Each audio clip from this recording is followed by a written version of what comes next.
Sian Glwris yma, just checio bod popeth yn iawn o dy safbwynt di.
Bore da, a chroeso ato ni yma yn Llandudno yn Fenyw Cymru ar gyfer cyfarfod bwrdd iechyd Prifysgol Betsi Cadwaladr ym mis Gorffennaf hwn, ac mae'n parhau i fod yn braf yma ar arfordir Gogledd Cymru. Mae gennym ni agenda llawn yn unol ar arfer a nifer o eitemau pwysig i ni chwilio sylw atyn nhw.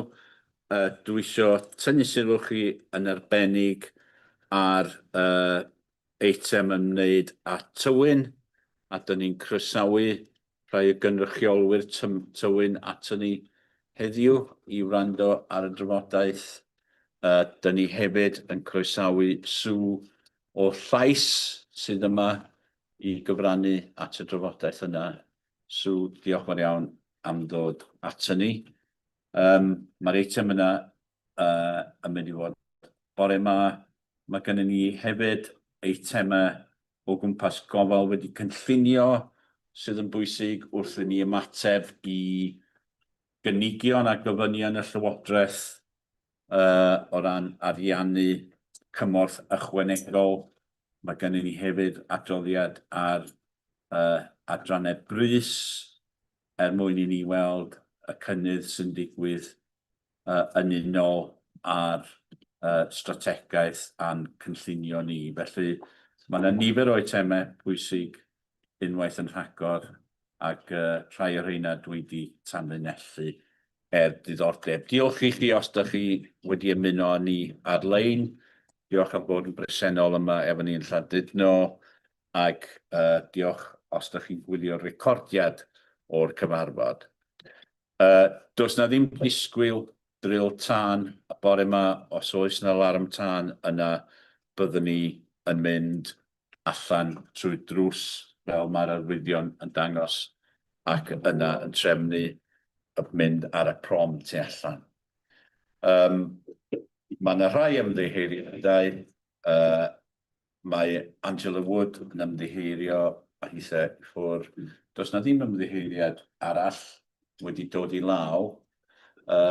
Mike Larvin? Mike, ydy Mike? Yeah, he's on holiday. Mae Mike, diolch yn iawn Gareth, mae Mike i ffwr ar hyn o bryd, Mike Larvin, athro Mike Larvin. Neb arall dwi ddim yn meddwl.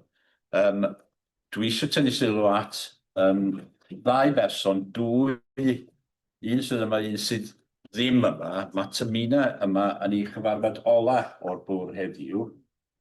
A mae Tamina'n gadael ni yn gynnar mis nesaf. Felly dyma fydd cyfarfod ola Tamina ac oeddwn ni jyst eisiau yn ffurfiol dweud diolch y galon i Tamina am ei chyfraniad dros, ddim yn siŵr faint, 2 mlynedd, felly, 9 mis.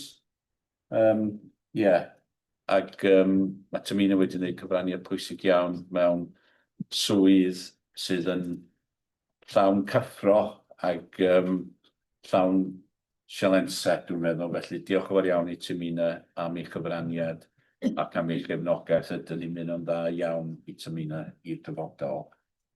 Dydy Angela ddim yma, Angela Wood yma, mae Chris yma di'r prwyo. Diolch i Chris am wneud hynny.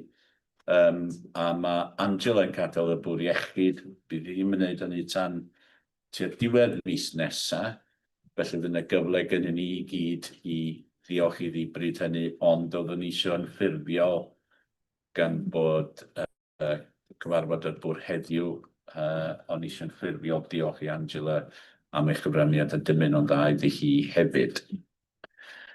Pam arall yma, dwi'n meddwl, felly dyna di'r ymddeiriadau ac yn y blaen. Yr eitem nesaf ydy eitem 1.2 a datganiadau o fuddiant yn ymwneud â'r agenda. Unrhyw un eisiau tynnu sylw at unrhyw fuddiant, os gwelwch yn dda.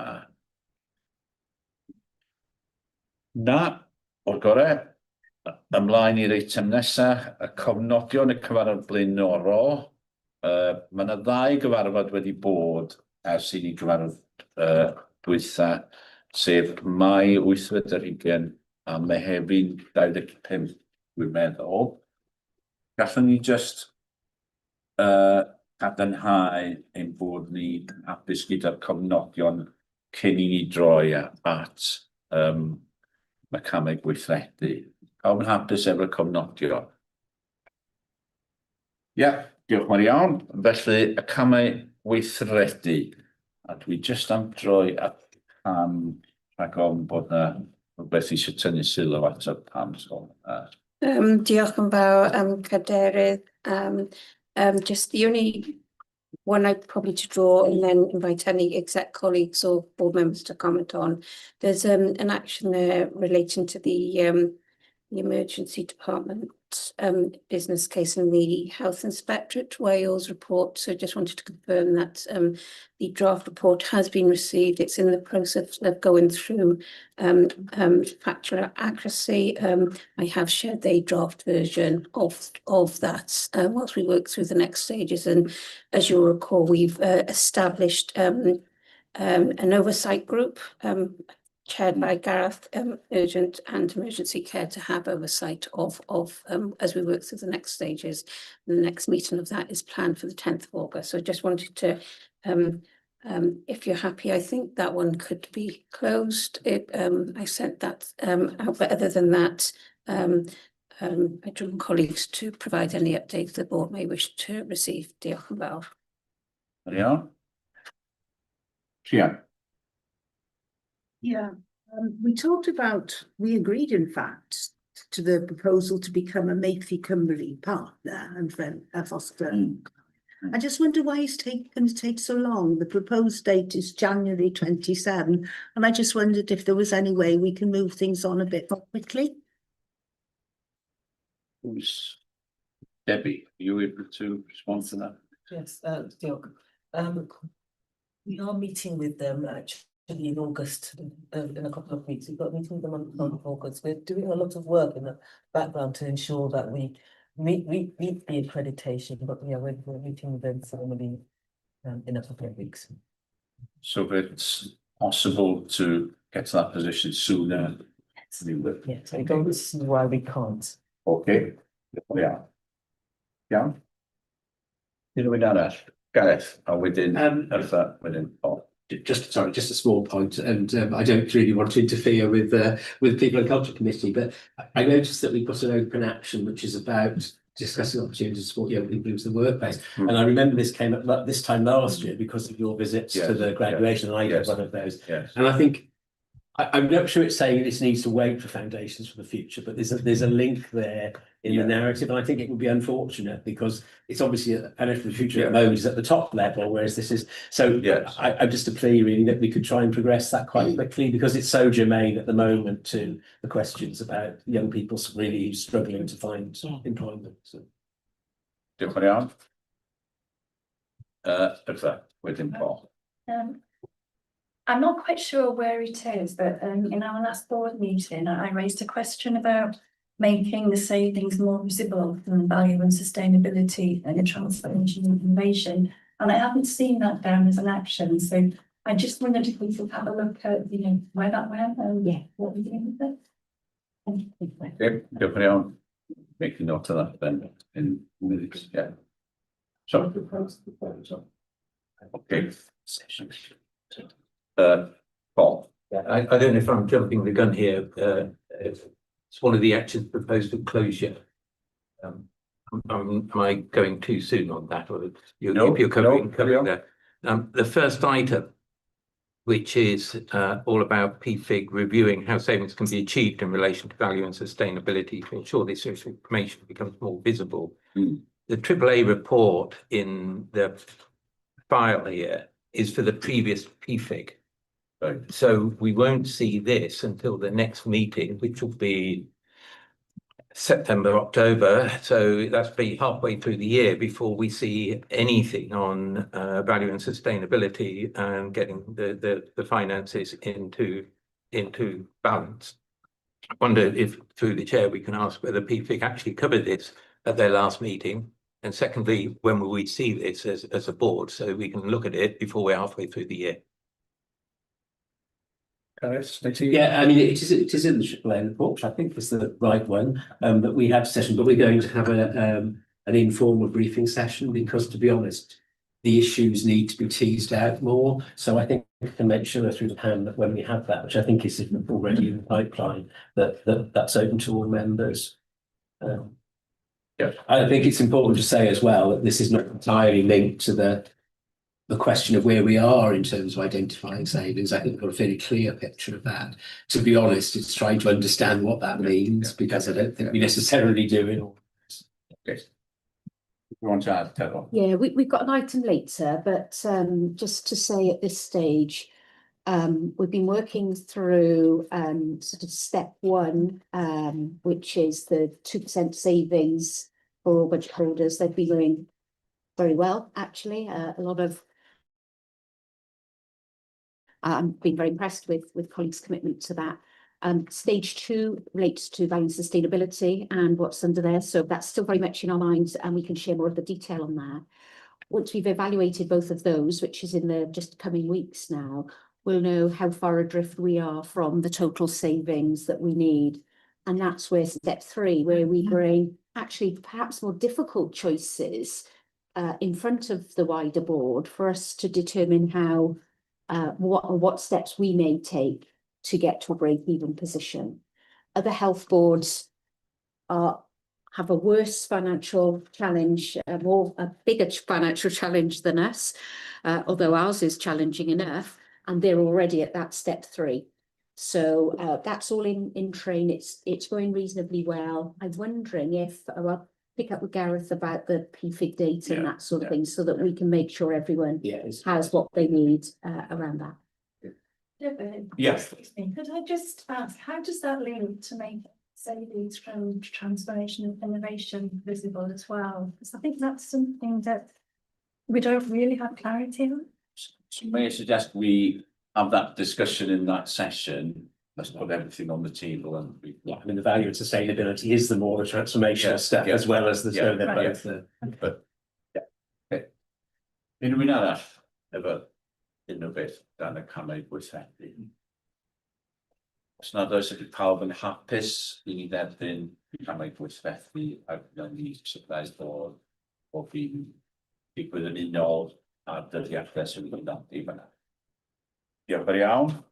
Da ni'n symud ymlaen felly at eitem 1.5, sef yr eitem profiad, a dych chi'n gwybod bod yr eitem yma yn un cyson I ni yn bob cyfarfod bwrdd lle da ni'n derbyn adborth gan naill ai pobl sydd wedi defnyddio'n gwasanaethau ni, neu pobl sy'n cynnal ac yn darparu gwasanaethau. Ac yr eitem y tro hwn ydy eitem am ICAN I ni ddysgu mwy am y gwasanaeth ar hyn sy'n cael ei gyflawni, a dwi am droi at Teresa fel cyfarwyddwr I gyflwyno'r eitem yma. Teresa, diolch yn iawn. Diolch cadeirydd, ac mae'n bleser cael cyflwyno ICAN. Mae ICAN wedi bod yn rhan o waith y bwrdd iechyd sawl blwyddyn erbyn hyn, yn newid ac yn addasu, a da ni'n dysgu o profiadau cleifion, a dyna sydd yn bwysig. Dwi'n gobeithio fydd y straeon heddiw yn dangos gwerth y cymorth sydd ar gael, ac wrth gwrs y gwaith gyda'n partneriaid ni o ran y trydydd sector ac hefyd hefo'r asiantaethau eraill ar draws Gogledd Cymru, a'i fod o'n elfen allweddol o ddull system gyfan o ymdrin a gofal iechyd meddwl. Felly, os yw'n iawn, cadeirydd, I ni droi at y fideo clywed y lleisiau sy'n mor bwysig, a wedyn mae gynna I ni ddau o bwyntiau wedyn os di hynna'n help, cadeirydd. Diolch. Diolch yn iawn, nawn ni wylio'r fideo felly. Beth yw'r teitl ICAN, just Teresa, just I egluro o'r bawb? Saesneg mae'r ICAN yn dod ohono fo. Sef? Wel, na I edrych ar Wil fan hyn I gofio'r hen enw. Dwi'n siŵr cofio'r enw Gymraeg oedden ni'n defnyddio yn derbyn hyn, ICAN da ni'n defnyddio. Dwi'n ffeindio falle'n I chef ein o. Mae'n un go hir. Iawn, dyna pam dyn ni'n defnyddio ICAN yn derbyn. Haws deud ICAN o lawer, waith fi o'n onest. Iawn, diolch. ICAN began as a campaign to give a voice to people with lived experience, shift the focus towards prevention and early intervention, and empower people to take control of their mental health and well-being. In 2020, through the Welsh Government's Regional Integration Fund and with match funding from Betsy Cadwaladr University Health Board, ICAN developed into a network of community hubs across North Wales, delivered in partnership with the third sector.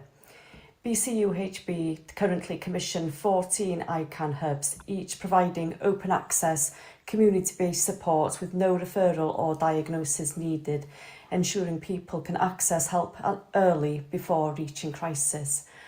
What makes ICAN distinct is its co-production model. Services are co-designed and co-delivered with people with lived experience, ensuring support is person-centred, recovery-focused and rooted in local communities. ICANN is now a key part of delivering the open access mental health model across North Wales, supporting people's well-being while making best use of resource across the system. Before joining, I didn't want to meet anyone new or put myself out there. I felt isolated and my confidence was very low. Coming to the walk has boosted my confidence. It's made such a difference that I can now get on a bus on my own, which I haven't done in a long time. And I'm even going for a weekly drop-in, something I never thought I'd be able to do. What makes this group different is that everyone is equal. There's no judgment about mental health. Before I was guarded, now there are nice conversations and I enjoy meeting people again. The group feels relaxed and welcoming. We decided together to stop at a cafe, and sharing a table and hot drinks feels social. Being part of that decision really mattered to me. Now I look forward to a Wednesday. It's part of my routine. I'm walking every day now, which is helping my health, including my blood pressure and reducing my loneliness. For me, this has been more than I expected, a positive change. I've learned that it's okay to try something new, and that the first step has changed everything. I say to anyone, give it a go. I never thought I'd have this confidence boost. Now I feel part of something. I have a routine. I feel safe talking to people, and that's made a real difference to my life. When I first joined the group, I really struggled. I was very quiet, I couldn't lift my head, and I found it hard to speak or make eye contact. I wanted to meet people who understood me, but I didn't feel confident or able to take part. What really helped me was the way that the group works. The structure was helpful. Having time to check in, speak, and be listened to made it feel safe and predictable. It gave me the space to start finding my voice. Over time, I've become more comfortable and more involved. I've even taken on roles like being the timekeeper, which has helped me feel valued and part of the group, rather than on the outside of it. I've realised that I am happy working in a group setting and much prefer it to being at appointments talking on my own. Being with people who understand my experiences has made a big difference. I'm still building my confidence, but I can see how far I've come. I'm speaking more, supporting others, and starting to believe in myself. Being part of this group has helped me feel understood, more confident and hopeful about moving forward. My journey with ICANN began during one of the darkest periods of my life.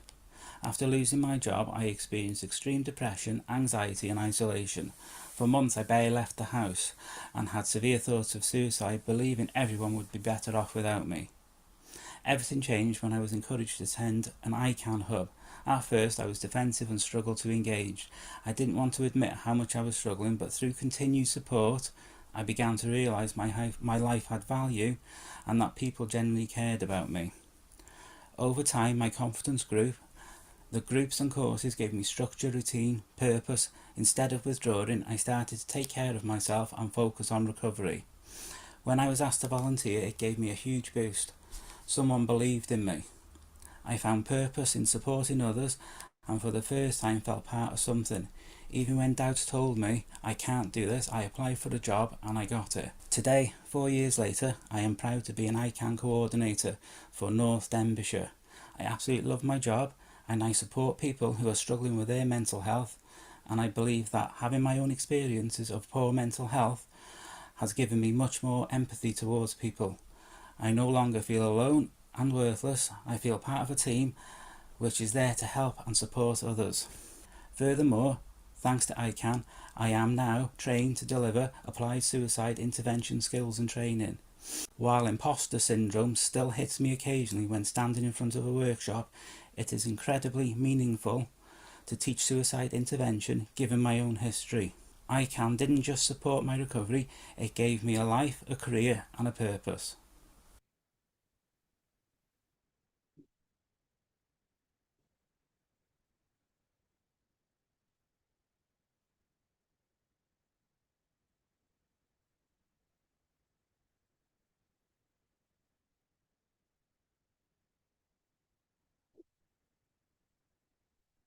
Gyda llaw, dwi'n meddwl bod ICANN yn golygu I can.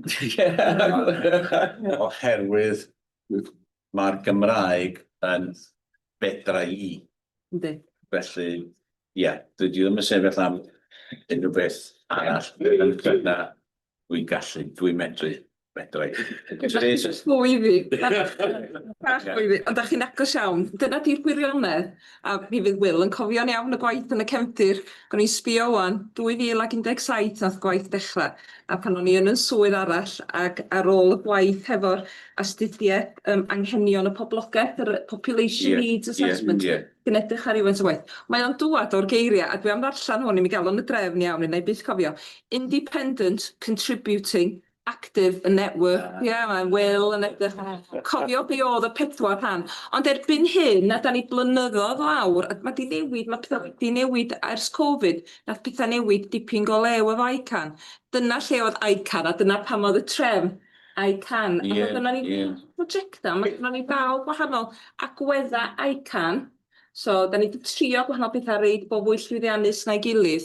Ond da chi'n iawn, mi fedra i, a dyna di o, mi fedrwn ni, a mi fedrwn ni fel bwrdd wneud gwahaniaeth. Dweud y gwir. Ond dwi'n ddiolchgar iawn i'r pobol sydd wedi deud y straeon, ac wrth gwrs i'r tîm sy'n hel wybodaeth at ei gilydd. Tîm Angela, deud y gwir, sydd yn cynnal y gwaith ac yn hel y straeon i fewn.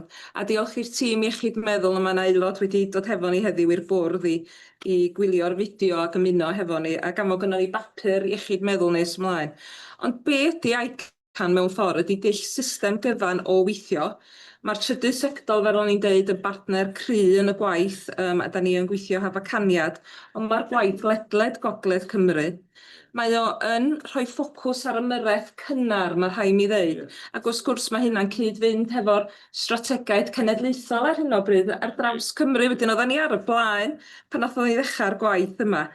A'r peth ola swn i'n ei ddeud, os di'n iawn cadeirydd, ydy mae rhai o'r pethau bach cyn pwysigrwydd a pethau mowr o fan hyn, ac os da ni'n sôn am bywydau pobl, a fel oedd y straeon oedden ni'n clywed o fanna gyn y pobl, da ni yn gallu helpu newid bywydau fan hyn, safio bywydau wedyn.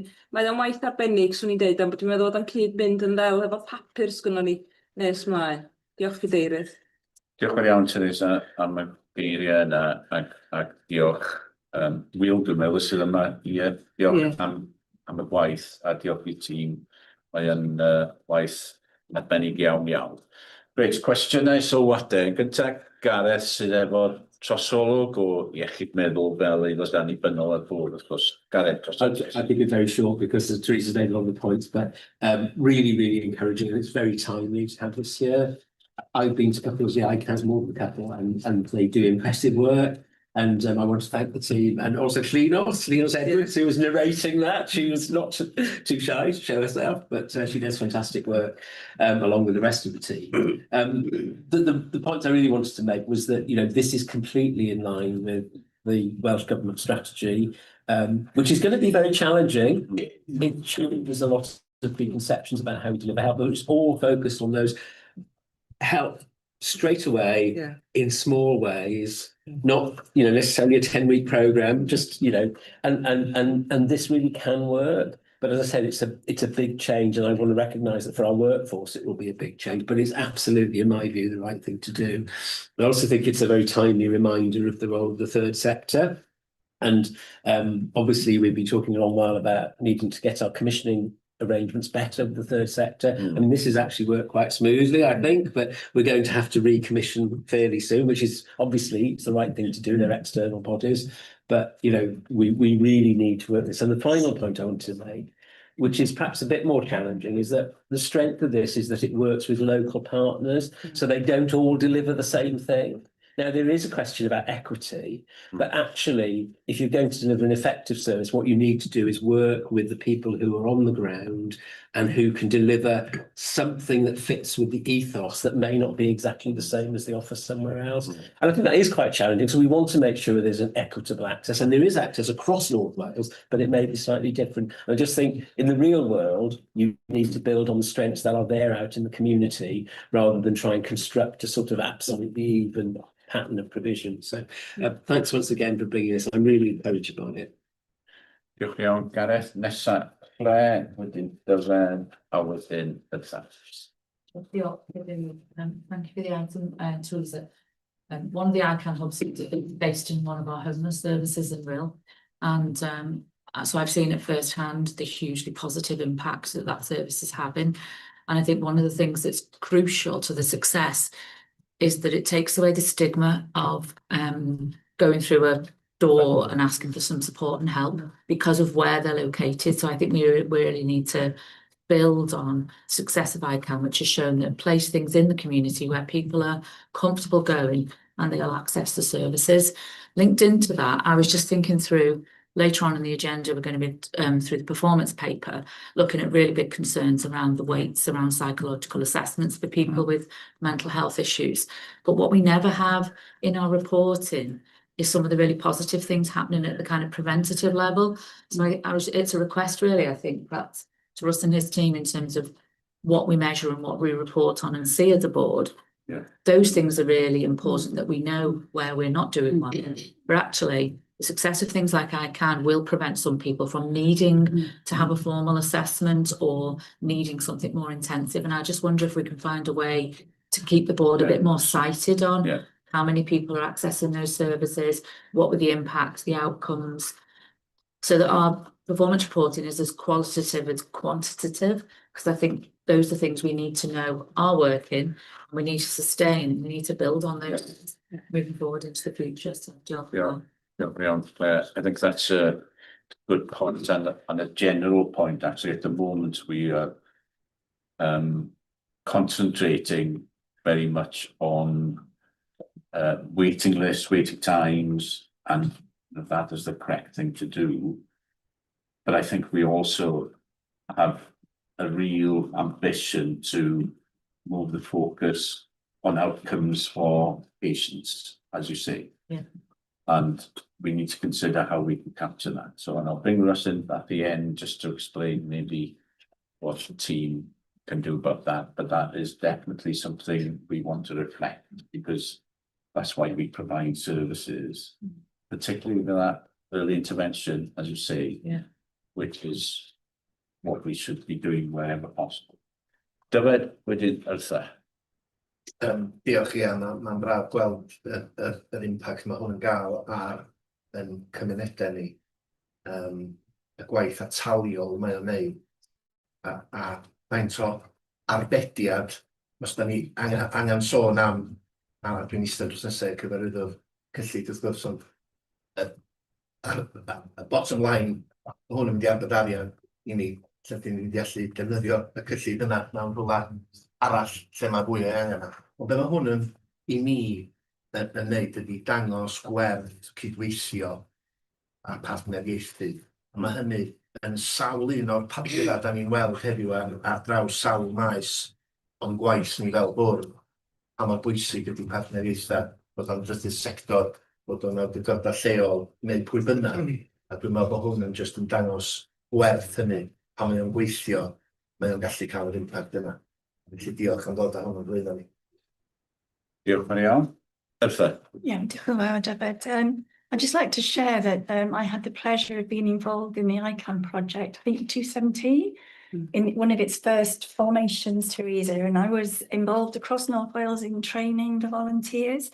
And what I clearly saw through that work was that there is benefits to beneficiaries, to participants, but there is also huge benefits for the volunteers, and both volunteers and beneficiaries, you know, gain skills, gain self-confidence. And I think one of the things that is hard to measure, and I don't know that we do it, is that ripple effect of social capital. So having become a volunteer, passing on my networking and my navigation understandings to the participant, the beneficiary I'm working with, and how that ripples, you know, because projects like this really are embedded in the community, and that knowledge gets spread. So those networking ideas, those contacts get shared. It is difficult to measure, but it's actually really important. And I have raised it in relation to, you know, how we work with the youth group that we've got, because obviously their social capital is immense. And also with the work the Children's Transition team is doing at the moment in terms of its engagement, because that is also huge. They've had a huge response again, but it's understanding it's not just on health that the impact is, it's quite wide, that ripple effect. And, you know, social capital our kind of individual social skills in the community is a really important aspect of that. Yeah. Thank you. Diolch yn fawr. So just a response also on the performance aspect that Claire has suggested. I don't want to go into the details now, but just to capture that where we stand on what Claire has raised. Yeah, diolch, Chair. So I think the performance report has been slightly revamped. This is the first time officers will and colleagues will see that essentially it's in its new guise. We are moving away from a photograph. We're looking at forward look as to what our plans are to deliver in the year, as well as our feelings around where we are against ministerial ask.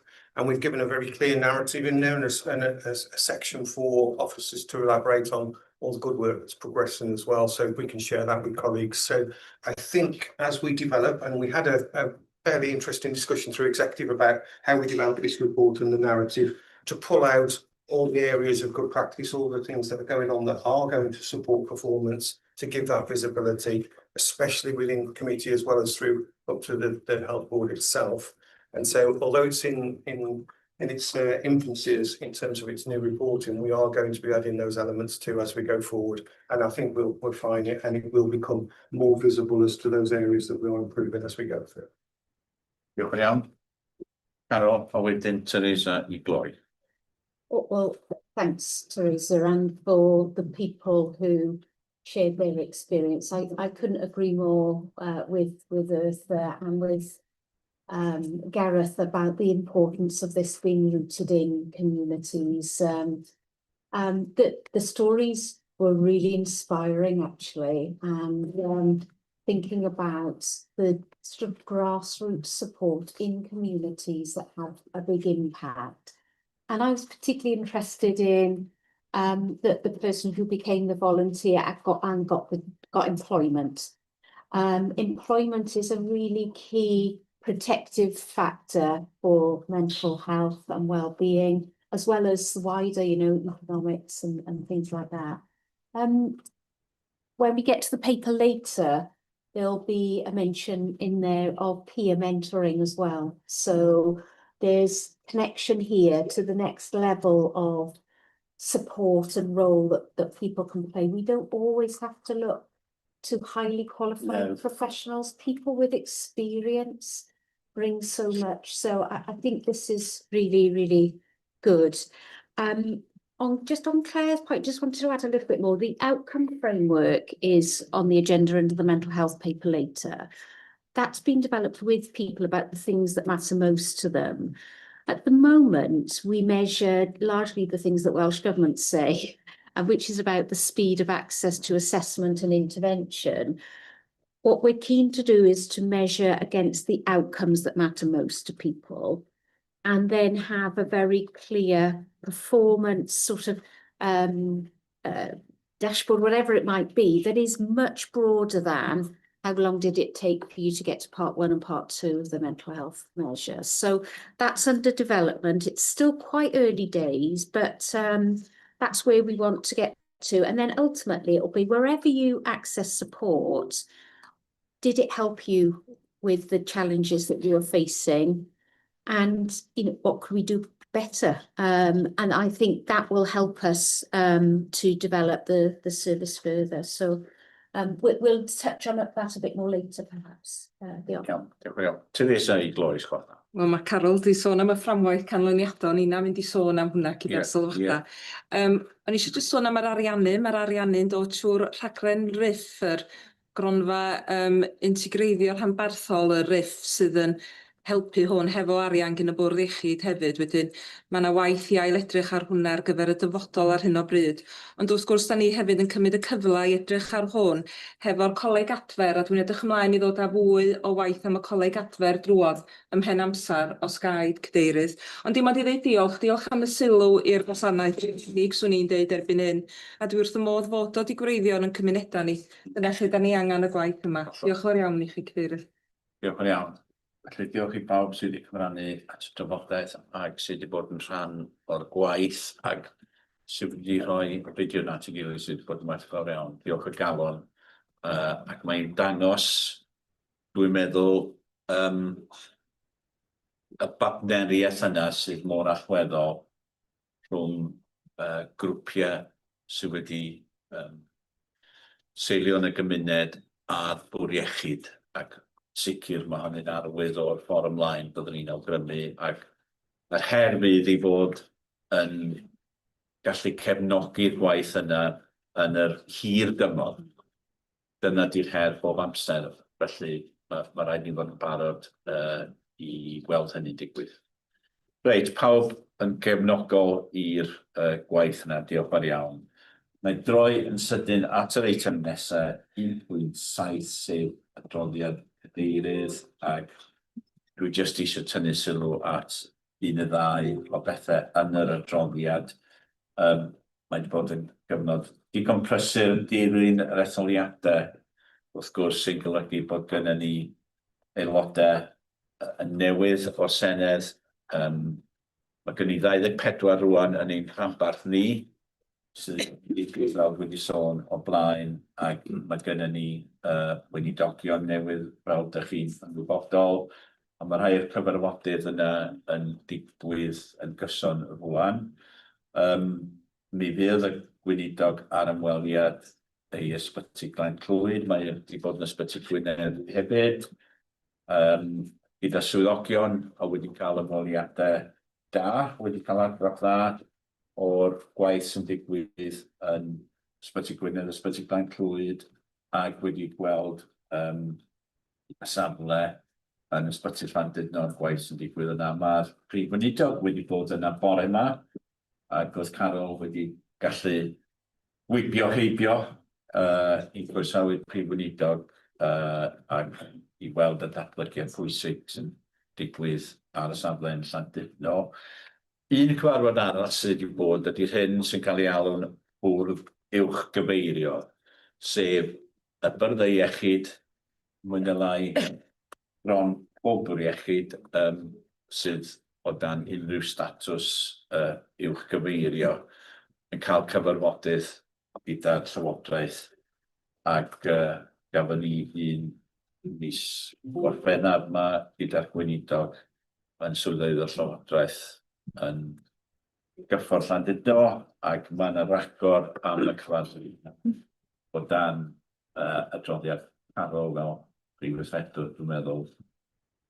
Dau beth i gloi, mi fuodd Gareth o finna a oedd Helen yna hefyd, dwi'n meddwl, yn Porthmadog yn ddiweddar i wylio'r ffilm da ni wedi cyfeirio ato fo blaen, This Too Will Pass, My Bipolar Life, ac oedd hynny yn wych iawn i wrando ar Chris Eastwood oedd yn rhannu ei brofiad i fyw efo bipolar, ac oedd yn ysbrydoledig gyda'r gwir i fod yna, ac wy'n falch iawn bod y gwaith yna wedi digwydd drwy gydweithrediad efo llais, ac ni'n falch iawn o'r cyfle i fod yn bresennol, felly diolch i'n cyfeillion yn llais am hynny. A fel sydd wedi cael cyfeirio ato eisoes, dwi wedi bod yn y seremoni y graddio ar draws y gogledd. Dwi wedi bod mewn 3 mis dwytha yma, sydd yn gyfle i gydnabod yr hyn mae pobl ifanc wedi cyflawni, pobl ifanc sy'n cael y gefnogaeth ychwanegol yna, ac dyn ni wedi gweithio gyda partneriad ar hynny, Coleg Menai, Coleg Menai, ac hefyd Cymdeithas Tai Clwydalyn, ac oedd Claire a finna yn y Flint wythnos dwytha yn y seremoni, gen i falch iawn o gydnabod yr hyn mae pobl ifanc wedi llwyddo i wneud, ac fel sydd wedi cael ei gyfeirio ato fe eisoes, dyn ni yn gwneud gwaith rhagorol, a dwi eisiau pwysleisio hynny, gwaith arbennig o dda efo tîm sydd yn sicrhau bod yna leoliadau ar gyfer pobl ifanc. Dwi'n credu bod yna gyfle i ni barhau i gefnogi pobl ifanc wrth sicrhau bod nhw'n cael cyfleon gwaith barhaol wedyn. Dwi ddim yn hawdd dyddiau yma gyda'r sefyllfa ariannol, ond dwi'n credu byddwn ni ar ein hennill o sicrhau bod hynny'n digwydd, gweithio gyda partneriaid mwyn cefnogi pobl ifanc yna. A dwi eisiau diolch i'r partneriaid fel dwi wedi enwi, a diolch i'r tîm sydd yn wneud y gwaith yna. A dyna ni, dwi ddim am gyfeirio at unrhyw beth arall, ond i ateb unrhyw gwestiynau neu os rhywun efo unrhyw sylw i wneud os gwelwch yna. Os nad oes yna, os nwch chi dderbyn yr adroddiad yna, os gwelwch yna sydd yn rhoi rhai o'r digwyddiadau yn ystod deuddis dwytha. Ymlaen, felly eitem 1.8, adroddiad Prif Weithredwr Carol, troi ata chi. Diolch yn iawn. Diolch, Cadeirydd.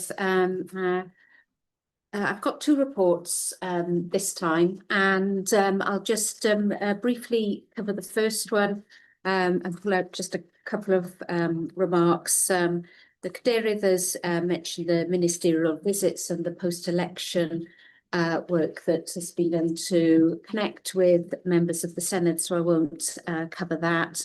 I would just wish to pause, though, on executive team changes and to offer my personal thanks as well to Angela Wood, who will be retiring after 39 years in the NHS. That's a huge contribution over a very long time. Angela and I chuckle because we started about the same time, so we've seen a lot of change in the NHS, and Angela's reached the top of the profession, so to thank Angela for her contribution.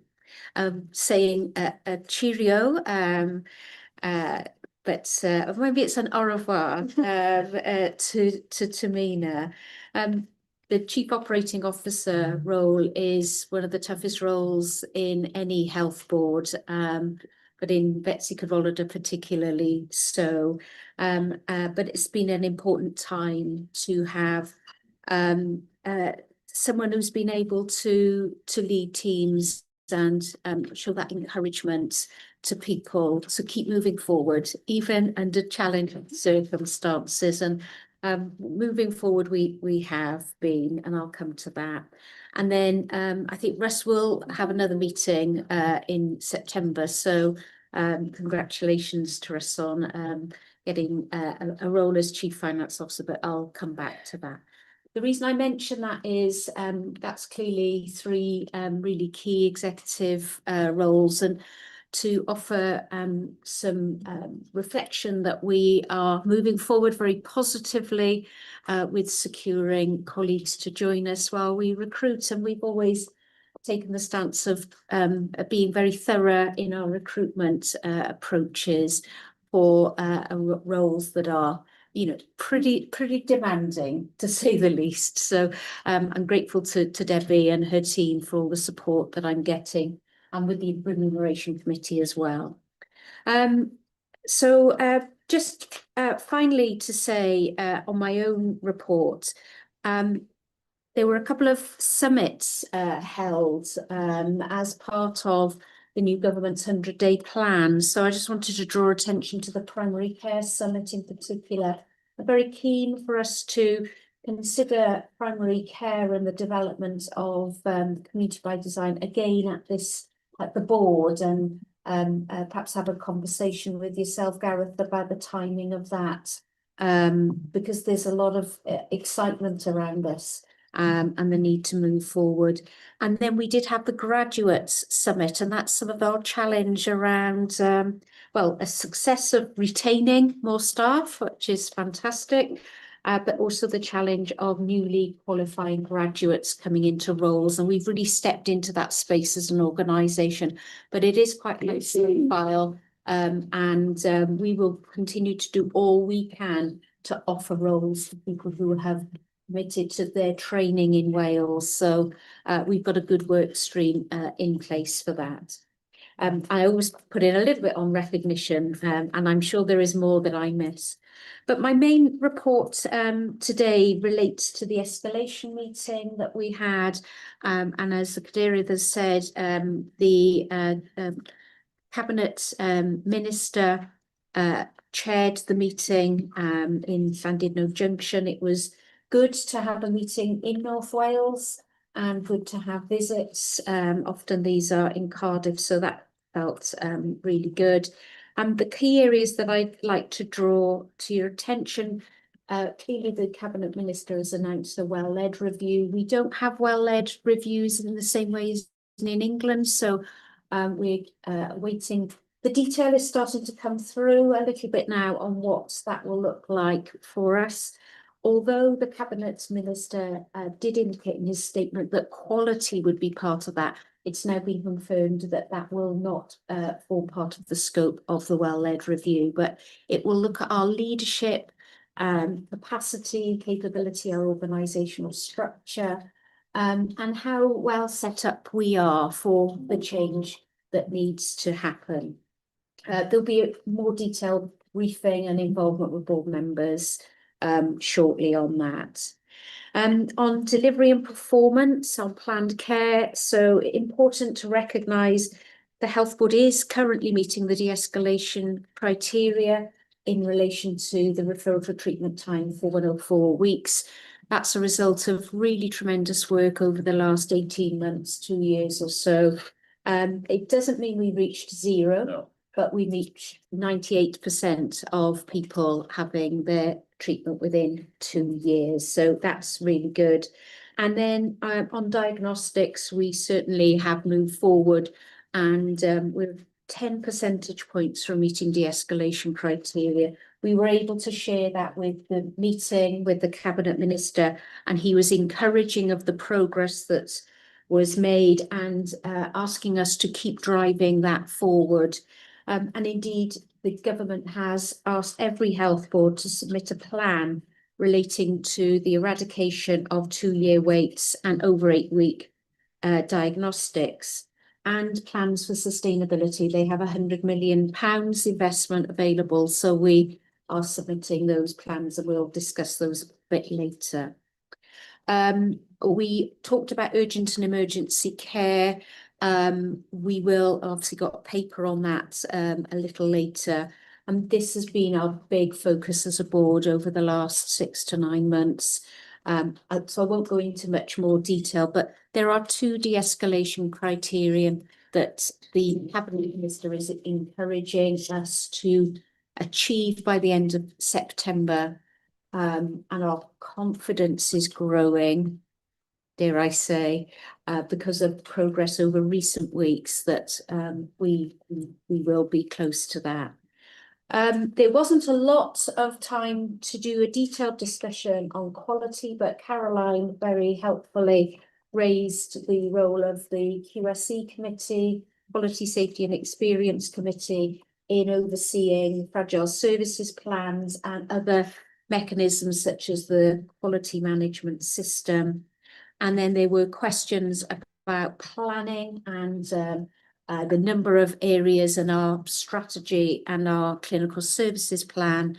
And then inevitably in this financial context, quite a lot of discussion about finance. And although relative to other health boards, we are in a better position, we do still have a gap to fill in that regard. And then finally, we did touch on workforce planning for the future. So we are expecting the next meeting, I don't think it'll be in the same format, but in October, to review our progress. So my thanks to all colleagues who worked to both prepare and then interact as a collective unitary board on the day. But that's, we'll keep bringing these escalation reports through for the transparency of our progress. Diolch. Diolch yn iawn, Carol. Unrhyw un efo cwestiwn neu sylw os gwelwch dda, na i droi at Sian gynta, wedyn Just for my own clarification, really, I've never come across a well-led review before in the public service during my career. how does it differ from what Audit Wales does as structured assessment? And is there likely to be any tension between those things and the outcome? I know we probably can't answer that question, but I just wanted to put it out there that I don't quite get it. Diolch yn iawn. Chris? Thanks, Chair. A little bit of a soapbox moment, I think. The capacity, I think, of an independent member, it has to ride two horses. It has to hold the executive team to account, but I think it also has to have into consideration those other external factors which put pressure on the board more generally. And there have been changes in the political landscape, which frankly, I think shouldn't have all that much of an effect on the way in which we do things here as a non-political organisation.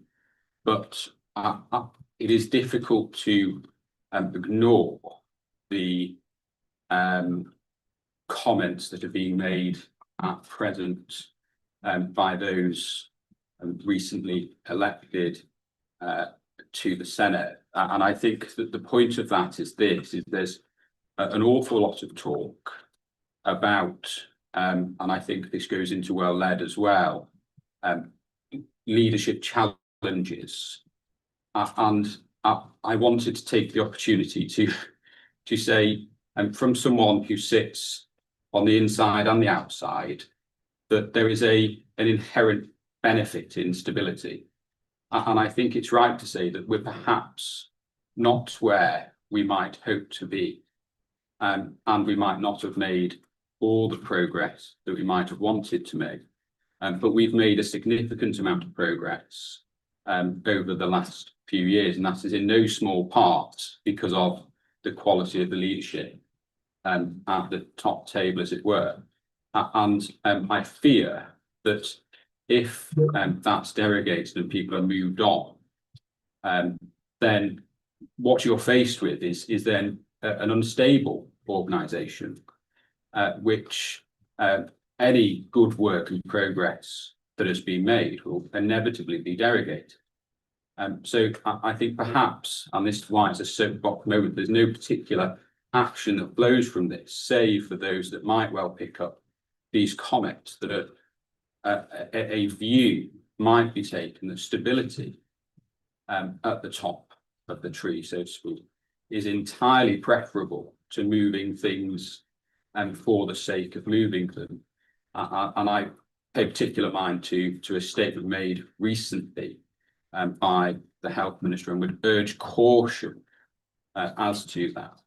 I think, Carol, you do an incredibly difficult job, and you do it with an inordinate amount of pressure.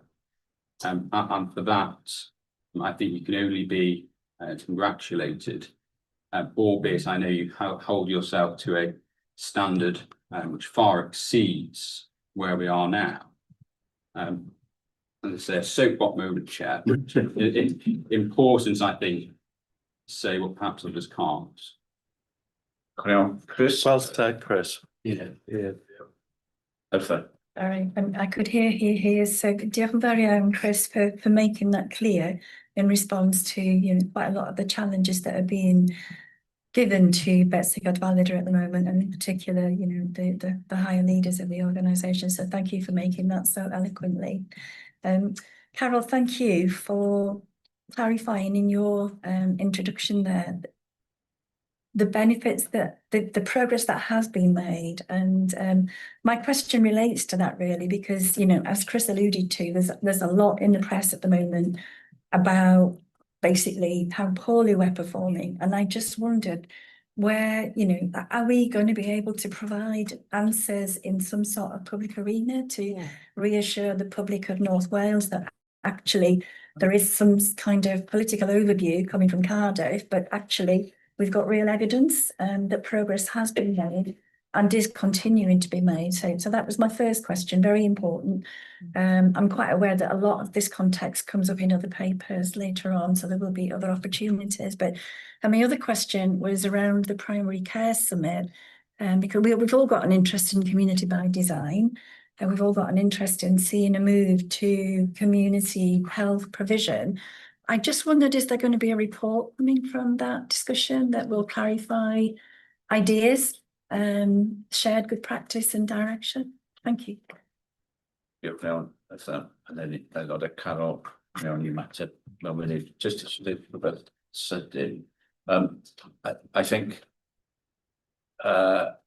when statements are made by whoever, there's always a reaction, a response. So I've only got one thing to say. The good news is, I think we all get up in the morning to put the people of the communities of North Wales first. In all our energy that we expend, in all our actions and everything we do it because we care for the people who rely on services the Health Board provides. And we're committed to that because we are all these communities, and our families are, and our friends are. And so I think it's important to underline that we are all in the same place wherever we are, in terms of health boards or governments, or we are all chasing the same thing. So I'm really keen that all the energy that is expended is targeted towards providing the best for the people of these communities, and to ensure that we can provide excellent services, because that's what we deserve. And I'm not going to be drawn into anything else at this juncture. So, Carol, some questions from around primary care, and I think we have had a summary of the summit, but we haven't had an opportunity to share that with colleagues yet. Yeah. And then there's also another couple of questions, and I know you could say a lot, but I would encourage you to keep it succinct. Well, can I first of all just ask Pam to respond to Rhian's point about the well-led review, because they are not part generally of the Wales approach, but Pam. Yeah, diolch, Carol, and I suppose for members of the public watching. So in England, the Care Quality Commission regulate services, and there's a whole range of areas which they will do reviews, and there's a team that will go into organisations and assess those. One of the components there is called a well-led review. So is the board or is the organisation well-led? And there's a whole range of criteria and what's called lines of inquiry that the CQC would assess against organisations. Tends to be they've been going through different approaches over the years, and there's even further work giving some feedback on what's called a single assessment framework in England. But basically it tends to be the process of document review. A team would come in, speak to the board, the executives, senior leaders, staff, to get a sense in terms of that. So we don't have that in Wales because we have Audit Wales, which is different to England. So it's really important to have that distinction. So the Auditor General has accountabilities directly to the Senedd, and Audit Wales are discharged to undertake work on behalf of the Auditor General for Wales. And of course, we've got a new Auditor General recently has taken up post. One of the pieces of work that Audit Wales will do is the strict assessment, which the board is fully aware of. I think as part of this work, they will look at the outputs of work of Audit Wales and a whole range.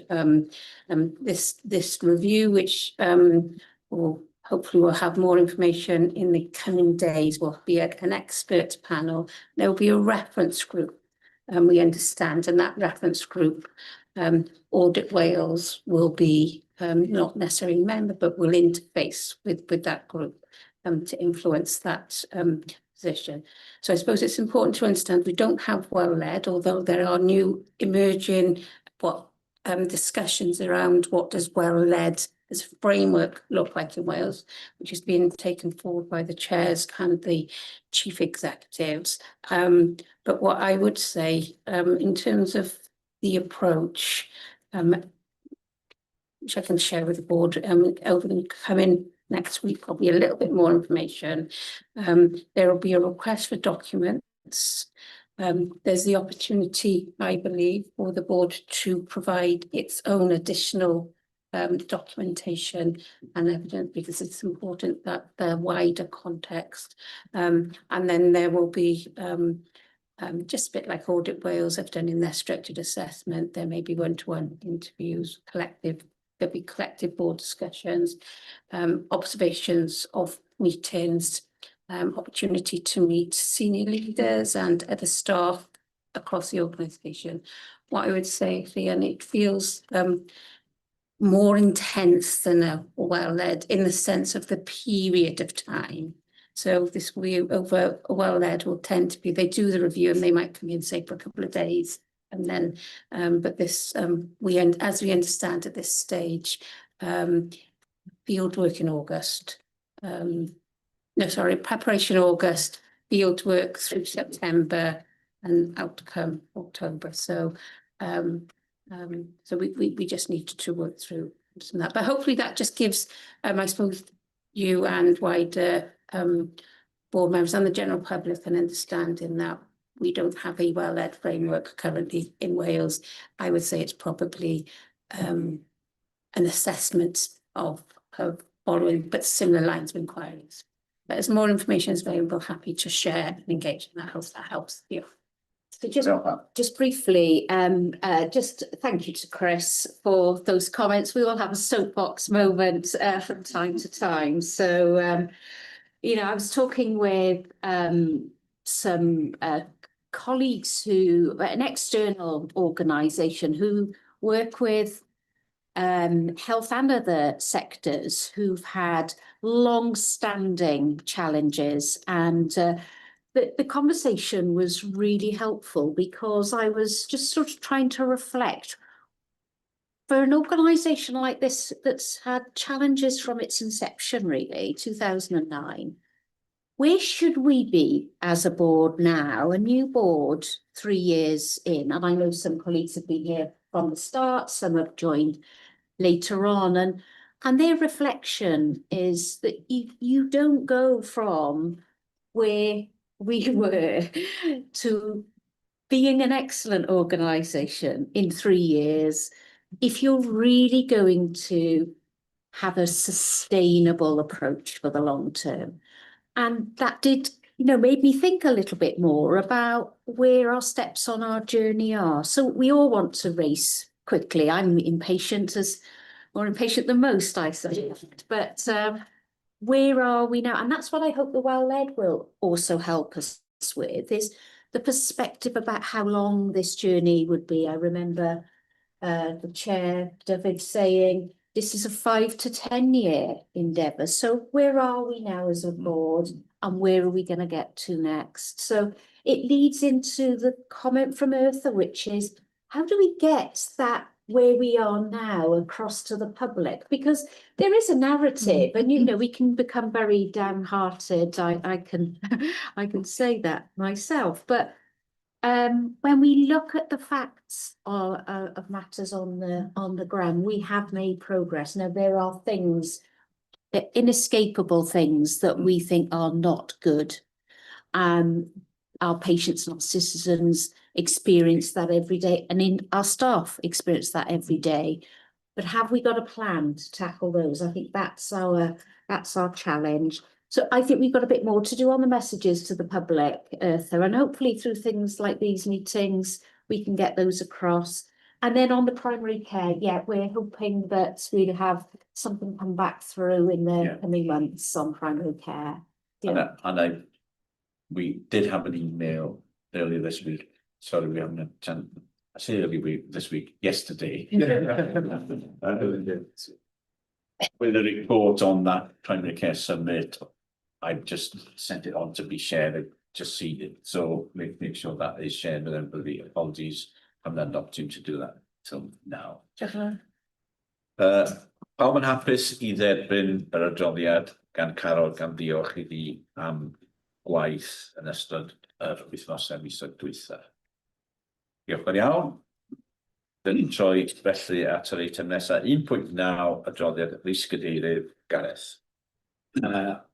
Thank you, Chair. I don't think I need to say anything by way of introduction, apart from the only thing I would emphasise is, and it's probably obvious from my paper, how valuable I think it is trying to learn from the experience of others. And I know a lot of the executive colleagues have much more knowledge of some of this than I do, but I do think that while it's difficult when people are really busy to take time out to go and learn from others' experience, that is really, really valuable. So in future, I'd encourage people to take that day or 2 days out of their really busy schedule, because although the institutional context is different in England, and a lot of this work in Manchester was focused on England, obviously, but the problems are exactly the same, and that means the solutions that work are probably the same as well. Gareth, pwynt bwysig yna weithiau, peth pwysig y gallwn ni wneud ydy stopio a cymryd amser I feddwl ac I ystyried. Diolch yn iawn, Gareth, am y adroddiad. Diolch yn iawn am y gwaith wyt ti'n neud dros y gogledd a'r cyfraniad ti'n neud gwerthfawrogi. Pawb yn hapus, unrhyw gwestiwn, cys mae'n drwg iawn gen I Thea, gwestiwn. Yeah, just a very quick. I'm particularly or have been interested in the issue of delayed transfers of care for about 20 to 30 years.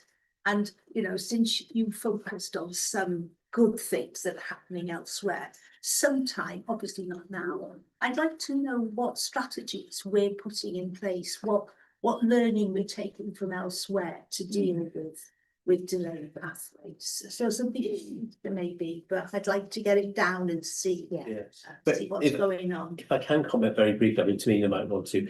Actually, we are doing things like this in each of our areas. I think the problem is we're not doing it it's not necessarily about scale, but with sufficient emphasis, sufficient consistency. And that's really what we need. It's not that we don't, as a health board, we're not aware of these ideas or even putting them into practice, but we need to do it in a much more sort of consistent way, because one of the issues is there isn't the confidence within the hospitals that this provision is trustworthy, and I'm absolutely sure it is. But that's an issue which I know I've discussed both with Tamina and with Clara. So, as I don't want to pretend nothing's happening, but it's about consistency and messaging. Tamina. It probably worth just coming into a bit and we can cover it a little bit more detail with the UEC paper later on. I mean, I think there's quite a lot of things that have happened at fairly rapid pace over the last, I would say, 3 to 4 months. In part as a result of the work that Claire Aldred and Andy Aldridge have been doing with us around the diagnostics. They've identified some very specific activities we could undertake, slightly different on each of the 3 sites, because some of the issues are slightly different. Some of them, however, as Gareth said, are consistent in terms of just the kind of the discipline around how you do a discharge plan for a patient, with a patient and with their family, how you make sure that you deliver the kind of care and intervention the patient needs while they're in an acute setting, but that you move them to a more appropriate setting when they no longer need that environment and infrastructure. Significant amount of work has been done with our local authorities. We're describing it as a shared purpose, but that's really only the start of a journey where we're putting some very specific actions in place, one of which is integrated discharge hubs on each of the 3 sites, which is a co-located team of health and social care. And the idea is that they are very visible, spend time with and around on the wards, working both with staff and with patients and families around enabling them to move to the best place for them. And then I think one of the critical issues we have, and Karen, you've mentioned it a few times as well, is that when you look at us in comparison to other health boards, but also other trusts in the wider UK, we we prescribe pathway 3, which is residential, ongoing residential care, to a much higher proportion of patients than you would expect. And that is in part because the Welsh policy designates that we should do that at the point at which they're admitted to a ward, not the point at which you can make the best determination for their ongoing care. So obviously if somebody is very unwell and may be confused because they've got an infection, that might say that they would be able to go home, but actually 3-4 days with some antibiotics and they're absolutely fine. So I know Claire and Andy have done work with the Welsh Government to shift that policy, which will enable us to make an assessment at a more appropriate place. So I feel we're kind of on the verge of doing some useful things, but I think it's absolutely right that we look at ourselves, and we're doing that as part of this process. You know, if we've got patients who aren't being discharged because we haven't got their medicines ready and we haven't identified appropriate travel arrangements for them, then they will sit in the hospital bed longer than they need to. So it's sort of a three-pronged approach really, but it is one of the things that will make a significant difference, I think, to our, particularly to our UEC pathway, but also to patient outcomes as well in terms of avoiding harm. Diolch yn iawn. Reit, adroddiad risg gadeirydd oedd hynny, a gofyn I bawb felly os ydych chi'n hapus I nodi'r adroddiad gan ddiolch Gareth am ei waith.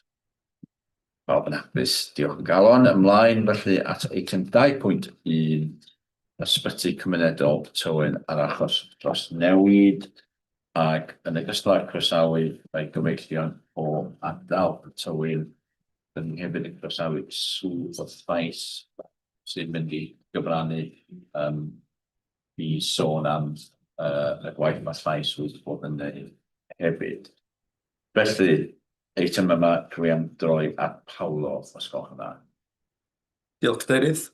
Paltad fel cyfarbyddwr gweithredol dros dro traws newid ac cynllunio strategol. Un o'r swyddog cyfrifol ar Tywyn efo Tamina. Mae papur yma yn cyflwyno'r achos dros newid ar gyfer gwasanaethau yn ysbyty cymunedol Tywyn ac yn ceisio cymaradwydd y bwrdd I symud ymlaen efo opsiynau yn yr papur ar gyfer ymgyhoriad cyhoeddus ffurfiol. Hoffwn ddiolch I bawb sydd wedi cyfrannu ar y drafodaeth ar y pwnc hwn hyd yma, ac rwy'n diolchgar iawn ar y amser a ymdrech y pobl wedi rhoi I gefnogi'r broses.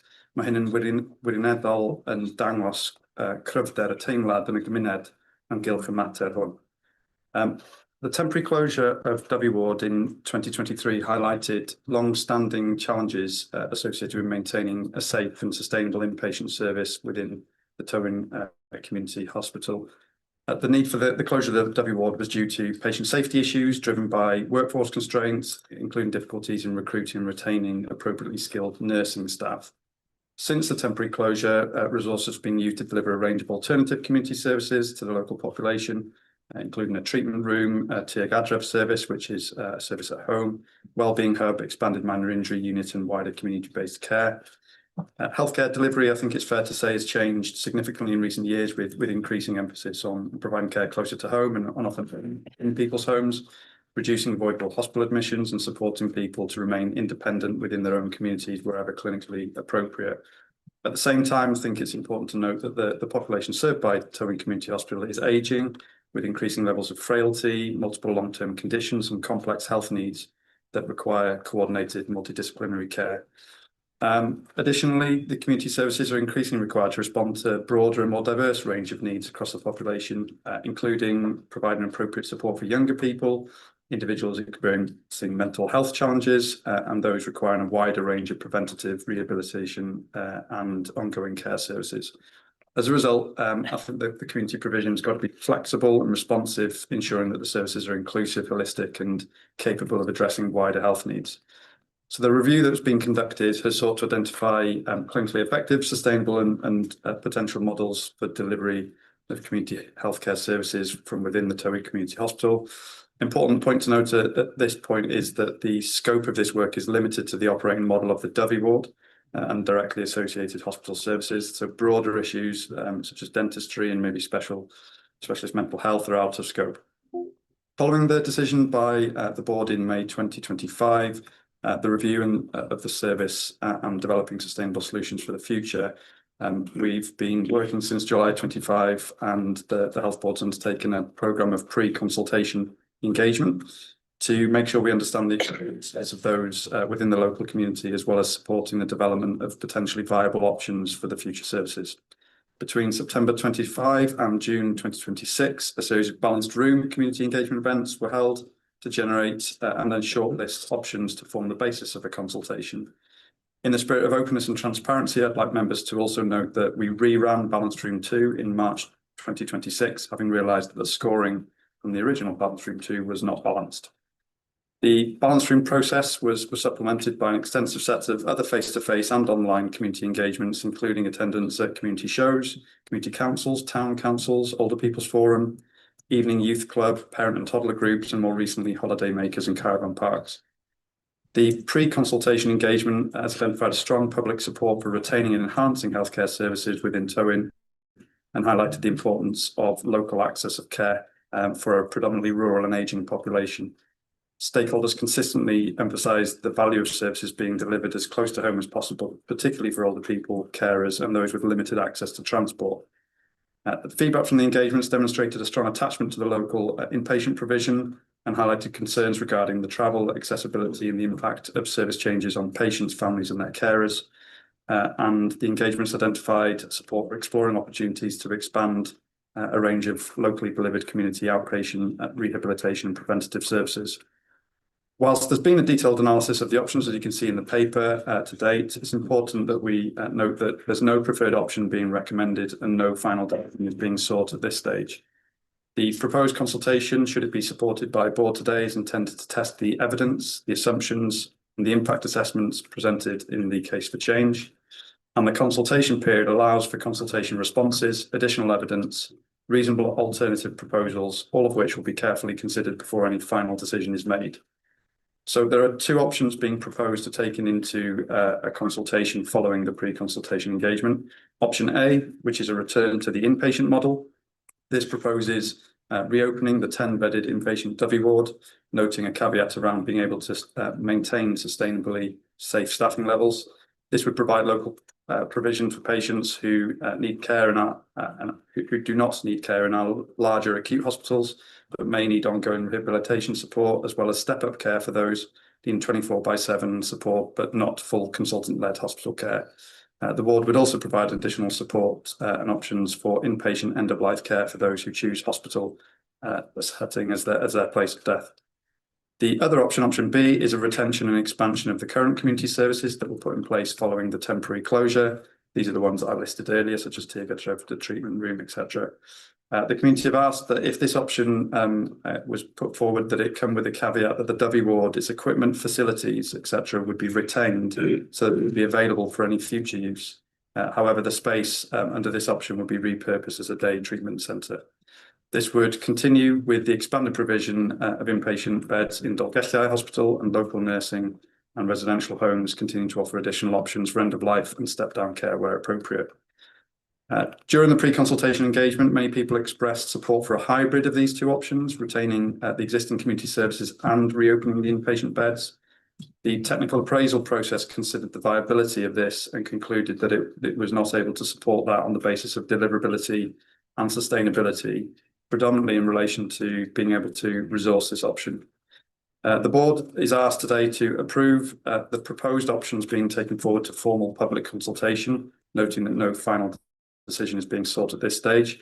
Should approval be given, the consultation materials be prepared during August, and a 12-week consultation period commencing in September, then a period of post-consultation analysis and reporting during December, a period of conscientious consideration by the board in January, and then coming back to the March board meeting to make a final decision on the options to be implemented.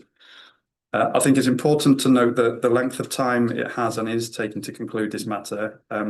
There have been a lot of learning through this process, including the approach to the pre-consultation engagement over the last 12 months, which will support future service changes being concluded in a more timely manner. And just a final note to thank all our staff in Tywyn who have shown tremendous resilience and commitment during this period, often under challenging circumstances, and who provide great care to the local community day in, day out, which of course they are part of too. Diolch yn fawr, cymryd unrhyw cwestiynau. Diolch yn iawn, Paolo, am yr adroddiad cynhwysfawr yna. Cyn I mi ddod â swy mewn, dwi jyst eisiau ychwanegu ar gyfer y cofnodion, bod ni hefyd wedi derbyn llythyr gan corff o'r enw South Meirioness Older People's Forum, ond fforwm pobl hŷn de Meirionnydd. Dwi'n meddwl mae'r llythyr yna wedi cael ei rannu ymlaen llaw gyda o feilod o'r bwrdd, a gawson ni gwestiwn ag sylwadau yn ein cyfarfod cyffredinol ddoe, yn falch iawn o gyfsawu gyfeillion o Dywyn i'r cyfarfod yna. Sue, do you want to come forward first just to share, as Jeff is absent today, you can share about the work Llais done over recent months to support the work. Diolch yn iawn, Sue. Diolch, Cadeirydd. Diolch yn fawr iawn am y cyfle i siarad unwaith eto. So, as Llais, we would really like to reinforce how positive the pre-engagement process has been throughout. And we welcome the very different approach that has been taken this time round than in previous service changes. It's been very inclusive and we have welcomed the opportunity to be involved in as many of those consultation engagement exercises as we've been able to do. Should the board make the decision and decide to move to full consultation today, we as Llais would urge local people, whatever their views may be, to engage constructively with the consultation. And we know, again, should the board move to consultation today, that there will be many opportunities to be involved and many opportunities to put your views forward. And Llais would like to make the offer that we can be the independent voice, and should members of the public wish to make their views known to us, we will absolutely take that on board, as we have done previously. We note the comprehensiveness of the documents that are in the papers today, and they will undoubtedly bring additional questions. And I think it's important for Llais and for the general public to see that those questions are responded to quickly and comprehensively. And we would suggest that an FAQ document be produced regularly and shared with as many people in as many formats as they possibly can be. Not just online, they need to be available to those who may not have options, access to digital. Again, should the board wish to move to consultation today, Llais makes a commitment to be present at as many of those consultation events as we can be. We want to be there to support people. We have to be there to scrutinise the health board to make sure that the consultation is being done correctly, and we will do so. I think that's all I want to state at this stage. I think from Llais North Wales, we will commit, as I've said, to be there for both the general public and for that oversight. Right. So that's everything from me today. Thanks very much. Okay. Yeah. Thank you. That's really welcome your contribution and the support over past months, but also that suggestion that the support going forward. So many thanks and diolch to all from Llais. Cyn i ni symud ymlaen, jyst eisiau atgoffa aelodau, yr unig benderfyniad heddiw ydy penderfynu ar yr opsiynau, ac os dyn ni'n mynd i fynd allan i ymgynghori ar yr opsiynau yna, does na ddim penderfyniad mwy na hynny. Dwi eisiau just taflu un peth i mewn, dwi'n meddwl sydd yn rhywbeth i ystyried. Dyn ni wedi cyrraedd y man yma yn wreiddiol oherwydd heriau stapio. Dyna'n asbardun o hyn i gyd. Anawster recriwtio a nôl swyddi'n wag. Rwan, fel oedden ni'n deud yn y cyfarfod cyffredinol ddoe, mae hwnna'n symptom o rhywbeth ehangach mewn gwirionedd bod recriwtio a snapio a chynnal gwasanaethau mewn ardaloedd gwledig nid dim ond gwasanaeth iechyd ond ein ehangach yn her barhaol.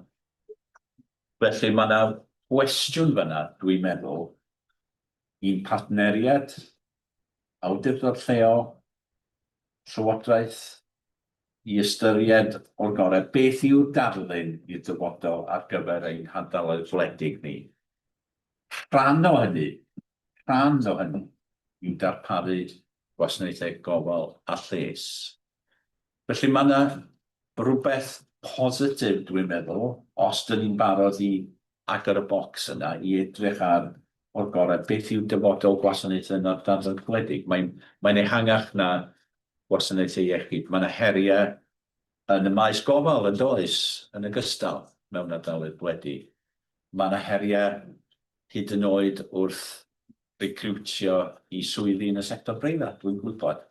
Mae yna gwmnïau wedi gadael yr ardal, symud i lefydd eraill oherwydd anawsterau. Felly, dwi'n trio tanlinellu y cyd-destun yna, ond hefyd yn dweud, dwi'n credu, os ys gynnon ni'r egni, ac os ys gynnon ni yr ymrwymiad, gallwn ni gael trafodaeth ehangach ac ystyried felly patrwm sydd angen yn ein hardaloedd wledig i'r dyfodol. Dwi dim ond yn rhoi y cyd-destun yna. Reit, cwestiynau ac unrhyw sylw gan gofio beth yw ein rôl ni heddiw ynglyn ag unrhyw benderfyniad. Paul gynta, wedyn Claire. It seems implicit in the options, but it's not explicit, that community by design has been overlaid on it. But can I just confirm that it has?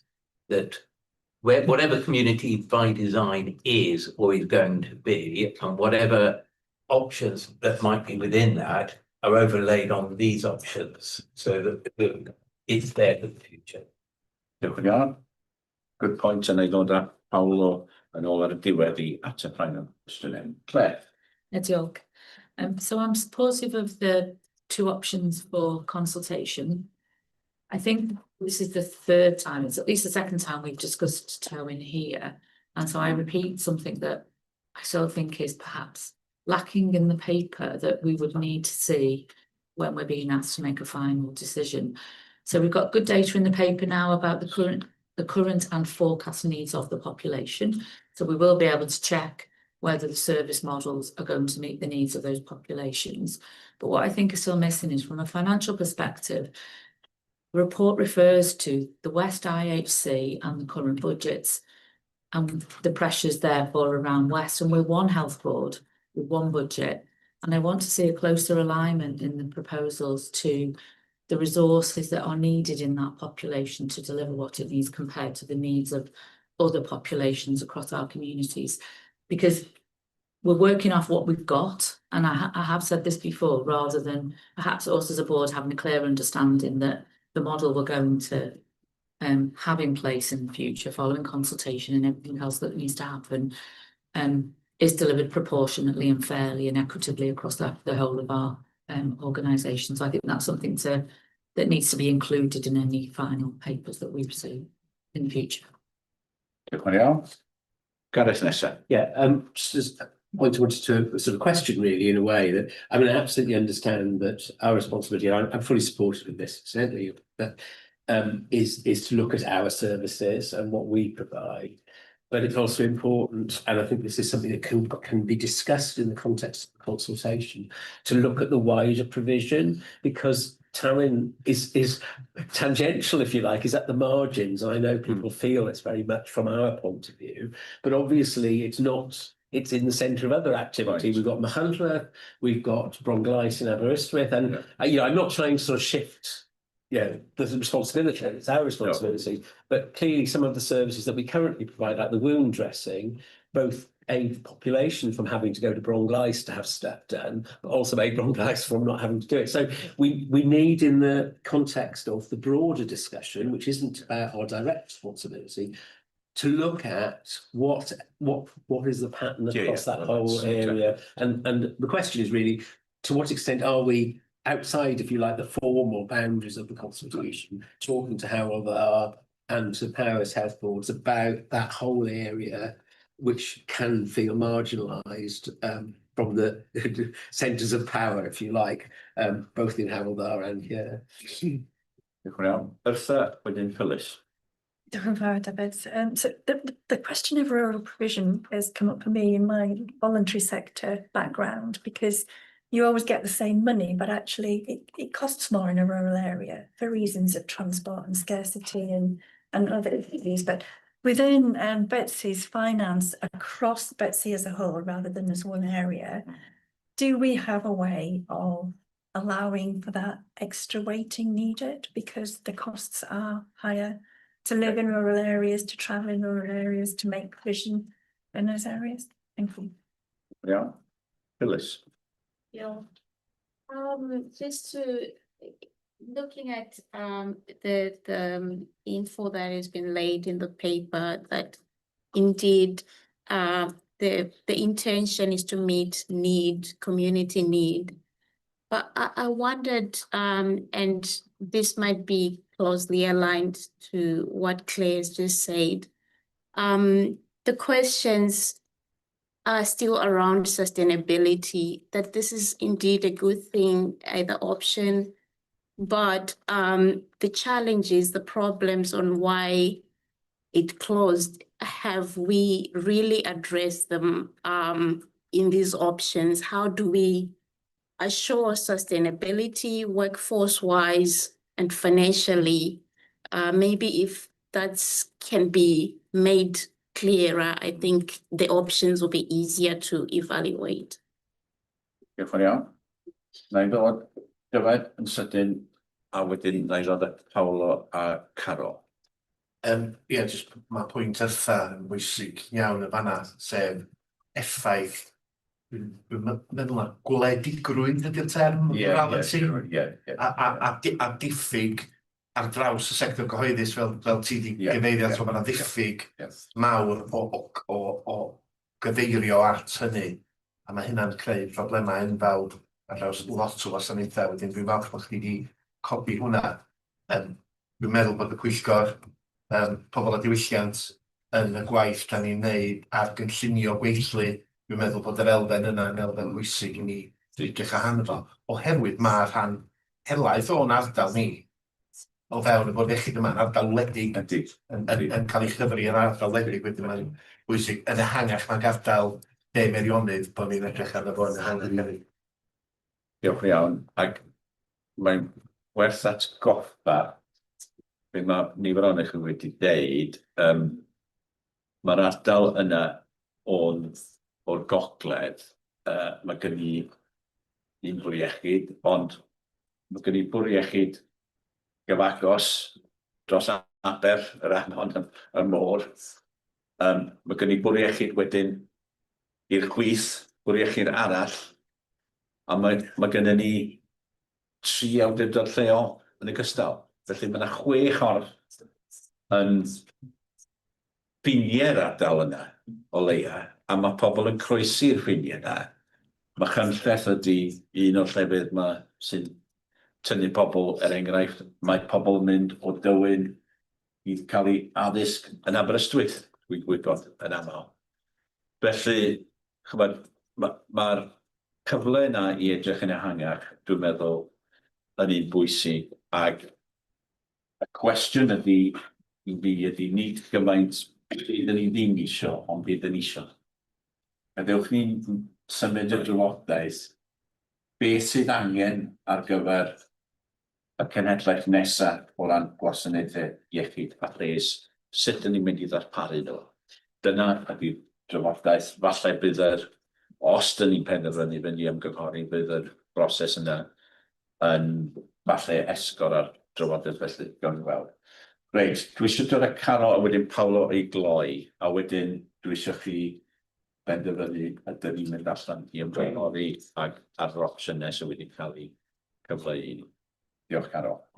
Diolch, Cadeirydd. Diolch pawb. Just a couple of comments and reflections from myself. Thanks to Tlais and thanks to Sue for the comments, because we have been very deliberate in this process to ensure that we have our eyes and ears very much open. These are the dilemmas that we have around the need to provide services to our local population, but where previous models, current models are more challenged to deliver. So the more we have dialogue with people in the community, the better our options and our choices are. So that's really helpful.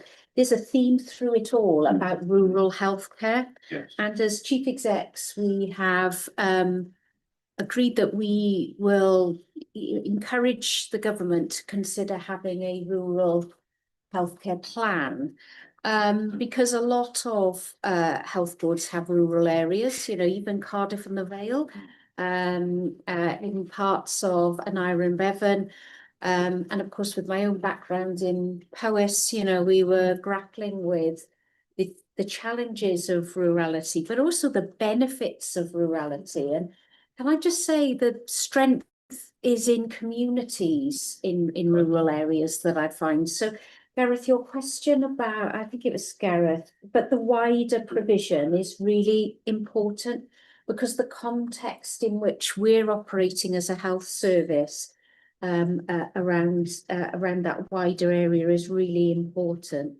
That takes me to Paul's point really about community by design, and we have to do the two things at once really.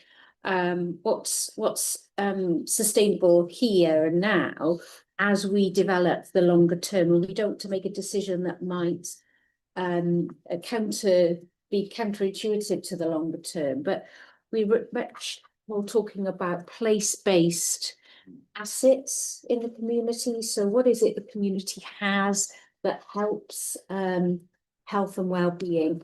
And what are the views of people in the community? What do they worry about most? And in my experience, because I've had some of this challenge in Powys, it's about the step down from District General Hospital closer to home, because transport links to DGHs are really not easy.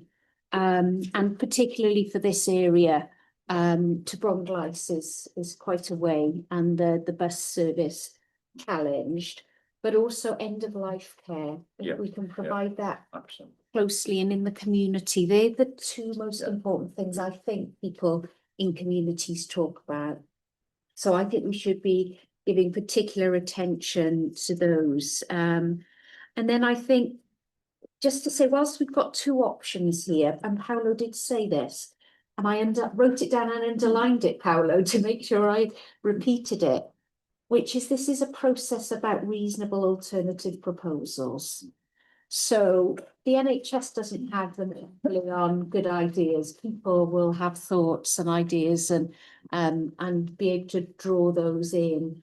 And I'm very keen that we have, if we decide to go to consultation, that open mind and that dialogue through this process, because someone somewhere may have really good proposal that we can take a look at. So that's comments from myself. And Gareth, just to say, given my conflict used to be in my patch, there is a connection, the Mid Wales collaborative work around this patch, and we agreed as health boards to almost erase our borders when it came to patients and care.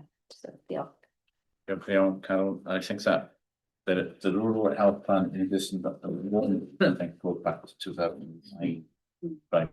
Correct. So that's certainly time to refresh of the thought. Reit, Paolo, yn ôl at y ti I grynhoi, wedyn fyddai'n gofyn I bobl am ddod I benderfyniad. Diolch yn iawn, Paolo. Diolch pawb. I think Carol's picked up the points that Paul and Gareth were making, so just to make sure I've covered everything else up. Phyllis, the point around the problems and the sustainability of the staffing, I think it's fair to say that since 2023, a lot of different attempts have been made to try and solve this problem, and a lot has been learnt, particularly around the retention. And a lot of it is around where you're bringing people in from, what their career aspirations are, and what opportunities there are for development. So within these options, we think there's good reasons to believe that people are able to have good diversity of duties and therefore have good development and career pathways. But it'd be good actually that David made the point, David Jones, on the People and Culture Committee. It'd be good to be involved in any discussions that you might table on this topic to make sure we got the right learning from the period that we've been in here. And Claire and Eartha, I suppose, making similar points. Russ may want to comment, or we, I'm sure, can have further discussions outside, but around the finances and how that is best described in terms of what is available and how that meets the needs of the populations. We've been doing quite a lot of work with Russ's team and the operations team outside of the work that we're describing here, which is delving into how we arrive at the numbers that we've got, what's included within, what alternative views of that could we make. What I would say is, having had a crash course in all of that, it's not as straightforward as you might think, and we'll be doing the best we can to demonstrate that and draw it through. But there is an ongoing stream of work to make that as clear as possible, and the consultation material and the FAQs and answers to questions will seek to do the best job as possible to answer that question. Diolch yn iawn, Paolo. Ga I ddiolch I bawb am y gwaith dros y gyfnod hir iawn. Fel o gwelwch chi o'r adroddiad, mae yna nifer helaeth y gyfarfodydd wedi bod. Helen a'r tîm, Paolo wedi bod mewn cyfarfodydd ac eraill hefyd. A diolch I bawb sydd wedi bod yn mynychu.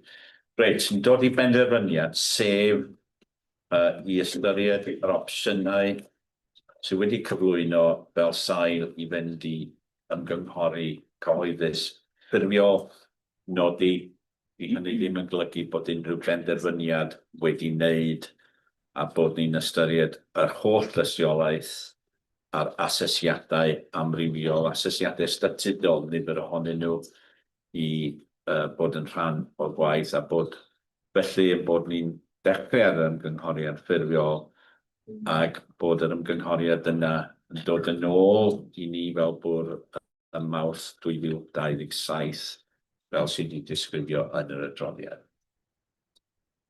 Ydy pawb yn hapus I gymrydwy hynny, sgwrs yna? Oes yna unrhyw un eisiau deud yn wahanol? Nag oes. Felly dyna yw penderfyniad I fynd allan I ymgynghori. Diolch fawr iawn I chi am y gwaith yna.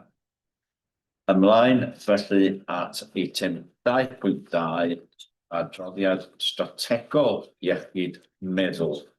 Ac bydd Teresa yn cyflwyno'r eitem yma. Sgwrs yna, dwi am atgoffa pawb bod ni ar hyn y bryd rhedeg ryw 30 munud hwyl.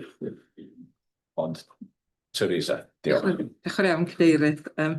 Papur di hwn sydd datblygu ar y gwaith iechyd meddwl o fodorneiddio iechyd meddwl ar draws y bwr iechyd. Mae hwn yn rhan o'n papur a rheolaidd ni erbyn hyn, dwywaith y flwyddyn ar papur dwytha mis Ionawr. Dechreuodd y gwaith wrth gwrs gyda'r ffocws ar yr adolygiad gyn y Coleg Seichiatreg Frenhinol ac hefyd yr argymhellion gyn y grŵp pwysig EAG nathon ni ddysgu gymaint gynnyn nhw a diolch I nhw am I amser. Da ni'n dal I adlewyrchu ar gyd o'i sylwadau a'i awgrymiadau nhw. Ac wrth gwrs mae'r gwaith yn erbyn hyn wedi cyfieithu i'r cynllun gwaith y grŵp fod yn chwilio a chyflawni iechyd meddwl y mental health ODG fel da ni'n ei ddabod o fewn y bwr iechyd a mi ddeudau ODG Cadeirydd. A wrth gwrs Carol fel y prif weithredwr sydd yn cadeirio'r grŵp yna gyda aelodau o'r tîm gweithredol yn bresennol. A mae Carol wedi cael mewnbwn i'r papur yma fel y cadeiryddes fel bod hi'n fodlon hefo'r cynnwys o ran lle da ni wedi cyrraedd ac mwyn I ni rhoi sicrwydd I chi fod cynnydd o fewn y gwaith. ffocws y papur, dweud y gwir, ydy'r cynnydd yna o ran gwaith yr ODG ac yn benodol y fframwaith canlyniadau iechyd meddwl. Mae o'n drafft ar hyn o bryd, ond mae o wedi cael ei liwio gyn gwaith ymgysylltu a defnyddwyr gwasanaeth a teuluodd. Mae yna 5 ffrwd o waith yn yr ODG da ni'n ei ddilyn, a mae yna gyfarwyddwyr wedi cael ei alunio i bob un. Mae Paolo wrth yn ochr i fan hyn yn helpu gyda'r canlyniadau cynllunio strategol ar model gwasanaeth ac hefyd y tîm iechyd meddwl. Dwi'n wrth i'n edrych ar y safona clinigol a'r QMS. Mae Angela fel y prif nyrs yn edrych ar ymgysylltu a phrofiad cleifion a gofalwyr, a mae yna cyswllt fan'na hefo papur yn gynharach. Mae Stewart yn helpu ni efo'r ystada ac yr ymgylchedd, a wedyn mae Debbie hefyd yn helpu ni efo diwylliant, arweinyddiaeth a datblygiad sefydliadol. Mae'r papur yn trafod rhai o'r uchafbwyntiau wedi alunio gyda bob un ffrwd, ond i grynhoi o'n i'n meddwl swn i jyst yn deud mae pethau'n edrych yn gadarnhaol. Mi welwch chi yn y papur fod y perfformiad yn cael ei ddisgrifio ar fynediad i wasanaethau. Mae hwnna yn bositif, gwaith da gyn y tîma, dwi'n ddiolchgar iawn i'r tîma. Y gwaith ar gostwng lleoliadau tu allan i'r ardal, mae hwnna wedi bod yn ffocws arbennig ac yn dal i fod. Mae o yn heriol, ond gwaith arbennig, da ni wedi cyrraedd y niferoedd isel, ond bob un yn ormod tu allan i'n ardal ni'n hunain. Y cofnod iechyd meddwl hefyd yn symud ymlaen hefo gwaith caffael positif. Mae'r model mynediad agoriadol hefyd yn bwysig, a mae'r bwrdd iechyd wedi cael ei ddewis i fod yn un o'r safleoedd cynnar. Rhaid mi ddeud, dwi'n ddiolchgar i Pam a Phil Meakin o ran y gwaith papur, ac os wedi gynffra trio sgwennu hwn chydig yn wahanol gan ddefnyddio'r tair llinell amddiffyn, mae'r bwrdd yn trio sgocyn i ddefnyddio fwy. Felly yn olaf, do'n i am jyst troi'n sylw at y fframwaith canlyniadau'r outcomes framework, so hwnna wedi dod i fyny'n gynharach efo'r ICAN, a mae o mor bwysig. Mi welwch chi, mae'n edrych braidd yn wyrdd yn y cefn, nawn ni weithio ar sut mae o'n edrych, ond dwi'n meddwl fod yr ffaith fod ni wedi bod yn ymgysylltu gyda'r cyhoedd yn bwysig, a da ni wedi cael dros 1000 o fewnweliadau mwyn helpu hefo'r gwaith yna, a dwi'n ddiolchgar i llais a caniad am yr help maen nhw wedi rhoi hefyd yn y cefndir, ac i Vicky Jones sydd wedi arwain ar y gwaith canlyniadau i ni. Mae gynnon ni chydig bach o ffordd i fynd, da ni'n wedi gorffen ar y gwaith, a dwi'n falch o unrhyw sylwadau gynnoch chi heddiw. Ond gan gofio'r ICAN, y stori ICAN ar y dechrau yna heddiw, wrth gwrs mae hwn yn bwysig, be sy'n bwysig i'r cyhoedd, i'n cleifion, i'w teuluodd nhw. A dwi'n teimlo, maen nhw wedi dweud bod nhw eisiau teimlo 4 peth yn arbennig. A dwi am adrodd heina, dwi'n mynd i ymddihiro cadeirydd. Yn gyntaf, oedden nhw'n sôn bod nhw eisiau teimlo i bod nhw'n cael eu clywed, cael eu gwerthfawrogi, yn cael eu grymuso. Yn ail, eisiau cyfleoedd ystyrlon i rannu adborth, syniadau a datblygu atebion gyda'n gilydd, a dyna sy'n mor bwysig. Maen nhw eisiau gwybod am cyfleoedd i fod yn groesawgar ac yn hygyrch ac bod rhan o hynny, a bod nhw eisiau cael ei gweld yn cyfrannu a bod hwnna'n cael effaith yn y system. Mae'r dalrun yr canlyniadau ar y dudalen cefn. Mi fyddwn ni'n mireinio hwnna ymhellach wrth i ni symud ymlaen, ac hefyd hefo'r data da ni angen i hel mwyn dangos fod ni yn cael effaith, a da ni'n trio wneud hynna o lens y claf, lens, swn i'n deud, y tîm a'r staff, a lens y bwrdd iechyd, achos mae bob un ongl mor bwysig. Felly na i orffen y fanna cadeirydd ac ymwneud cwestiynau. Mae yna 4 o argymhellion o fewn yr papur, ond wrach i orffen fanna. Diolch yn fawr iawn, a dwi'n siŵr fydd yna aelodau eraill o'r cyfarwyddwyr efallai eisiau dod i fewn. Diolch yn fawr iawn, Teresa. Unrhyw un eisiau gofyn cwestiwn. Neu troi at Gareth gynta fel person gyda gorolwg acwr. So 2 points and 1 question really. So we touched on a lot of this. Just wanted to emphasise that I think both in the early discussion of the patient story, that both Claire and Carol have emphasised that there's a need for more access to talking, not just talking therapists, but just people to listen. And that came out really clearly in Chris's at the Portsmouth event you referred to. And that ties into Recovery College. I think there is as he's referred to it, I think it's really encouraging, but it's quite small steps at the moment. So we need to push that further and faster and give it all our support. The second point, because I don't think we've reflected on it or given enough recognition of the huge amount of work that's gone on to minimising out of area placements. And I think this is a real achievement of the team. And it's really important, not just because of the money or because the Welsh Government thinks it's a priority, but because of the experience of patients and their families. So I would like to pass on that my really strong recognition to the team for that. The question is just, and excuse my ignorance despite my role, there's a focus on the greatest say for the individual in how their care is provided.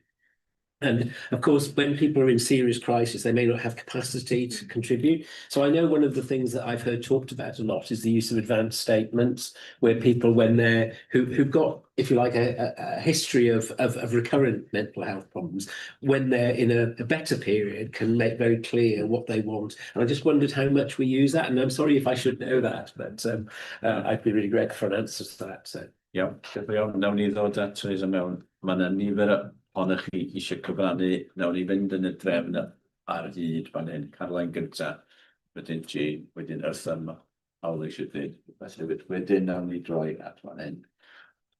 Ie, diolch yn fawr. O'n i jyst yn ychwanegu hefyd i'r hyn mae Teresa wedi dweud. Mae QSC wedi parhau i gadagolwg manwl ar agweddau penodol o'r gwaith yma dros y misoedd dwytha yma. Felly, o'r cyfarfod, da ni'n edrych ar nifer o elfennau o'r gwaith yma.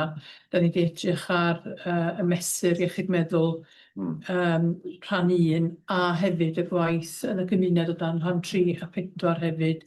Da ni hefyd wedi edrych yn ddiweddar ar marwolaethau yn y maes yma a hefyd yn gynharach yn y flwyddyn mi wnaethon ni edrych ar waith y tîm sydd yn ymwneud efo pobl sydd yn cael defnyddio dda hefyd. Yn ogystal â hynny, da ni wedi parhau i gael adroddiadau manwl gan Teresa a'r tîm ar y cynnydd yn y gwaith yma ers i'r EAG fyddynhau i gwaith. Diolch yn iawn. Jane. So just thinking from a population health for some of those, one is physical health because it's so important, and we have a reduction of approximately 10 years in life expectancy for people. So I think, and again, I know Welsh Government is now very interested in making sure that we are equally taking account of physical as well as mental health. The second one is around well-being as well, that we are taking that into account. Because that links to some of what Gail was saying about, are we actually measuring some of the softer and outcomes. And the third for me is around the number of people with mental health condition who are in employment, because we know it is such a positive preventive effect if we can keep people in work during episodes of mental health. What's that? David. I've got 2 kind of areas I'd like to raise if I can. And one of them I'm raising, which is estates, because it comes up in this paper as development needs, one in relation to how we link with the clinical services plan, and also in relation specifically to how we manage ligature risks. But it also comes up in other areas, like for psychological space for psychological support in Wrexham, and surgery cubes for ED, all sorts of issues. And it's just made me think that I don't remember when I last had a look at an estates plan, and that could be my fault, but I just wondered whether it could be a board agenda for us to have a look where we are, what the needs are, can we get there, what the risks are at some point in the future. And Claire may wish to make a comment on that, because I know that's part of yours. And the other area was the outcomes, personal outcomes. So 3.6, social and economic well-being, regarding I have enough money, support and opportunities to live well. Now, I really understand the importance of somehow building that into the work that we do, and the recognition of, what could be seen as outside factors, but are not really outside factors. But I am worried about a statement like that, because, Wales doesn't doesn't have devolved power to manage benefits, for example, and anybody on 65 quid a week as a single person is not going to be able to feel financially comfortable or safe by any stretch. So I just wondered, I don't think as a health board we can't achieve that. I don't think we can achieve that for people that we're supporting. And I'm just wondering if we should, I understand the aim, but could it be worded a bit differently, because otherwise it could be seen that we are failing. That's Diolch yn iawn. Ble nesa wedyn Debbie. Diolch. Just to answer both those questions specifically, the estate strategy is on the next BCUHB committee in September, and that from there is a route through to board. Yeah. Fantastic. Thank you. I guess the first thing is just to say diolch yn fawr, Teresa, because we are making some really good progress in this area, and it's good to get very regular reports, and I'm grateful to the QSE committee for keeping sort of close oversight. So apologies if I say something that perhaps QSE have looked at, but I just wondered for the next time this report comes, whether the plan could be a bit more specific and measurable.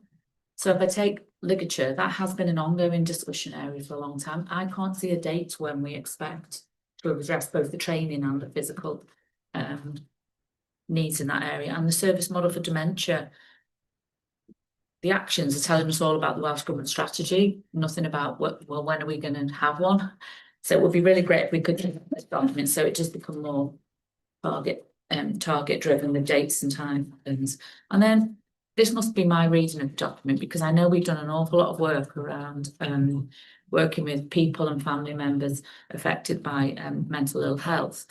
But the paragraph that gives us an update says all the updates are in italics, but nothing in the paragraphs are in italics. So does that mean we've done nothing?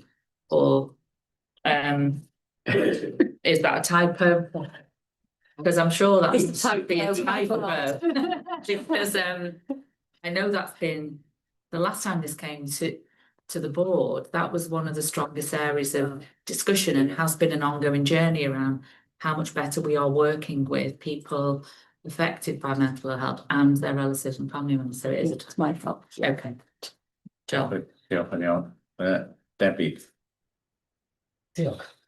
I just wanted to emphasize the area around culture, leadership and organizational development, and particularly focusing on the fact that you know, the staff in this area provide you know, quite intensive support for you know, individuals who sometimes are in critical need, and that in turn means that they need to support themselves in terms of their own health and well-being.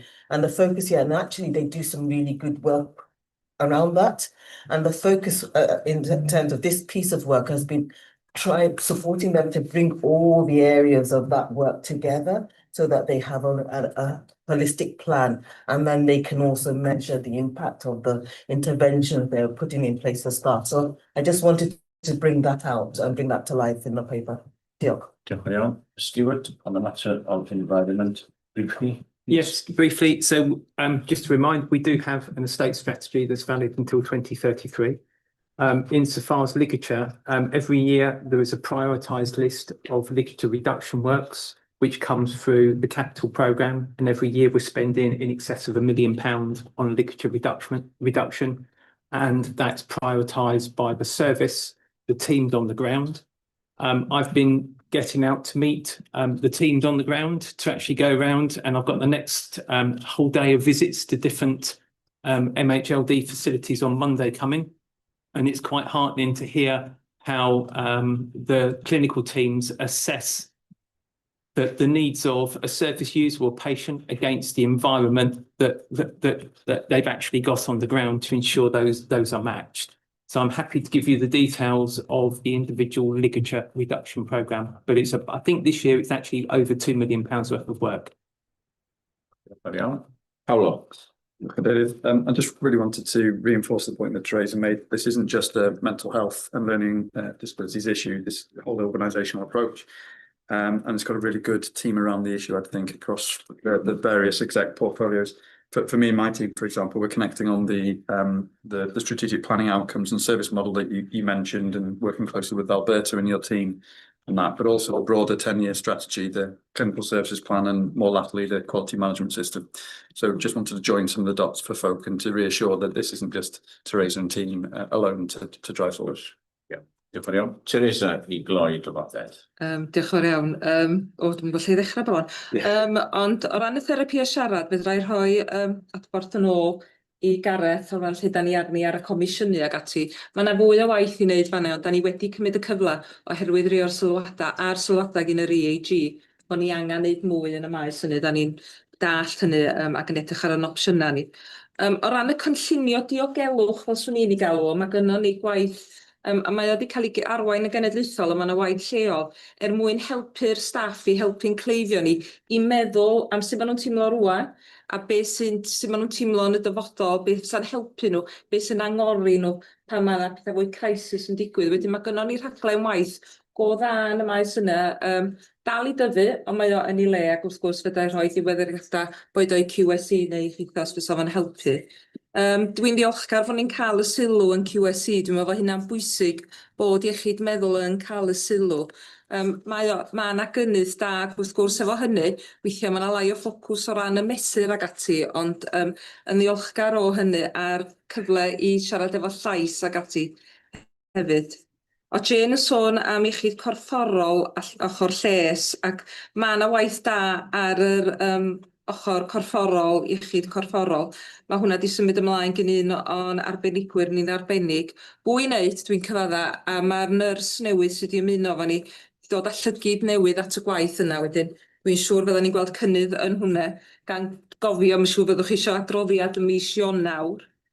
Dwi'n meddwl bod pawb di sôn am stada, na'i'm sôn dim fwy am y stada mewn ffordd, ond yr arian wrtha, nawn ni mireinio chydig gyfannau, ond dwi'n meddwl bod y tai, y cartraf, y to dros pen rywun, mae hwnna mor bwysig, a mae gynnon ni aelod o staff sy'n helpu ni efo tai, ond un ar draws Gogledd Cymru, dipyn ofyn gan feddwl faint o bobl sydd hefo problema o ran cartrefi a tai, a wrth gwrs dwi'n siŵr fydda ni angen gweithio fwy hefo rhai o'n partneriaid ar draws Gogledd Cymru. Mi fedrwn ni weithio ar y dyddiadau a fedrwn ni weithio ar y diweddariad dementia hefyd i'r dyfodol, a dwi'n siŵr fydden ni gweithio hefo Chris a'r tîm hefyd i wneud yn siŵr bod hwnna'n dod drwodd at eto os gawn ni'r cyfle, os di hynna'n iawn. A dwi'n ddiolchgar i Debbie ac i Paolo ac i Stuart am ei sylwadau. Dwi'n teimlo fod pawb yn dod at ei gilydd a mae'r ODG di galluogi hynny, ac dwi'n gobeithio bod y papur o'i sicrwydd bod gynnon ni.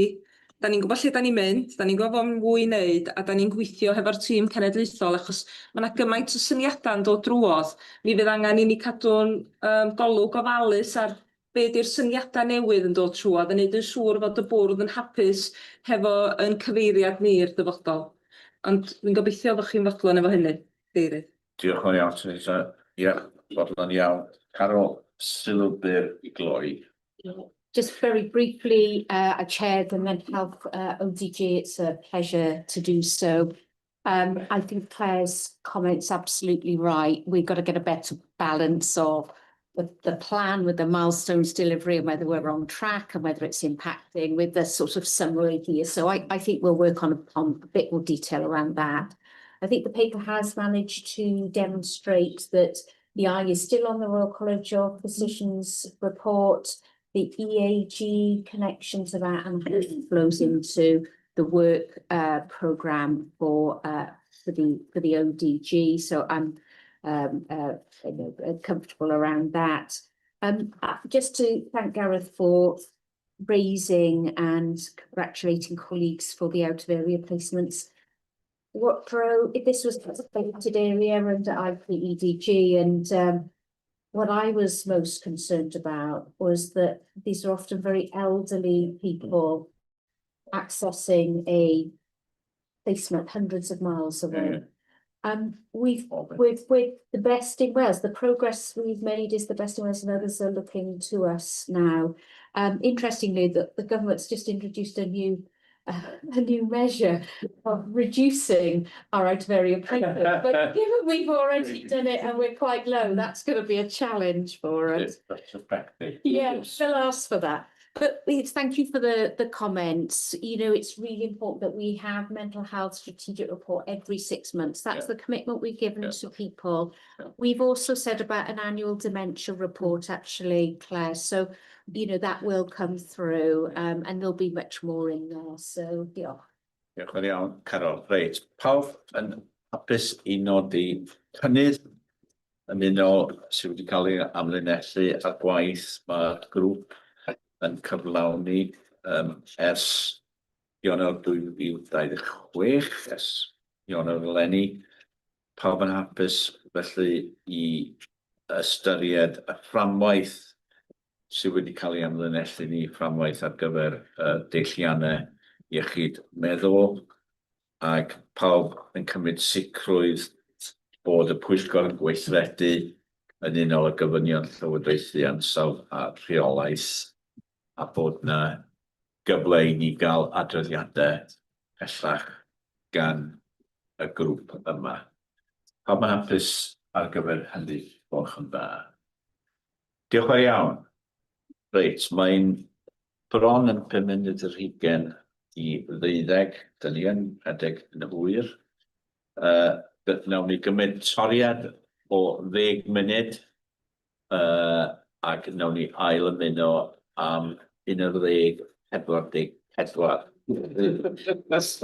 Yna ar y dot mwyn I ni ail afel. Toriad byr.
Croeso nôl i'n cyfarfod bwrdd heddiw, a dyn ni'n parhau i drafod ar eitem nesa, dyn ni'n troi ato fo ydy eitem 2.4 ag dyn ni'n troi at achos busnes amlinellol, atebion digidol ar gyfer iechyd cymuned o fwyd a Carol am gyflwyno'r eitem yma, ysgolch da. Diolch Cadeirydd. You really did need 10:44, didn't you? So sorry, just jumped in my chair. I see what I mean what I say. So, colleagues, I want to start with a thank you, and I don't often single people out because there's teams that work together, but I'd like to thank Alison Kemp, who is the Associate Director of Primary and Community Services in the Health Board, for her leadership and her work with a team of people in bringing forward this outline business case for an all ages community health digital solution. So we've clearly stated as a board our commitment to drive towards getting an electronic health record into the organisation. We know that the larger one is somewhat on pause, given the Welsh Government are doing some work on the digital strategy. I did get an opportunity to express to the Prif Gweinidog this morning how important an electronic health record is, and he certainly nodded and was aware of the matter. So hopefully that's reassuring. We've clearly made progress on the mental health EHR, and we touched on that in the last report.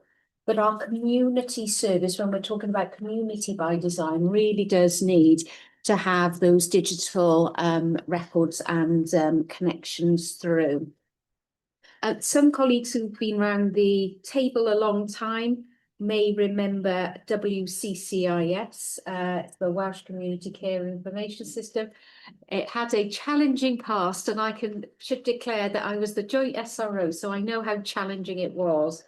That programme has come to an end, and it's transitioning across in Wales to a connecting care programme. So this work here falls under that umbrella and is particularly important for the longer term, particularly on community by design. So a lot of work has happened, and I'm presenting this really as the chair and the SRO for the electronic health record. We will review who is the SRO moving forward, and Justine will be able to help, I have no doubt, with questions. But this case has been presented to the Executive Committee and to PFIG, and whilst our direct application for funding from the government through the what's called the DPIN, Digital Funds Investment Group, I think, a digital Programmes Priorities Investment Fund, get my letters round the right way. Well done, Rian. We were declined on that. However, we believe there is funding through the Digital Health and Care Wales, and we are likely to have written confirmation of that any day now. So I felt it was still quite important to put this in front of the board for the support. But Gareth, as chair of PFIG, and his committee has reviewed it to support it moving forward. Diolch. Okay, diolch yn iawn. Unrhyw sylw gan unrhyw gwestiwn fel bych chi wedi clywed, mae'r adroddiad wedi bod trwy'r Pwyllgor Gareth yn cadeirio. Jane, have a question. Yeah, it's in line actually with community design about making sure that there's interoperability between systems, and particularly EMIS in primary care, and whatever this system is, because that will make it much more easy to make some of those changes in practice as a part of that. Diolch yn iawn. Paolo, do you have a question? No, just rhywbeth I adio. Went out recently with community teams through Alison Kemp and the community resource team, and I was reminded how important these types of systems are to them to be able to do joined up care in the community and our community by design kind of strategic direction, because what seems like a very simple thing of accessing patient records between GP surgeries and things can become very, very complicated if you don't have the right systems in place, and can introduce terrible amounts of waste actually. So just massively supportive and wanted to join the dots with that. So, Sydyn. Diolch, Chair. So really, just to emphasise, the case indicates non-cash release and savings of £37 million over the life of the project. So, and whilst there is an ambition to cover the revenue costs when we get to FBC, I think that is a sizable amount of resource, and perhaps our ambition should be to create some financial headroom in our current circumstances, and also to really articulate what those benefits are going to drive if we retain that resource. So clearly we would think a community shift and an investment of such scale should give us some benefits. So making sure really, Chair, that those benefits are articulated when we see FBC and raise our profile of ambition on the savings. Claire. And I was going to actually just say something similar in the sense that I think more and more with our value and sustainability work, we've got to not only see staff going. There's another item on the agenda where there's some reference to freeing up time for people, which is great, but we've also got to see some agencies as well. I'm not really in a bad mood today, but as the digital champion about this, I saw the papers. So I think from a governance perspective, Pam, we just need to think about, I think the route for business cases is PFIG, but we just need to think about people's roles and making sure that people, because I feel I should be championing this, but I didn't even know it was coming to the board. So I have a question then for, presuming we get through the whole process, we get this delivered again, have we aligned it into our digital and data plan in terms of our own resources to deliver the change? Yes. Good. Sure. Clara. Within Billy. Thank you. We're very supportive of this for the reasons that have been said. Just to reiterate two things. One, electronic health records are patient safety initiatives. One, to be able to allow treatment of patient with previous days, but equally to be able to audit care given more effectively. And secondly, although I'm incredibly supportive of this, what we need is a joined up electronic health record for all of our work, rather than bits and pieces like this, because I'm incredibly supportive of it, but being able to put the whole bit together is incredibly important. So just to keep emphasising that it's not piecemeal, as you say. That's what Claire was saying as well, that we see it in that wider digital context. Billy. Yuck. I think what has caused a lot of frustration for staff previously is when systems don't speak to each other. So will this system? Yeah, good question. Right, Carol, I ddod yn ôl ac I gloi. Sorry, before, Pam. Claire, I think actually Justine were having a bit of an offline conversation around the route. So yeah, it is like this case was because it was a business case, but actually the responsibility sits with BCUHB and obviously your digital champion as well. So I think we need to just work through some of these things, because I think sometimes these things a bit left field, if I want to just say that. But actually, if we could, what's the strategic direction? Where are we going as part of the process? Because then obviously I don't think it is right and proper PFIG in terms of the scrutiny of any business case before the board, but it's around how do we find that balance that we've got the appropriate oversight by board committees without duplicating or making a process longer. So I think I'm sure we haven't had the opportunity to speak in person around it, but we had a bit of a sort of conversation. So I think that might be happy to take that as an action, I think, going forward, because there will be others. David, I don't know what you think, Carol, but I just think I think Claire's point is valid, but also valid for PFIG as well. So Okay, right, Carol. Thank you. Just to follow up on that point, Justine and I starting a conversation about, so I chair the EHR electronic health record group, just whether we should have a wider digital group, of which then the connection with the champion feels really important. We've done so much digital development sort of last year, and the ambition's fine. Just to say, and I should have said this, in terms of the big picture EHR, that we are making tactical decisions. That the mental health one was tactical, this is tactical. Well, and it's a bit, you might think, why are you making a tactical decision? Well, it seems that the whole big picture EHR may still be some way away. There'd be a big Welsh Government thing. It's enormously expensive, but we do need something for the here and now. So that's why but yeah, not to lose sight of the big thing. And then Billy, you're absolutely right about the integrations, and really on Jane's point about does systems talk with one another. There would be a procurement system, and there's lots of different systems out there, but you could sort of hone it down to a couple of key ones, and integration, interoperability will be an important part of assessing it. We don't need clinicians spending so much time going into 50 apps, you know, the more in one place, the better. So, diolch. Diolch yn iawn, Carlo. Diolch am y droddiad yna, Jane. At weld cynnydd fel bod ni'n gallu cefnogi gwaith mae pobl yn gwneud fel sy'n wedi cael ei nodi. Pawb yn hapus i gefnogi y cynllun busnes amlinellol ysgol amdana atodiad A. Pawb yn hapus i gefnogi llwybr i chwilio am gyflenwyr. Pawb yn hapus i gefnogi defnydd o unrhyw adnoddau o fewn y bwriadu i gefnogi yr achos busnes llawn yna fel sydd wedi cael ei grybwyll yn barod. Pawb yn hapus. Iawn, diolch yn iawn i chi am eich cefnogaeth a diolch am y gwaith. Ymlaen i eitem 2.5 a'r cynnig cynaladwyedd practisau meddygon teulu gogledd Sir Ddinbych sydd yn dipyn o lon ceg, ond yn y bôn sôn am unrhyw gynigion a drefnu sydd yn wneud efo y practis GP yn ngogledd Sir Ddinbych. Tamina troi at chi sgwrs na ar gyfer.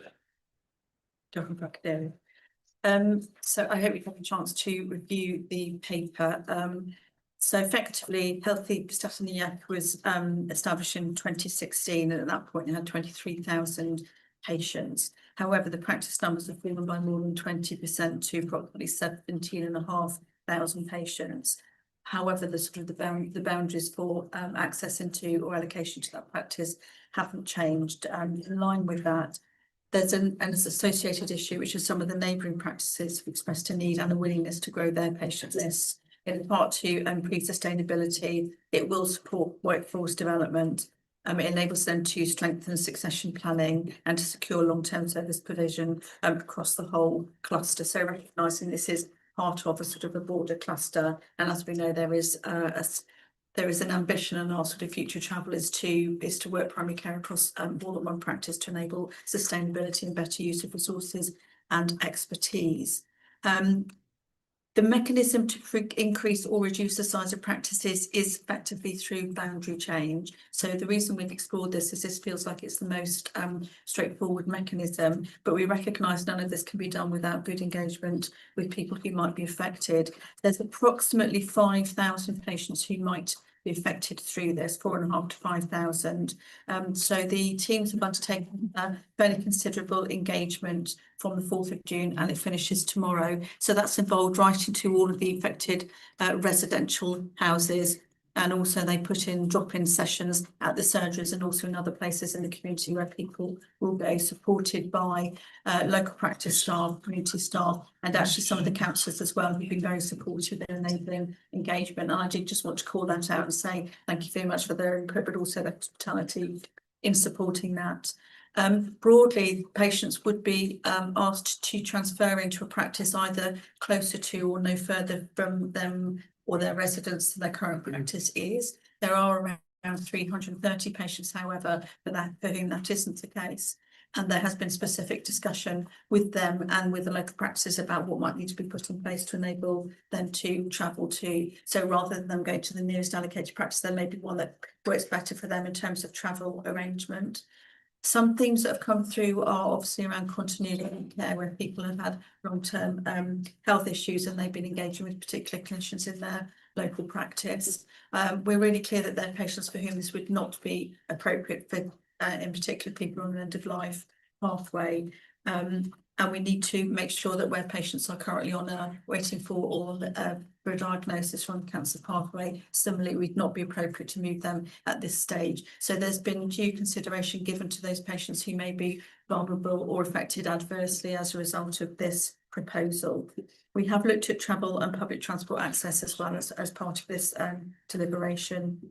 The majority of patients therefore would transfer to a practice either closer to or no further from them than they were, apart from a small number in area defined in the paper. The receiving practices have been very supportive of this proposal and are prepared to demonstrate workforce and capacity plans before accepting those transferred patients. So again, they won't be disadvantaged by longer waiting times, and they would be managed through a phased structured approach over a period of time with a view to this commencing broadly in January or so of the new year. So we are going to be looking at how we can manage some of the branch surgeries. There's one or two that might then be associated with a different practice, and we're looking at what might be possible around that. That supports both the local population to stay in their local branch, but also will develop some of the resilience and sustainability for some of the other practices. So the staffing model in HPI was developed for 23,000 patients, and it's not been reviewed despite there being reductions in the list. And there is an issue also to make sure that the workforce in other associated practices would require review of workforce and service models, and that's absolutely built into the plan. Any staffing changes, of course, will be managed through our organisational change processes internally also. So I think some of the concerns that the cluster have raised is it enables the sustainability of neighbouring practices. It makes better use of the workforce and capacity in primary care, and it does leave Health Prestata and with a model designed for. It makes sure that the operating model is more consistent with the practice size that they're currently working with at the moment. So we have identified some risks through that. The team have been working very closely and will work closely with those residents and the other practices to make sure that we can mitigate those as far as possible. We would look to make a decision pending on the outcome of this discussion sometime towards the end of August, and then the boundary change date would be effective from January. So it gives us quite a long time to do the work associated with working with and transferring patients. I'm happy to take questions. Just on the process, I think it outlines that the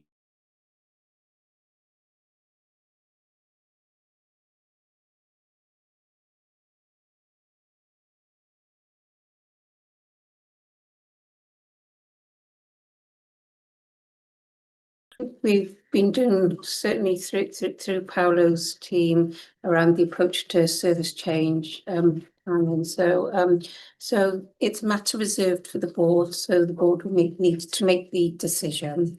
So I think ideally we would have brought this a bit sooner in the process, but so hence why we want to bring it in today. So we will need, so there's some internal sort of governance. I think there's a primary care panel that and then it will need to come back to board. I suppose the thing we'll just need to check to me, and I'm sure the answer, because that will be on the 24th of September. So the process seems appropriate, but I just need to maybe get some assurance outside from Alison that that's not going to delay the January date. But I think I would suggest we conclude the internal governance, if you like, and then we bring it back for the final decision on the 24th of September. Right, we will leave you to have discussions outside and affirm that all that, please. Unrhyw gwestiwn neu sylw ar hyn sydd yn broses technegol dydy pwrpas. I just want to say very supportive of this. I'm very supportive of our managed practices, but I think that the HPI is still rather large, and I think the principle of trying to rebalance so that we have more sustainable GMS practices in the same area that can continue, and some of them do excellent work in a very deprived area to deliver good services is the right thing to do. So I'm very supportive of it. And I also think it's worth saying that I think the efforts to consult have been very, very serious as well. Diolch yn iawn. Sorry, Louis. Thanks, Tamina. I note that there is something on the effects to the workforce, and that OCP guidelines will go through. Just wonder, will any posts be affected adversely by this? I don't think they will be adversely affected. So overall, it's not that we need less workforce than we have at the moment. It may be that a very small number of staff might be asked to work out of a different surgery or a branch, but actually there are some choices for them about, and similarly to patients, we wouldn't be asking them to move somewhere where it felt like it was detrimental to them. So certainly one of the arrangements, just one of the practices is that I think it's Rutland branch would be taken over by a different practice, but the staff who work there could continue to work there. So we do recognise the employment relationships are slightly different in primary care, obviously. So we would work very closely with them around that, where they're employed by us as opposed to being employed by practices. Diolch yn iawn. Unrhyw un arall, os nad oes pawb yn hapus i gymrydwyo'r adroddiad a'r bwriad i mynd allan i ymgynghori pellach, ac yna adroddiad yn dod yn ôl i'r bwrdd, dan ni'n disgwyl i wneud penderfyniad yn unol â hyn mae pawb wedi ymddangos. Pawb yn hapus, gwelwch yn dda. Iawn, diolch yn iawn i chi. Ymlaen at yr adroddiad nesa sydd yn dod â ni at adran perfformiad integredu, a mae'r adroddiad ar gofal wedi gynllunio. Rwy'n troi at Tamina ar gyfer y adroddiad yma unwaith eto, Tamina. Ocê, na i droi at Carol ar gyfer yr eitem yma i Gyrwyn. 3.1. Diolch. I'm only going to do a brief introduction, and this picks up the comment that Eartha made earlier about how we are reporting progress for the public. So I'm just going to give a master message here, and then I'll hand over. The Health Board is making and continues to make significant progress on planned care. As I mentioned earlier, we are now meeting the de-escalation criteria for the over 2-year referral to treatment target rates. And we have sustained the Q1 performance from the end of March. I refer to that because only 2 health boards have been able to do that, ourselves, and I think it might be Swansea Bay, 100% sure. Because the first quarter is the quarter where there is usually quite a bounce back from the big efforts that go in to get to the end of March.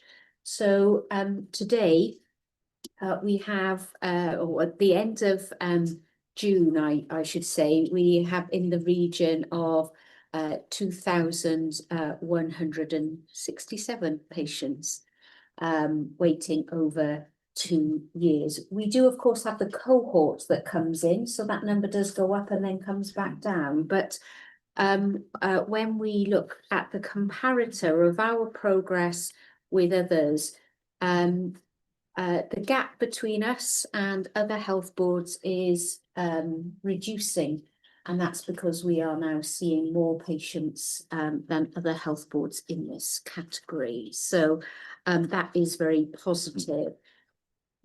As you indicated earlier, Chair, I had the opportunity with Stuart this morning to show the Prif Wynidog, the Llandudno Surgical Hub. That is coming along really well, and we were walking through the patient pathway, and he was particularly interested in sustainability. So whilst we are working very hard on dealing with those numbers of people who've been waiting, he's encouraging those sustainability solutions, and we're able to demonstrate that to him as well. So that feels very important. And then just 1 or 2 other areas, and there's quite a lot of detail in the report. The time to access your first outpatient appointment, we reduced that from 33,000 people waiting over a year to 5,000 people waiting over a year.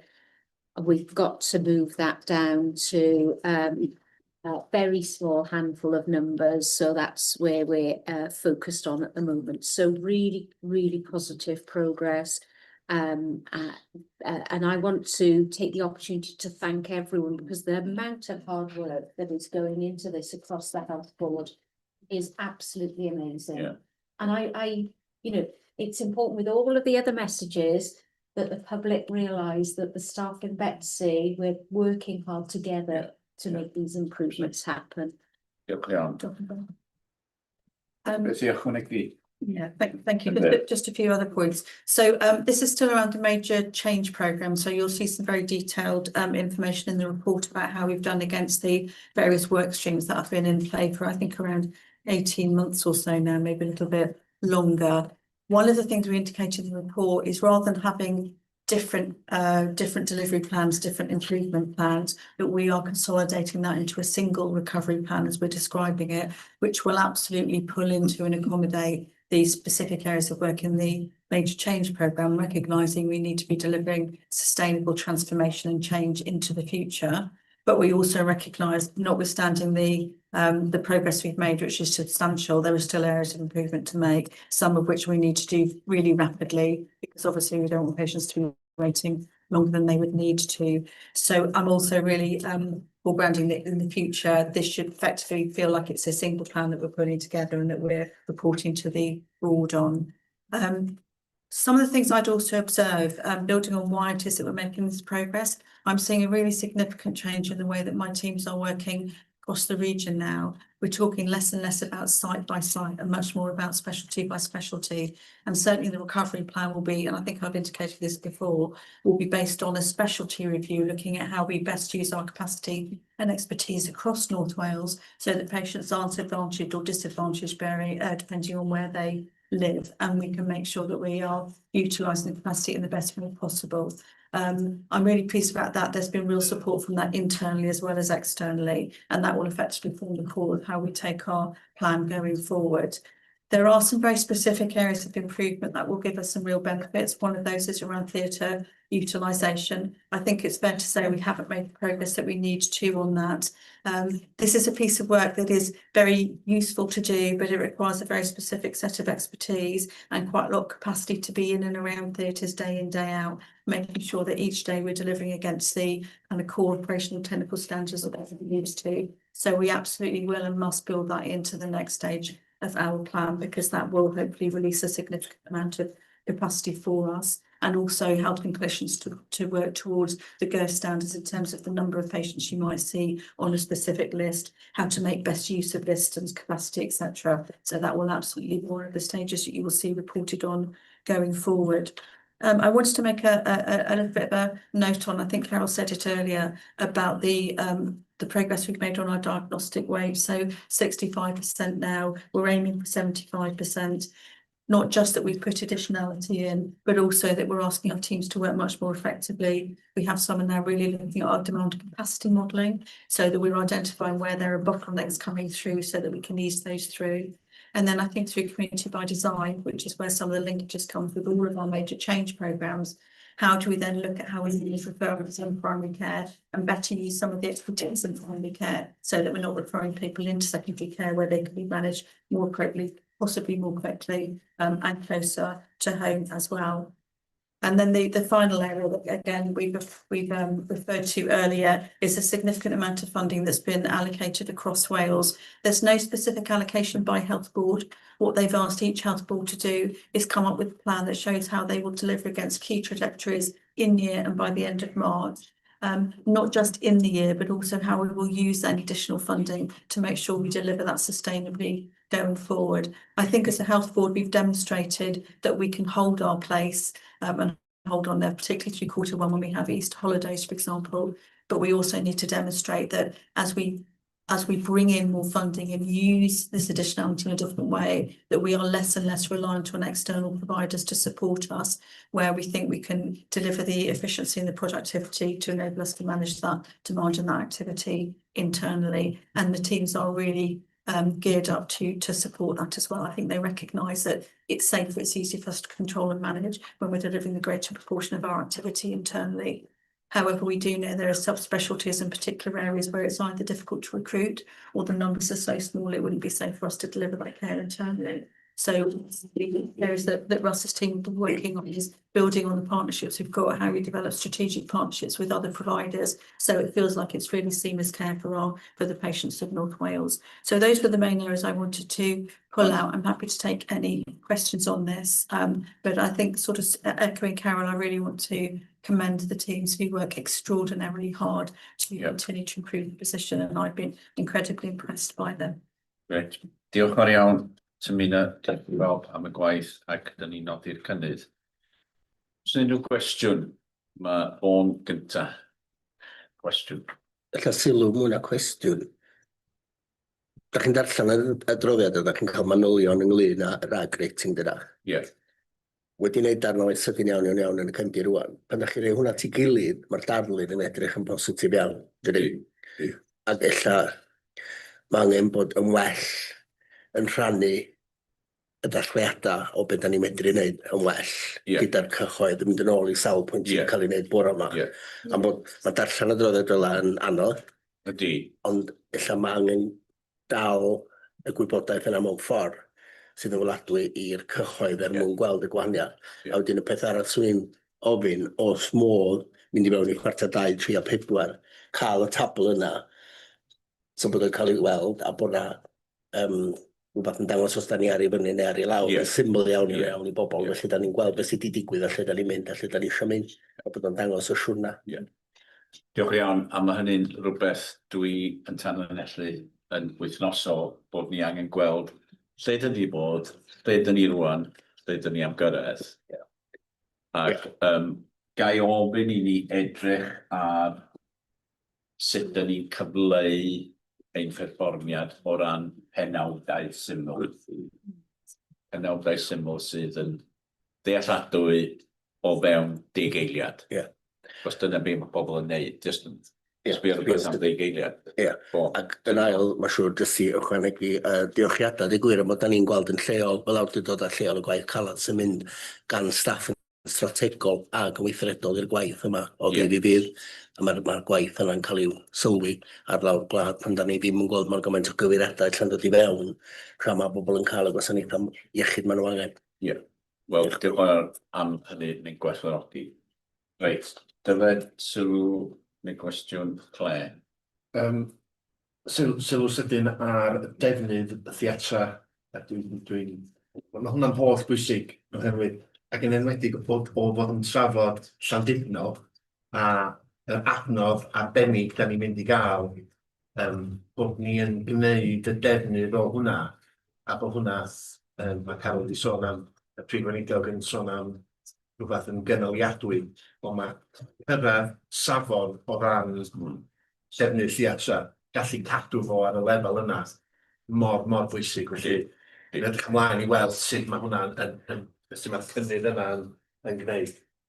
Mae yna ddisgwyl bydd yr adnodd newydd yn Llandudno yn golygu bod yna gynnydd o ran cynhyrchiad fel fysa nhw'n dweud yn y diwydiannau.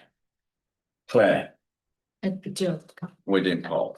Two questions. So one of mine was about data productivity. So under 3B.4, Box talks about best practice in data management through standard pre-op assessment process, driving data productivity.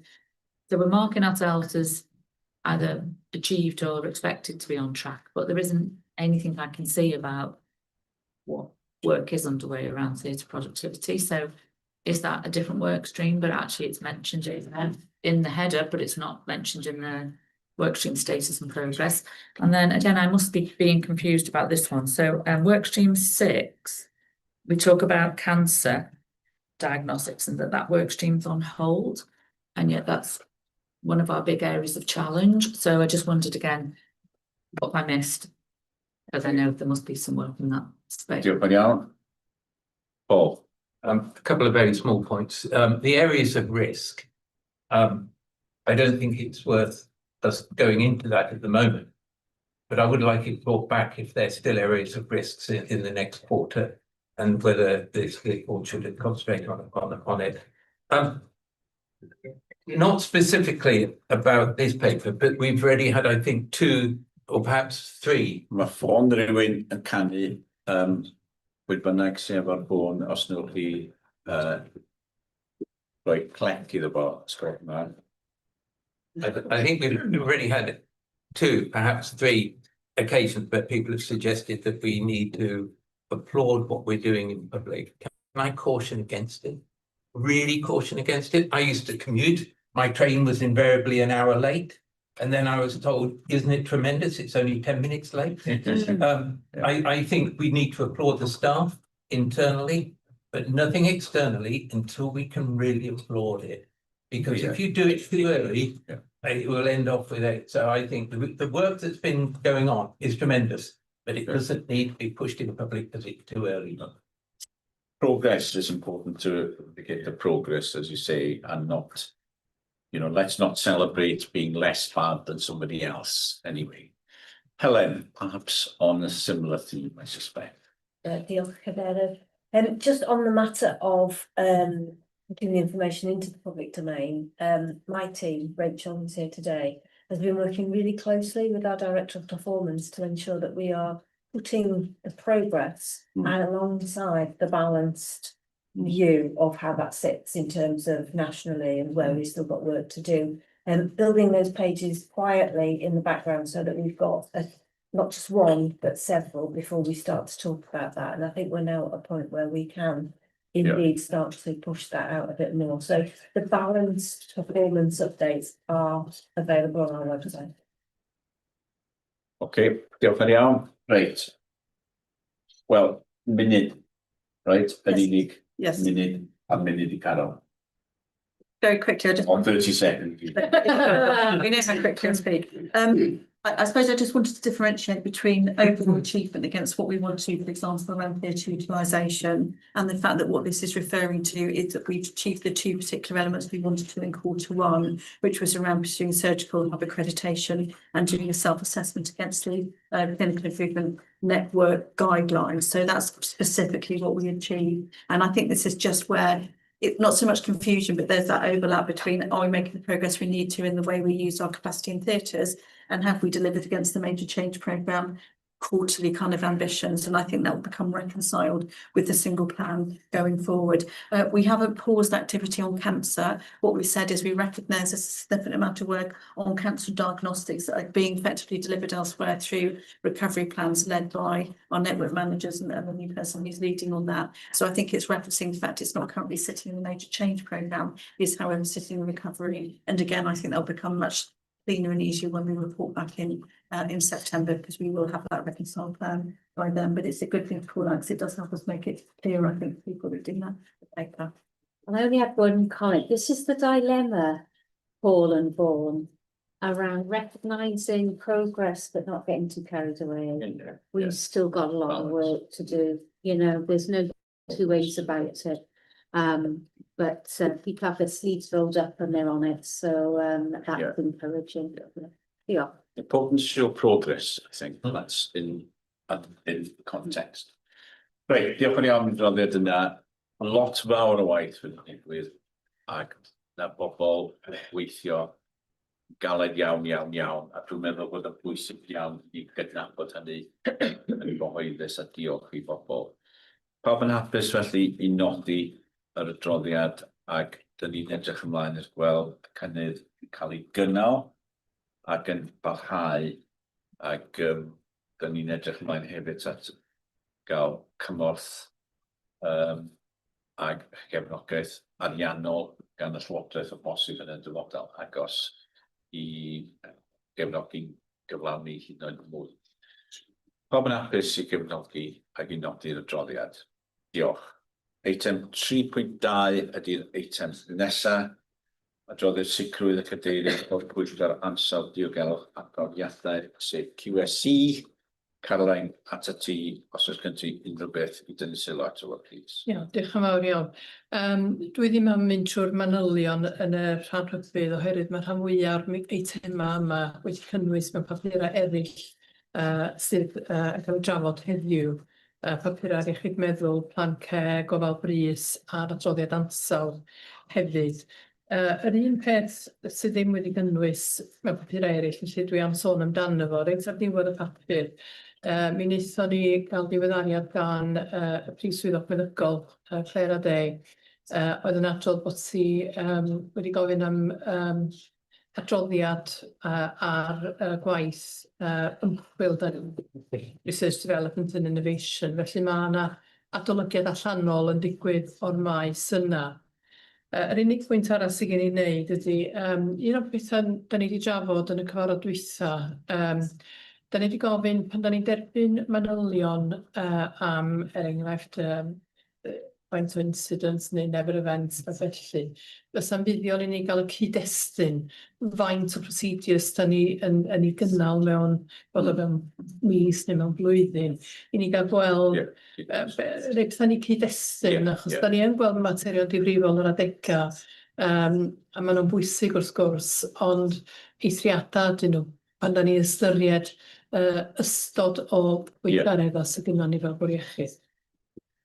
Diolch yn iawn. Pwynt bwysig. Unrhyw gwestiwn, Caroline, am ei adroddiad chi? Os nad oes pawb yn hapus i nodi'r adroddiad, sgwrs yna. Diolch yn iawn, a diolch am gwaith Caroline fel cadeirydd a diolch i'r pwyllgor am gwaith trwyadl. 3.3 ydy adroddiad perfformiad gofal brys ac argyfwng, a byddwch chi'n gwybod bod ni'n cael adroddiadau ar hyn o bryd bob cyfarfod bwrdd, gan bod y bwrdd eisiau sicrhau bod yna gynnydd yn digwydd a bod yn cyfarch yr hyn sydd angen i gyfarch o ran y heriau. Felly, tymuno dros at chi ar gyfer y adroddiad yma, please. So it's fair to say UEC remains one of the Health Board's highest corporate risks, sustained pressures across ambulance handovers, ED waits and discharge delays, which we know impact on patient experience and outcomes, but also staff experience working in those areas also. We are seeing some evidence. I'm describing it as green shoots. I think recently I've tried it as green shoot with a little bit of a flower as well, which I'll talk about in more detail. But we are now seeing evidence of some improvement, but also being sustained at times of pressure and challenge, which will be the real indicator for us that we're changing things sustainably going forward. I think it's fair to say, however, although we can look at performance figures and say, well, that looks a little bit better here or there, I don't think the improvements have translated into that system-wide outcomes that matter most to patients. So they would still, I think, describe overcrowding in ED, long waits for clinicians, but that once they see a clinician, they are broadly happy with the care. The fundamental constraint does continue to be poor patient flow and delayed discharge, and that creates congestion in the department, which then impacts on people coming into the department. We are, however, also aware that we need to, partly through community by design, really think about alternatives to attendance at ED to enable people to make a slightly different choice if they don't need the setting that they would get in an acute emergency department. A piece of work we need to do, and I know the communication teams do a lot of work over the summer to try and enable tourists to make different decisions, but at the moment it probably feels like that's the easiest and nearest place for people to go. By the end of September, we must achieve no more than 970 ambulance handovers exceeding 1 hour, although we're working towards the 45-minute handover trajectory that we need to be delivering from the beginning of September, and that no more than 10% of patients in the department wait over 12 hours in each ED and then across the health board. There are variations across the 3 sites at the moment, and that we do want to continue to improve senior clinical assessment times, because that is a real indicator of safety in the department and enables patients to move through their emergent and urgent care journey. I'm going to say something slightly odd here, which is when I'm on call, it's occasionally a pleasure to open up the vast handovers live handover data, because on occasions there aren't any ambulances waiting at all. And when I spoke to the Chief Operating Officer for NHS Wales, he thought that he had to refresh his system several times because he thought there must be a glitch. But in fact, we are seeing more days in a row and more hours in a row where we don't have significant numbers of ambulances waiting on the fourth board, and that the number of hours associated with those ambulance waits have definitely dropped since I started last April, which is really encouraging. Wrexham in particular has made significant progress, and I really want to call them out for that, where even when the department's extremely busy, so maybe 120 people in the department, they are able to pull ambulances in because they've got a real strict discipline now of moving at least 2 patients an hour out of the department every single hour between 8 in the morning and 8 to 10 in the evening, and that has made a significant difference. That isn't translating into the senior clinician weights at all yet, but it does mean that patients are not waiting in the forecourt, and that our ambulance colleagues are able to go out and treat and manage patients waiting in the community. So that's really where my flower, my green shoot is. One of the things I would also evidence that they've spent the last 18 to 24 months really working on culture, team working and leadership on the site. And that's the work that we're really trying to develop, particularly in YGC, where we know we've had the HIW concerns, and also in YG as well. So we're looking at what's made it possible there that we can then translate into the other sites. And there's a learning discussion early next week across the sites to do that. This is the other area where I'm seeing some positive signs of improvement. So we are getting 3 sites working more closely together so that they can learn and borrow from each other. And a lot of work around improving the way in which we manage pressure and escalation on the sites as well. From next week, we will have somebody working alongside Michael as a recovery director for UEC, which I'm really pleased to know. Somebody who knows the organisation well and has already built some of those relationships and trust and confidence to really begin to work on each of the sites and across the sites to deliver our overarching improvement plan and the 90-day plans per site. And we're also allocating an additional person specifically to YGC to support flow within the site to enable them to manage some of the pressures in their emergency department more effectively. So I say broadly, we are concerned about the crowding in ED. We are making some progress in ambulance weights, but we need to clearly do more work on that. And we've got an absolute imperative to deliver what we call the 45-minute handover programme by September, where patients aren't waiting more than 45 minutes to be brought into the department. We are maintaining oversight to ensure that we deliver the de-escalation requirements by September, reminding you around ambulance handovers, 12-hour waits. But as we picked up earlier, there's significant work going on around discharge to recover and assess to make sure that patients are rehabilitated and continue their care and treatment in the most appropriate environment for them, and that will hopefully mean over time we'll see reduced length of stay and reduced number of days and number of patients waiting pathway of care delays. One of those will be through some of the work we're doing with local authorities around the integrated discharge hubs. In YGC, we're looking at developing an urgent treatment centre so patients have more choice about where they might be treated, where they have an urgent rather than an emergency need, and that we continue that adoption of best practice across all of the sites. We are seeing some improvement. I would not say that we are happy with the situation we have in our emergency departments as of yet. So we know there's continued work to do. But I did want to note the continued efforts of our staff, with clinical, operational and support staff, and to deliver against the improvements that we're looking for. Diolch yn iawn, diolch am yr adroddiad yna, ac mae yna waith digwydd, ac fel sydd wedi cael ei nodi, mae yna waith wneud, dyn ni falch o'n efo, pan mae rhaid i ni parhau ac i gynnal y performance yn ogystal. Unrhyw gwestiynau, sylwadau, mae yna nifer eisiau gwneud, felly dechrau ochr yma, dechrau ochr yma, efo cle. Wedyn adroddiad Rhia. Me first. Correct. Sorry, I think I had a blank moment. Diolch yn fawr, Cadeirydd. So thank you for the report and Serena and all the detail.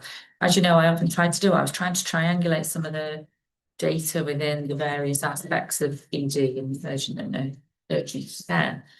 And I just wondered whether, so Wrexham has got the best performance around handover within 45 minutes, but out of the 3, it has the worst on time to assess. That's the word, yes. So, and I know that also includes people who haven't come in an ambulance. So I just wondered whether we were getting better at getting people out of the ambulance, but actually then we've got another lump somewhere else to deal with. So I just thought it's interesting that we can look at one set of data in isolation and think that tells us something, but then we look at something else and you wonder whether that's impacted by the previous. Then I wanted to just pick out the really big challenges we're still facing around getting people home. And I think I remember correctly that we were doing some quite good work within Swan Council. Sorry, Bon, I might need to like step in here. And I just wonder why this has been such an intractable problem for us, because I've worked in North Wales now since the beginning of 2010. And it seems like it's been the same problem forever, and the numbers remain about the same. So other parts of the UK are doing better than us on this, including maybe other parts of Wales. So I just wonder, what is the big thing we really have to do differently? And I know, you know, Andy Burnham, social care reviews, over the hill and all of those things, but they're not going to make changes quickly, and we need to make changes quickly. So I just wonder, what do we think is the thing that really needs to happen and can happen at pace to enable us to deal with that challenge? Because I think we all understand what the long-term changes need to be. It's about not getting people in hospital in the first place. It's about, but we've really got to address that, I think, before we're going to be able to confidently do what we want to do in ED. And then a detailed question, I apologize. We talk about 12-hour waits in ED, and we give detail on how we're performing on the second measure, but not on the first, and I didn't know what we were doing on the first measure. And I wondered if that was just an error that we weren't reporting on, because they're two different things. So it'd be helpful to understand that. Thank you. Diolch Claire. Ian, nesa. Yeah, it's just to pick up again on the issue of delays of getting people out of hospital.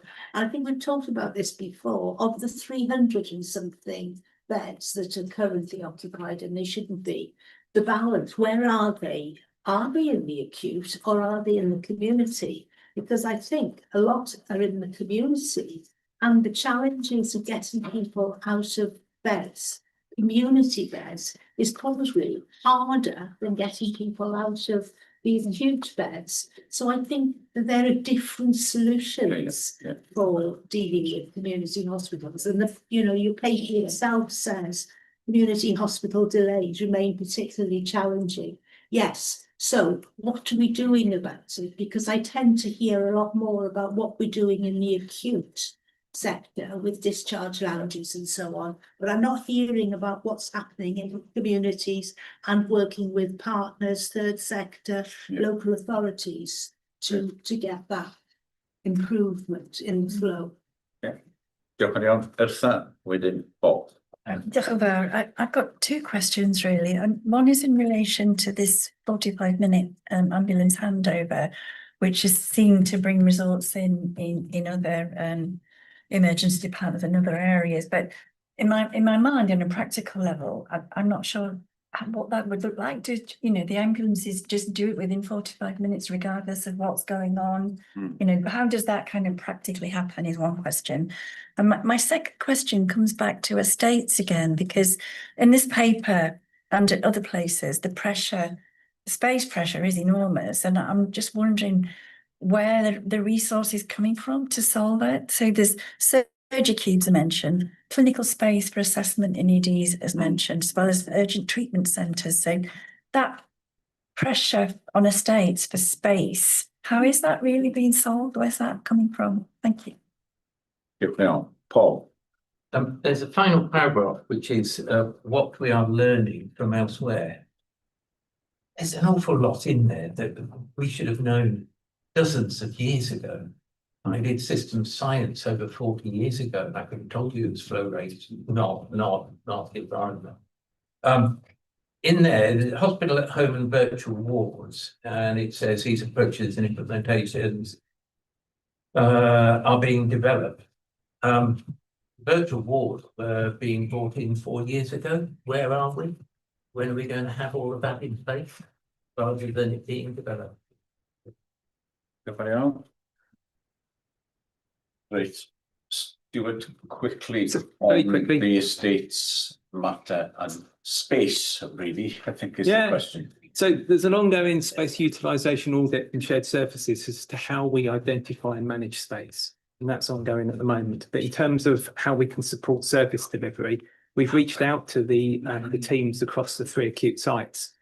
And particularly at YG, we're working on a programme with relatively minor improvements, which are going to support their services on site. So we are providing the support where we can.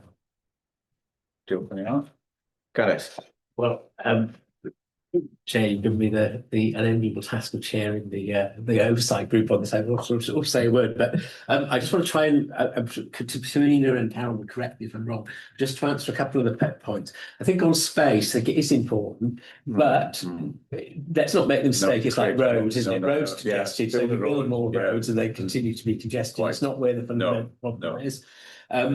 The second point is this question about discharge to recovery process. And to me, he's already made the point about too many patients being categorised as category 3, and therefore, but in my view, my humble view, that we do have some provision there. It's underutilised, and the reason is because it's not sort of sufficiently concentrated in people's minds, and I think it's risk aversion. So I think it's risk aversion within, I'm not pointing fingers, but within our secondary care hospitals, that people who are assessed actually as clinically optimised, they do not need to be in hospital, but when presented with the option, well, this person can go home and we have the whatever the package is called, but in each of the 3 areas, we have packages to provide the care at home on an interim basis, and the ward staff and the clinicians say no. We're not satisfied with that. So that is really, it's a cultural thing that we need to overcome. But also as a board collectively, I think it's accepting the risk that at least a small proportion of people that are sent home may end up coming back to hospital or may have adverse consequences. But on the round, it is far better for people to be sent home as soon as they are able to be at home. So it really is about us having a proportionate approach to risk, I think, and that's quite a big challenge, but we're still working on it. I also wanted just to say very briefly, I mean, to me, it's about green trust. I thought about swallows and swallows making a summer, but I want to be positive. I do think there's some indications. I think a couple of months ago, this 45-minute challenge looked completely impossible. And actually now, I mean, on a day-by-day basis, there are definitely quite a few days where we're by no means the worst in Wales, which is not to celebrate, but just saying we're not so much of an outlier as we were. And although I think the problem, as Claire said, there are so many different targets you can look at, and there's some trade-off between you. And actually, at some level, the 45-minute time is most important. The 12-hour waits, I think, are more significant. But actually, from the Welsh Government's point of view, if we can show that that is something we have tackled, that will be a major fillip in terms of the confidence of our staff to say, actually, we can. And the other thing is, although it sounds like it's a sort of quick fix, back to your point, Eartha, that we're just offloading them and then they're somebody else's problem. But actually, one of the things that people don't look at, and I'm grateful to, so this was a point that Claire made to me some time ago, is nobody measures the total waiting time that somebody has. So they may have had a fall and come into hospital. They may wait 12 hours in the waiting room, but they may have already waited 8 hours for an ambulance. And by offloading the ambulances and getting the ambulances back out there, it means that those waits, even before they get to the ED, will be less. So so it's not just a tick in the box target. It does have a significant. I'm sounding now confident as if I know more about it than I actually do. And please do correct me if I'm wrong, but those are just some of the points that occurred to me. And I do want to say the situation is still very, very difficult, but there are some positives. And I do think we need to recognise staff are working incredibly hard to try and improve the situation. And we, as you say, Gareth, you chair that oversight group we've established to support progress and encourage to sustain what we've achieved so far. Right, a brief response, please, very from Tamina. No, you're absolutely right. We do know, and we saw this in YGC when we quite rightly limited the number of people in the corridor that has had an issue. Sorry. YGC. The tiny little way, particular period. By limiting the number of people in the corridor, that does absolutely mean that there are fewer ambulances that are being handed over as the way they were before. So there's something about performance and there's something about risk and where we hold the risk, and we do need to reconcile that. And we do know that if you take one action, there will be a positive impact in one place and there might be an adverse impact somewhere else. So we need to make sure we sort all of that through. On your point linked to that, from September, an ambulance crew can offload a patient after 45 minutes and go. So we are working very hard to think about how we could accommodate and manage that. So in Wrexham, for example, we're building a space that we could effectively cohort those patients, jointly kind of staffed by ourselves and whilst the ambulance service as well. So there are particular ways we're thinking of managing that, but they are allowed to do that. Clearly, we need to work very closely with them and manage that approach appropriately.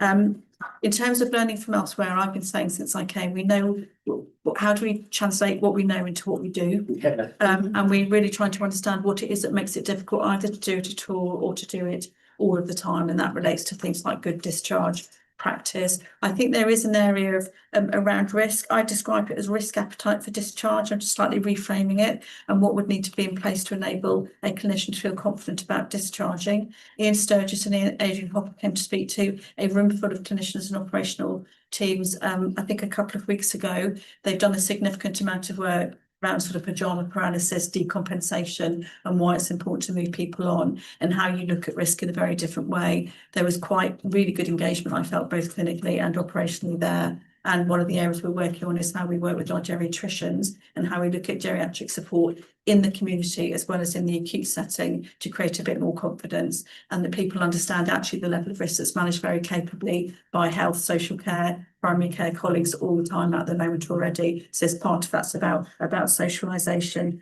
And I think there is definitely some work we need to do around that risk, about that sort of discipline, internal discipline about we do this all the time, every single day, and it then becomes the habit and it builds that self-belief. Well, that's what I'm feeling in Wrexham. There's a self-belief that we can do this stuff that's good and they want to do more of it. So we need to make sure that people feel capable and confident that they can do more of what is right or what is appropriate.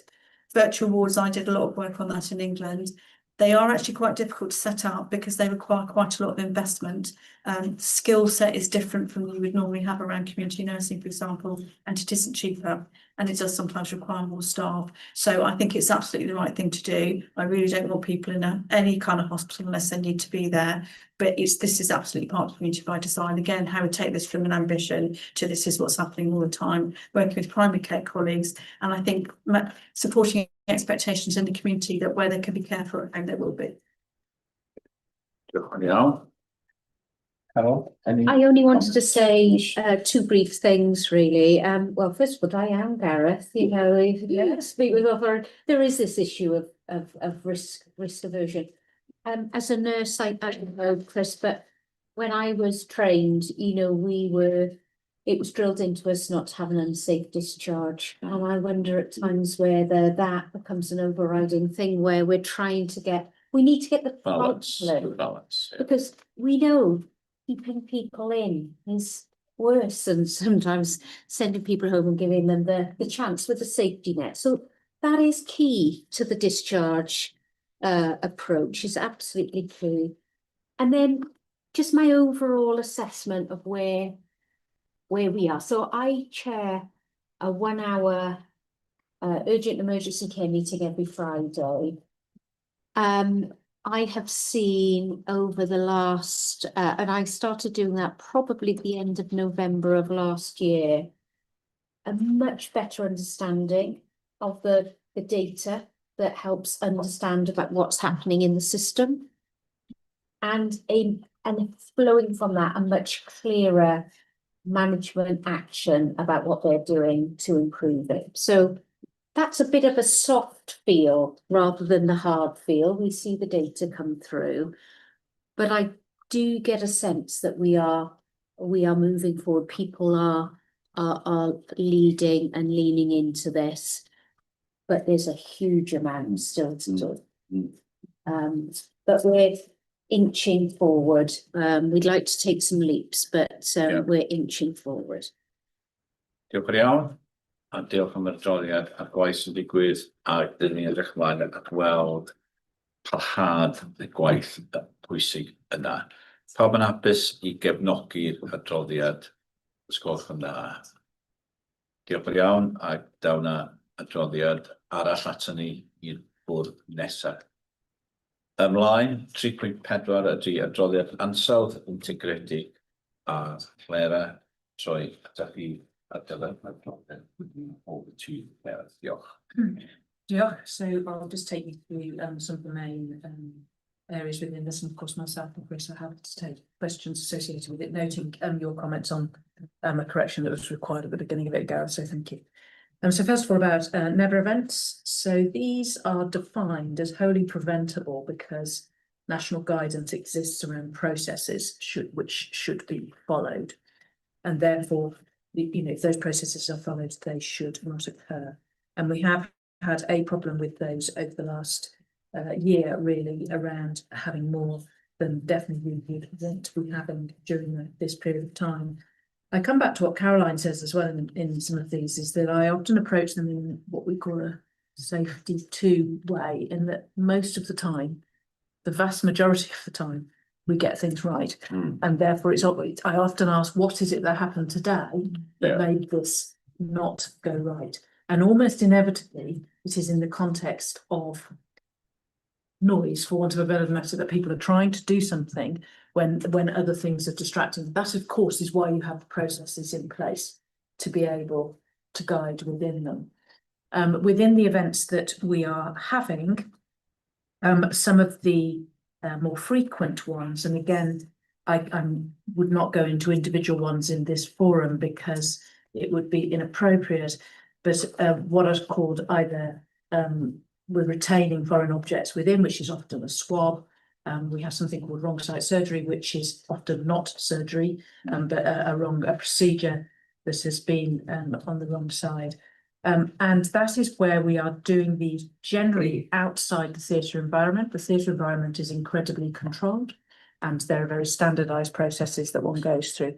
Outside of theatre, we should also be doing these with what we call equivalent structures in place to be able to do that.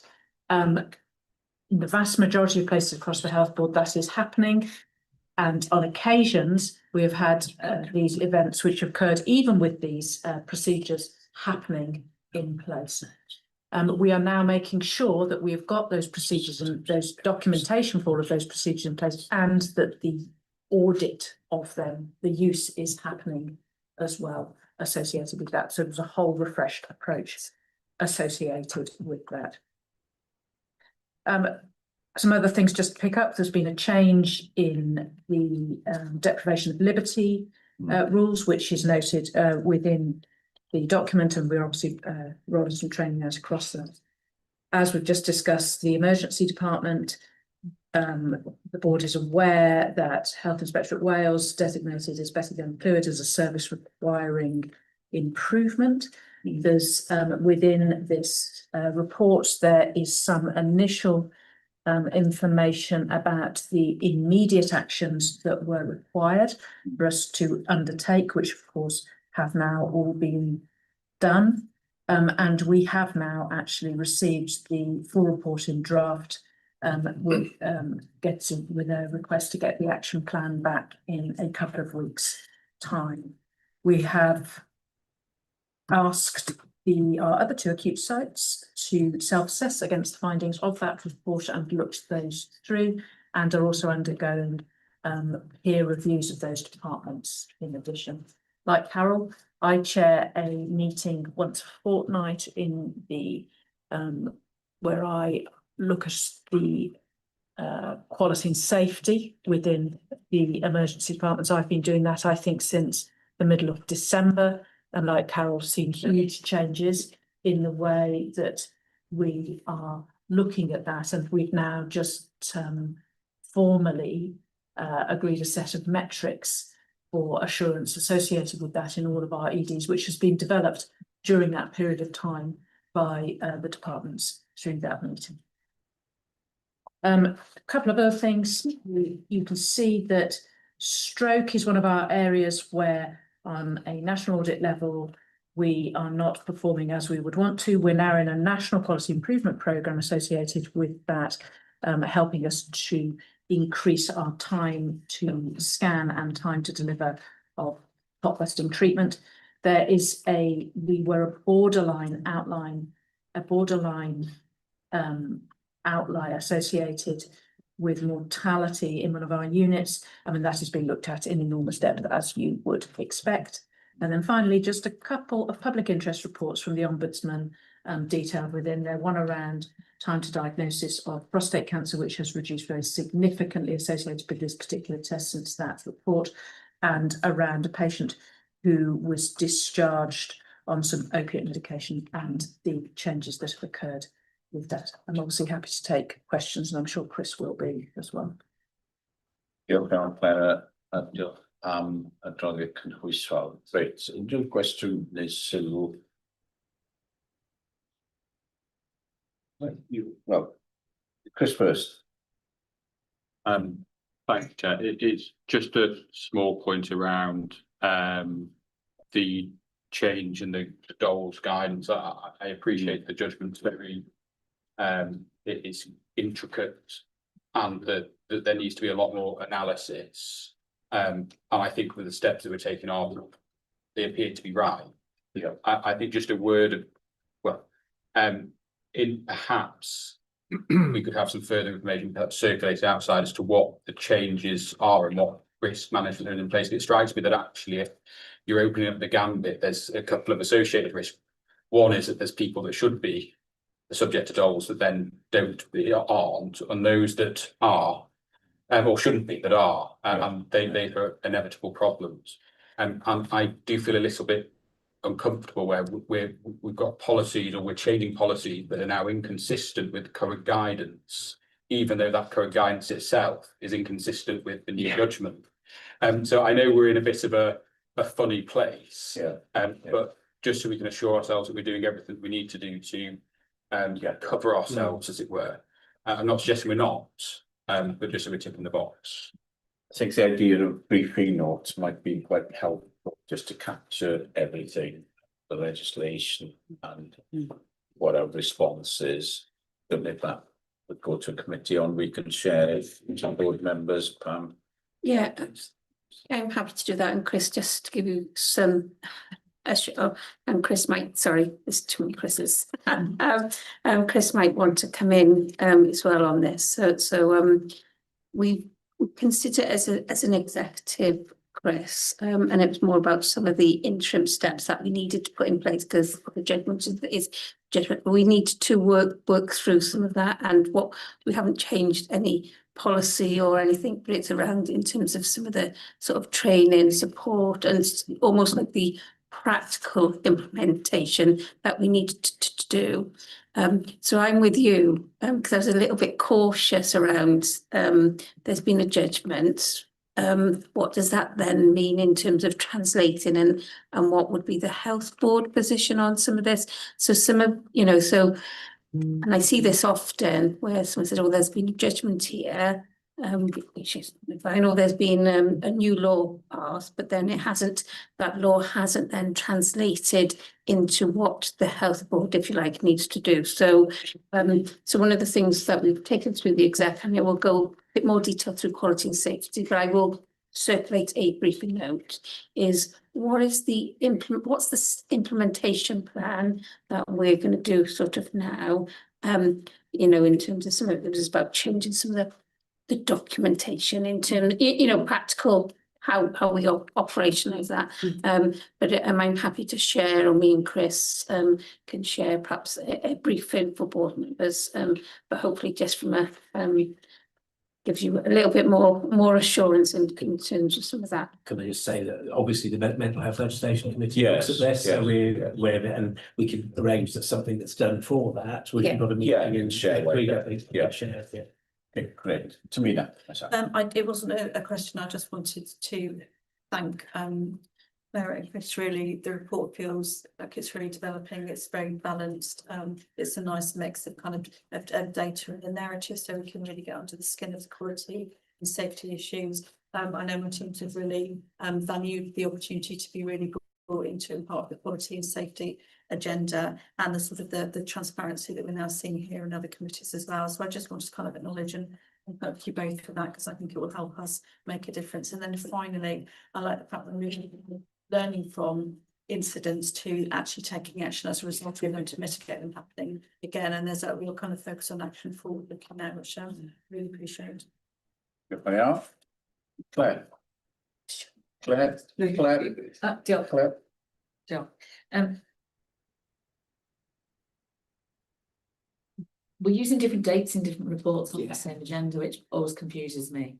So this data is on never events is up to the end of May, but there's another report with them up to the end of June, and their numbers are different. And more concerning because they're higher if we include June in the first quarter.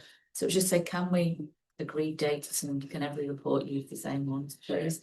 I wanted to just pick up the focus at the start around things like patient safety, never events. Was very much on reporting deadlines, and I worry that on patient safety instance, we're 60% overdue in terms of not achieving our target on investigation and response, that we are delaying our learning to prevent these things happening in the future. And I really want to see the quality report move more towards the learning we're undertaking to prevent things happening, rather than telling us whether we're, yes, it does matter that we respond to things on time, because that says something about culture too. But we really want to be in a space where we understand what went wrong, we've learned from it, we've put something in place, and now we're starting to see actually a few things coming into the future. So I'd really like to see that from a stronger focus in this item and moving forward. Just to add on that, and how do we know that learning has reached? Is embedded. You know. Yes, because actually what we don't know from here is whether whether patient safety incidents are focused in particular specialties, services, sites, or whether it's everything everywhere. So I think that would be really helpful. And I have to mention that the gland fluids report, the emergency department report, because it raises concerns here around culture, because we had a poor report there a few years ago. We did implement all the recommendations, but clearly either those changes haven't been embedded, or there were other issues that weren't picked up at the time that have been continuing. So I just think there is something around, again, for the board around our assurance around how things get embedded. And then a specific question around the role of audit committees. I think there's a reference to the Conway Learning Disability Team HIW assurance check in February. We've got a lot of actions outstanding, but it doesn't tell me when they were due. So I don't know whether this is reporting to us to tell us they are overdue, but it doesn't tell us the date.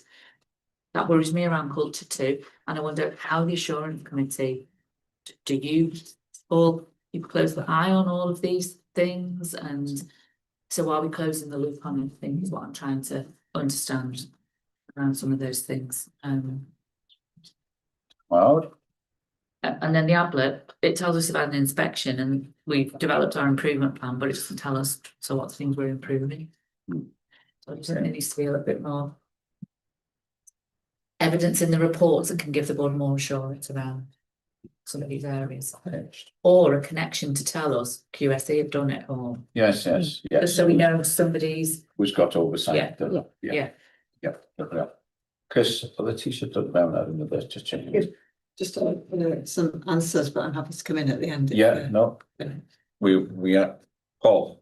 To answer Claire, both Pam and I have been having discussions about the audit committee actually having a greater input into the assurance bit, because things are falling through or they're falling between committees, and we need that assurance oversight all the way across the piece. So it's some things we're discussing, and we're hoping things in place to stop that happening. But we can't give you that assurance yet, because we haven't got it in place. Okay, definitely. Felly, Chris, Clara, I ddod yn ôl ar ei sylwadau. Diolch Cadeirydd. Just on the dolls, yes, there is a paper coming to the Mental Health Legislative Committee next week, which will detail obviously the High Court judgment, and we have taken paper to accept, and just to reassure the measures we've put in place, just to support and educate staff. I work for national guidance, because obviously we've been waiting for the national guidance on the back of the High Court judgment. The dates, yes, we have picked that up with them as well. I think linking in with colleagues in performance and the quality team to do some thinking around those dates. So that's definitely something we've picked up. The learning, absolutely. We do the detail around that patient safety and the patient safety group. So it's broken down by service, by wards down. We do that detail, but we can bring a little bit more of that detail maybe through into this quality report. And then from the CIW point of view, we have a regulatory assurance group which does that scrutiny, but Pam's also just started an overarching regulatory group which we are looking at how we sync the sort of the clinical group into that wider group that Pam has set up to look at the regulation, you know, across the organisation, not just some clinical ones. So thank you all, and I've spent quite a lot of time thinking about how we report quality to various aspects of the kind of corporate governance. We've now got a structured report going to execs once a month. Had one yesterday. I had to apologise for the fact it was 34 pages long, just to make sure that we are getting those elements going through around service concerns and what is being done associated with those in more detail, and that triangulation of where we're seeing things coming through incidents, through external reports, through audits, and of course through not being able to meet performance targets, etc. So we're continuing to refine this all the way that we're doing it. With regards to incidents, it's important that we get them done with speed, but it's also important we get them done properly. And it's important, therefore, that they are multi-professional investigations and that we're getting the right people around the table and actually that we are, where at all possible, reflecting in patients' concerns into those, so that we are answering the concerns that are raised by patients or their families, as well as the concerns that are coming internally. Increasingly, I'm asking for what the standard is and are we delivering it to it? So again, being really clear what we should be doing and making sure that, and looking at the 3 lines of defence associated with that. So what can we measure locally? What can we do more peripherally? And what do national work tell us? And that the learning is always held board-wide associated with this. And then we're coming back to how are we getting assurance associated with it, as I was talking about the lock sips and the never events earlier. How do we know that this is being done? We're taking assurance associated with this. So there's a lot of work going on in this space, and we'll continue to refine what comes through QSE and then what comes up to board in this space, as it feels appropriate for everyone in that. But thanks for the ongoing feedback. Diolch yn iawn. Nawn ni fod y drafodaeth yna i ben. Diolch am y cyfraniadau. Cael fy nofus i nodi'r adroddiad ac hefyd cefnogi bod eitemau yn dod o dan gorbwliaeth Pwyllgor Ansawdd QSE, lle mae'n briodol ac hefyd yn dod at sylw'r bwrdd am sicrwydd yn ogystal a pawb yn hapus i gefnogi'r gwaith sydd yn mynd i gobeithio lleihau yr niferoedd o eitemau sydd yn dod o dan y risg yna sydd wedi cael ei danlinellu ar y never events ac yn y blaen. Mae Caroline wedi cyfeirio at hwn eraill. Reit, diolch yn iawn i chi am hynny, diolch am y gwaith. Mae hi rwan yn 8 munud wedi 1, da ni am dorri am 22 munud tan hanner awr wedi. Da ni'n rhedeg awr yn hwyr. Felly, nawn ni gymryd toriad fan hyn, sgolch yn dda, ac ail ymgynnull, ac ail echre hanner awr wedi 1 ar y dot. Diolch yn iawn.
Diolch am ail ymuno â ni ar gyfer ein cyfarfod bwrdd a pnawn 'ma. Dyn ni'n bwrdd ymlaen gydag eitem 3.5 adroddiad sicrwydd y cadeirydd o'r pwyllgor perfformio cyllid a llywodraethiant wybodaeth neu PFIC fel mae'n cael ei alw. Gareth, os gen ti sy'n dod i dynnu sylw at ysgolfa? Diolch Cadeirydd.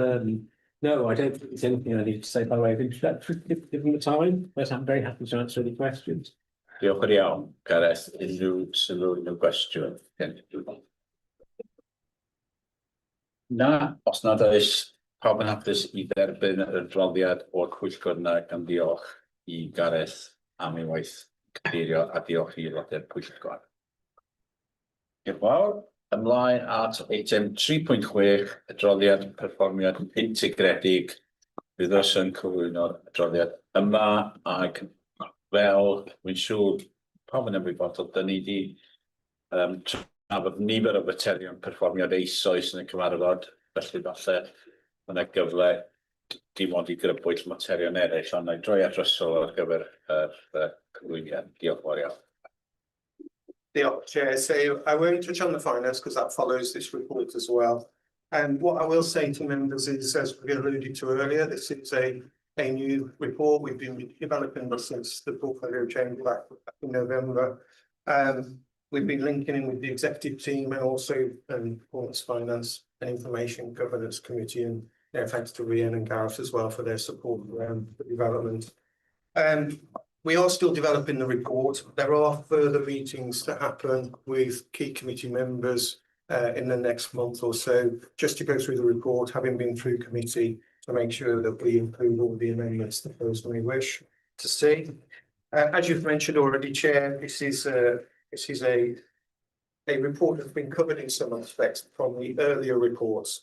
So I don't think we need to dive into the individual areas any further, other than to say the formation of the report now is essentially an introductory piece, an executive synopsis, and then it goes into the individual performance mechanisms. The SPC charts were always there, but the SPC charts now look forward. They map what we've put into our IMTP plan, or our 1 year plan now, as it is. So we know what our trajectory of performance looks like, as opposed to historically what we've been delivering. And it also includes the exit of special measures criteria to see if we're above or below that line, of course. And then also includes what are the ministerial ask and Welsh Government ask, so when we breach those levels as well. So there's quite a lot of development in the report itself. And as I say, really, if we take the report as read, we will need to work together, and we've had this discussion through the executive around duplication and what's contained in this report with other reports. It's wholly appropriate to have those individual areas discussed today, but it is a duplication. So rather than see it in stereo and risk some of that earlier conversations to where different dates are used, I think this will become the substantive report, and the other reports, if we have them in the future, will flow from this report if narrative is not included or further information is required. And we will have the opportunity through those meetings with chairs to try and bring in those other areas that we discussed earlier, to make sure that we've got a comprehensive report that will give us the good and also areas of improvement and give oversight through to the health board. So I'll leave it there, if I may, Chair, and back to you. Diolch yn iawn. Gai awgrymu felly bod unrhyw sylwadau i'r cwestiynau rhoi sylw i faterion dyn ni ddim wedi trafod eisoes yn y cyfarfod yma. Reit, unrhyw un eisiau codi cwestiwn, sylw, neu'n droi i gynta at Paul, wedyn Jane, a wedyn neu'n nod at Rhian. Diolch. Sorry, I like the performance report, but I don't like seeing series of graphs with hockey sticks on them. And there's an awful lot of hockey stick graphs in here, either upwards or downwards. And it makes it not believable to a certain extent when you've got so many of them in there. But... Okay. So there's something else about hockey stick. Don't shoot the messenger. Right. Jane. So I just want to highlight that we finally got population health data into the integrated performance reports, including, and it went to PPHP, so we've had a discussion about the indicators, but we know there's more work to go, partly because there's some areas where we don't have measures nationally that we can just use. So we're still working on that with our performance colleagues, but I thought it was nice to finally be able to say that we've got all of the information in one space. Two things. One, on the actual format of the report, I think anything that avoids duplication with regard to papers is a really good thing. So if this one report is sort of comprehensive, that's a really good thing. And I like the scorecard approach. I think my question is, on the scorecard, there's a status, advise, escalate, and so on. I'd just like some assurance that the next one will be added on so that we can see that where something is down for escalation, that something has happened and it moves to advice or something like that. I'd like to see some sort of progress on that as well, rather than just give it a status as like a photo shot in time. And then I think my other thing was talks about the overall vacancy rate is 8.4% in the cover sheet. And it does talk a bit about, is this to do with needing to streamline arrangements or establishment controls? So I wanted to try to get more of a handle on managing vacancies, filling posts, and are we shooting ourselves in the foot by the way we're doing it or not doing it? We are coming back to that. Claire. So yeah, I like the change format. I think it's going to be really helpful as we develop it, and if we can get to a place where we have one paper rather than the same issues mentioned in three, that'd be really good. Just a couple of very specific questions. So cancer performance, worst in Wales. My understanding from briefings that you've given, Carol, is that the biggest detractor for us around that is around dermatology. So I guess my question is, and if we could address dermatology, our overall performance would improve significantly. So that's really important for the public and us to understand. But I guess, have we got a really good plan now that we're confident we can achieve to enable us to improve dermatology? Because we've had difficulties recruiting staff in the West, so that's still an ongoing issue. So if we can give some assurance to the board on that, that would be helpful, and whether we've got a clear timeline around that. And then the other one was just on neurodevelopment assessments for children. That again has been a very long-standing problem for us. Yeah. And I'm not sure that I understand whether again we've got a plan yet that we are happy with is going to enable us to address where we are and improve that performance significantly, because all of those children waiting will be having challenges and issues in schools or at home, other things that could impact on other parts of their lives, more parts of their lives. Yeah. Joe. And Gareth. Just a couple of points. I mean, on the, I think single version of the truth is what we're aiming for. I think we're getting there with the planned care reports and the UEC reports, which are drawing on this. I think there's still some work to be done on quality, but that's I'm sure that's in the evidence. I think that's really welcome. Well, I'll leave other people to answer Claire's point on the ND. Apart from to say, I think that there's been a lot of work going on in it. Still, the situation is not satisfactory, but I think largely thanks to Yvonne's children's PSB public service board. There's been a lot of progress on trying to simplify the assessment. So I think we are working on that. I did want to do a call out really on CAMS more broadly. That a couple of years ago, this was like I think it's not much of an exaggeration to say, a bit of a disaster area, and a lot of really good work has gone into bringing that so that now it's performing well on not just on the metrics. I think it's also that the service is performing well. And just a little aside, which I will take up elsewhere, is that it's really important that while this is led by the IHCs, that the core that we've had, the strategy team, has done a really good job. And just because they've done a good job, we don't want to necessarily sort of like undermine them by taking away their money, because we still need some central coordination, because that's in line with the whole direction that we're going. foundations and so forth. I'll come back to But on the record, I'd like to say, you know, that the appreciation of your work, the fans' work, both the central team and out in the IHCs needs to be recognised. Diolch yn Gareth. Checio. Reit, na i ddod at Russell a wedyn Carol. Yeah, you're looking at me like you might want to go first there, Carol, no? No. Well, No, it's you carry on, yeah. So, yeah, you know, it's not a bad thing that we can see the hockey stick now. So before we'd have plans and we wouldn't have visibility of what we were targeting as delivery compared to current performance.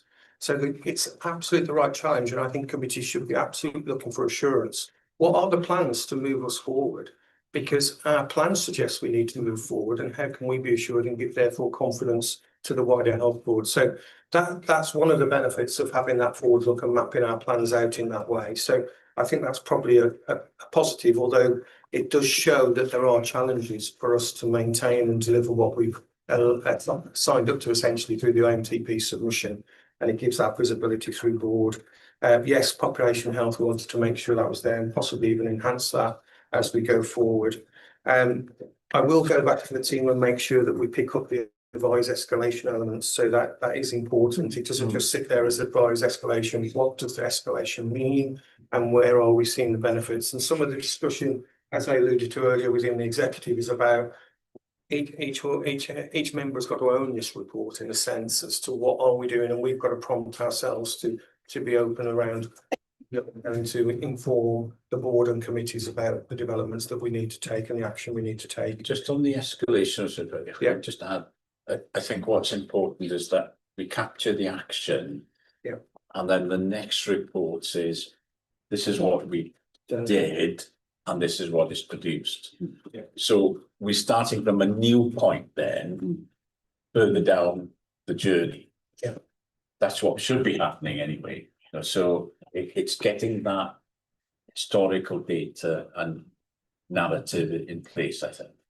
And it does provide for the narrative and for officers to give that narrative, and it does provide for revised trajectories away and recovery trajectories to be built in. Yeah. I think that's the important aspects to it, absolutely. What do we do next if we're off plan?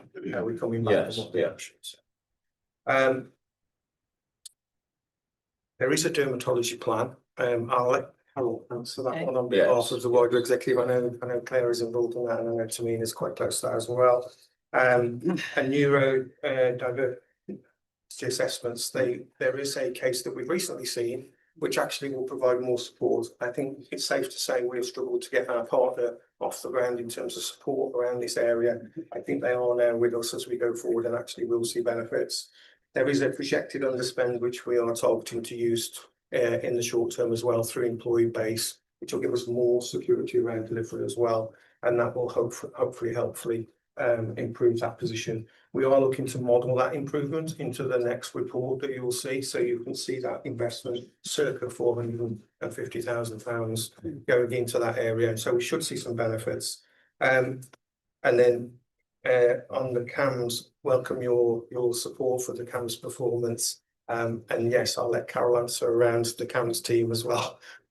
So I'll hand over to that point, Chief Exec. Yeah, thanks very much. Yeah, you know, it's coming together, isn't it? The reporting. So I just wanted to add in around the escalates. I think Russ is absolutely right. Let's pull out those escalates. Let's be really clear about the action and the trajectory for improvement. On our mechanisms, and we were discussing this yesterday as an exec team, we're going to get a stronger route of escalation from the non-access areas, so that be quality or be that workforce or whatever, through IPEDG. And we agreed that that's the Integrated Performance Exec Delivery Group, which is what I chair, which is where we bring all the performance together, because what we don't want to have is this silo view. We've got to triangulate all of the data, particularly when we're getting it to service level. So, for example, a certain service may have issues in workforce, may have issues with quality, may have issues with access, etc. And that would be a service that requires escalation, so that we've got this sort of amber flag rather than we're responding when things are at a red flag. So we agreed that yesterday. And of course, PFIG is important, but other committees are important as well in that. Just add on on all of that and the escalation, when we look at the analysis, most are in a category of either escalation or alert. So one of the problems with that is that what we've said we're going to deliver in this quarter isn't going to be delivered. So what is the approach? You know, does escalation then ensure actually we're going to get back on track, or you know, what we're going to do about performance that appears to be from the analysis, it gets into escalation more often than not? Yeah, so our Director of Performance, been with us a couple of months, is meeting services on that as part of the integrated performance framework that we approved. She meets services, reviews the indicators. She then advises where they are, and those areas there of escalation, i.e. they haven't got a good recovery plan in place, or one that we can take confidence in full delivery, and therefore it needs executive level oversight. The advise and alert are, you know, there is a bit of an issue, and the alert is the plan is there or thereabouts, but we're going to just monitor and see is this at the next month, is it in line with expectations? If it isn't, it gets escalated. Sure. One of the dangers is that we have so much in escalation, Yeah, exactly, we can't see the wood for the tree. So she's been quite discerning, I think. Escalate everything. Yeah. So and as we've just said with the CAMs, actually that was an area that was escalated. That went through the integrated performance EDG, that was escalated. Complaints had been escalated before.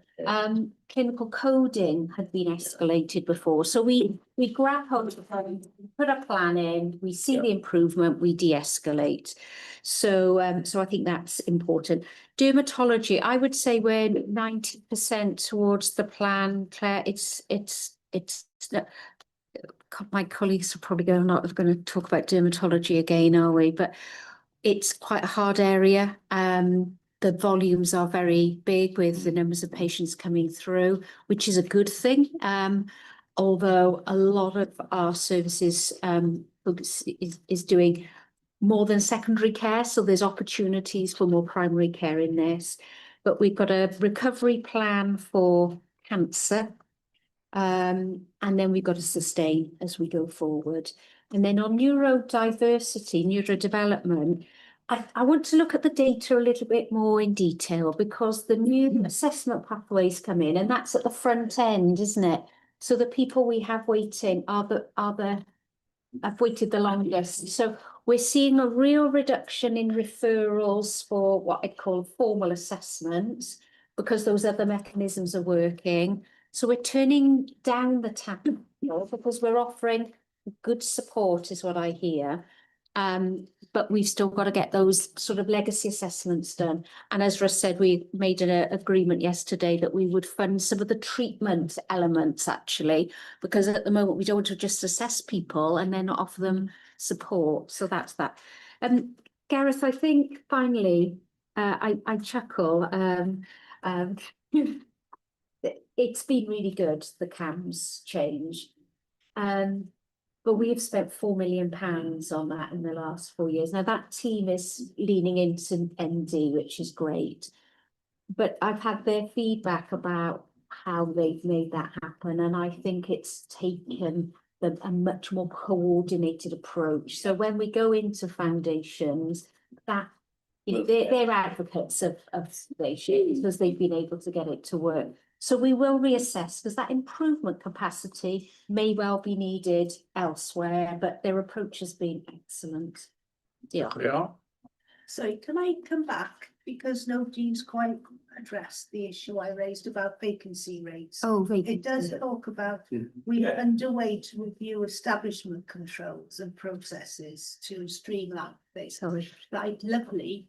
But can you give me any indication about when will we start to see a difference, and what sort of difference are we aiming for? And are we aiming for a drop from 8.4% to 5%, for example?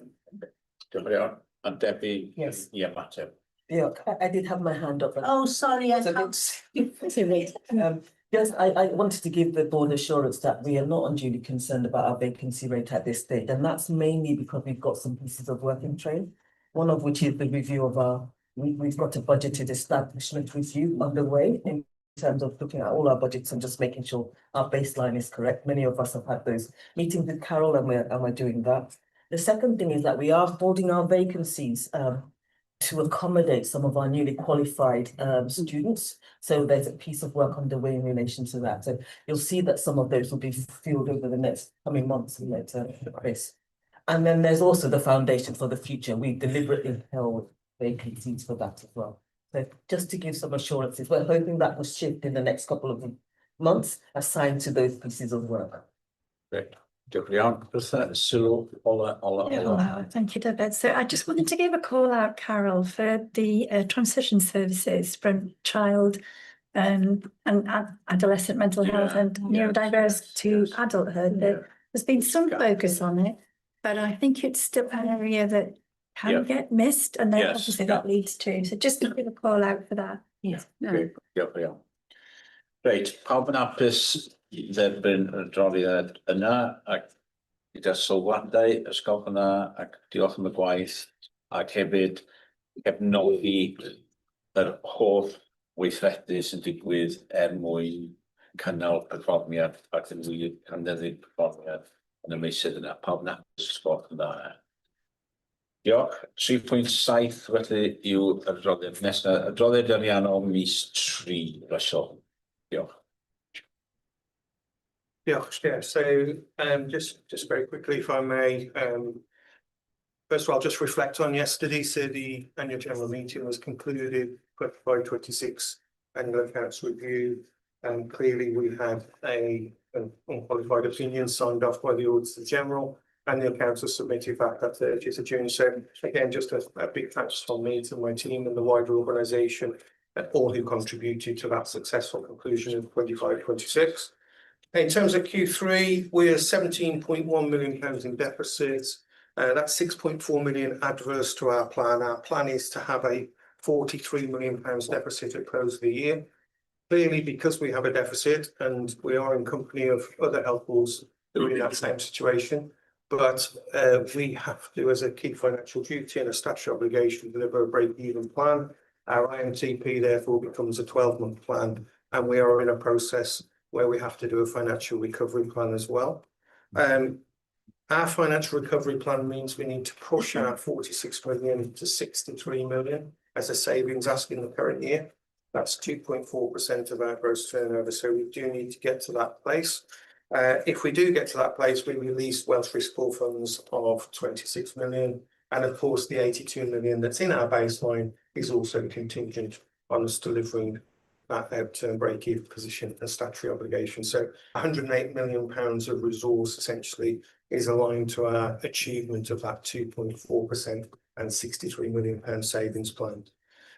We're at the moment approximately £1 away from delivery of that plan per month, but of course we need to improve on that by the 17 million in order to hit break-even.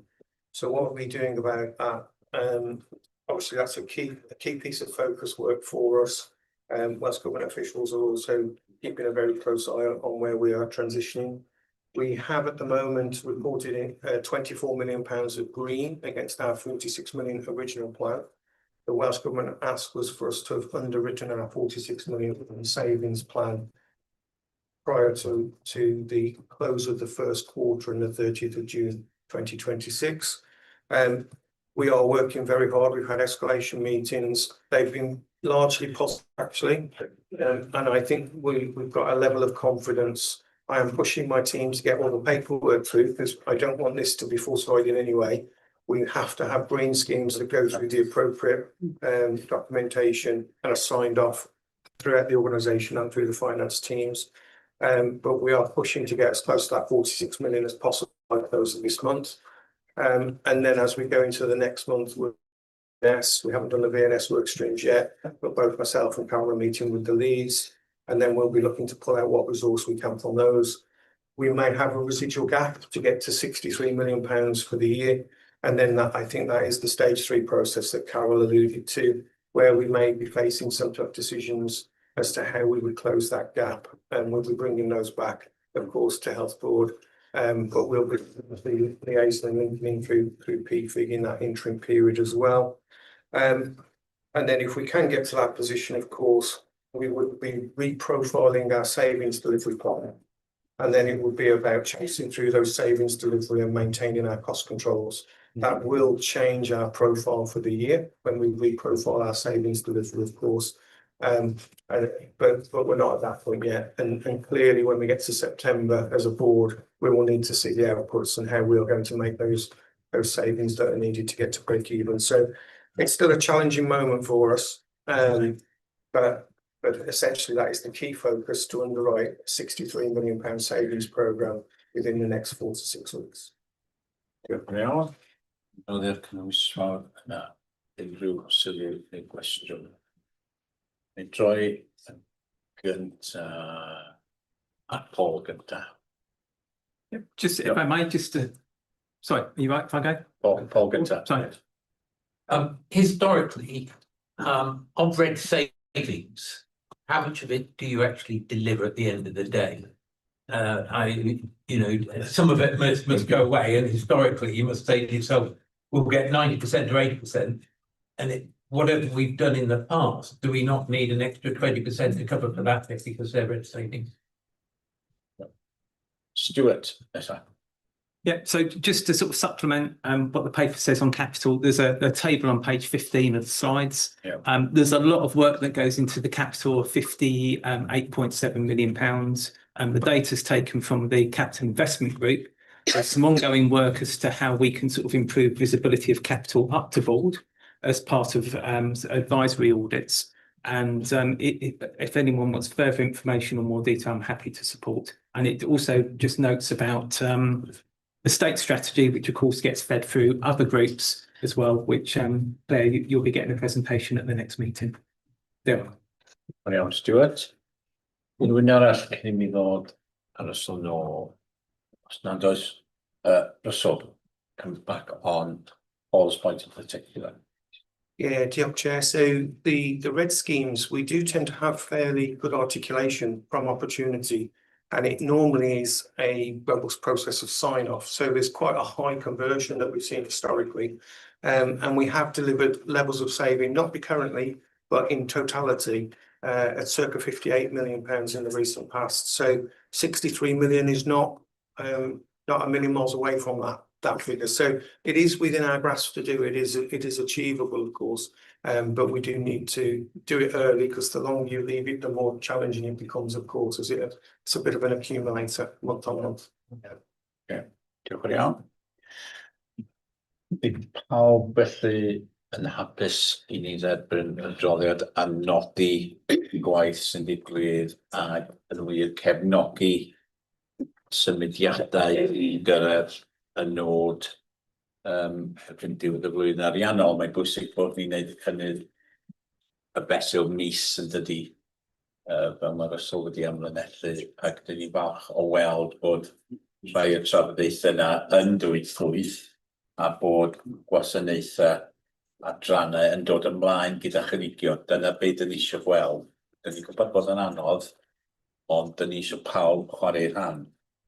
Felly dyn ni ddiolchgar iawn am yr ymdrechion. Pawb yn hapus I dderbyn droddiad.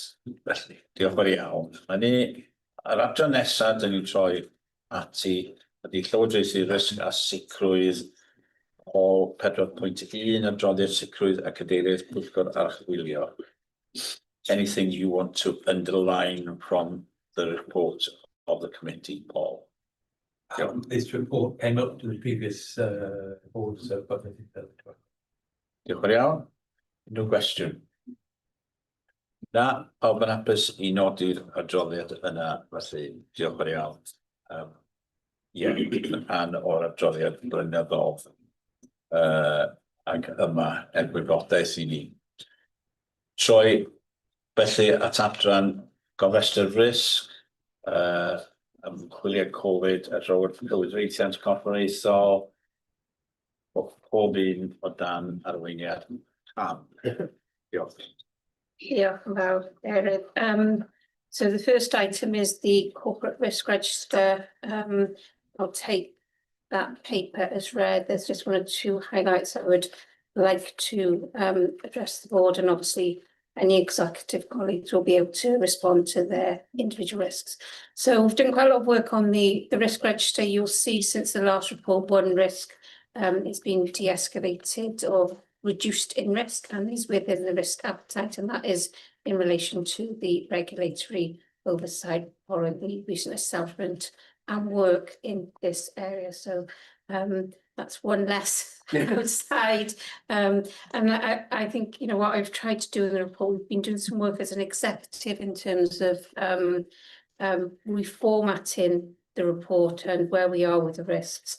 You'll see that work there in the appendix. And then the last point, and then any questions.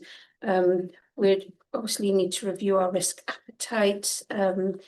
Colleagues have been invited to submit their submissions as part of that. But just to remind colleagues, so we can have a further conversation in August as part of the review of risk appetite. Happy to take any questions. Diolch yn fawr.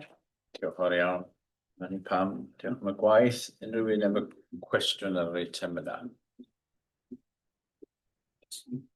Gareth, I just want to compliment the team really on, despite the fact that the head of the team, we've got a vacancy, you know, the work has gone on. And I think, although, you know, we struggle as an organisation to mitigate a lot of the risks, I do think that the information is, the presentation, it does give us considerable assurance in terms of the fact that we have a proper process and oversight of the risks. So yeah, that's worth.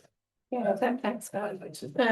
I'm hoping it's been a bit of a challenge, I have to say, but it's been quite helpful in one sense, because there's not just one down, there's a couple down in your team, to have more of a direct oversight. So I tried some of that, but I will be looking to cover one of those posts shortly, so I will pass on. Diolch.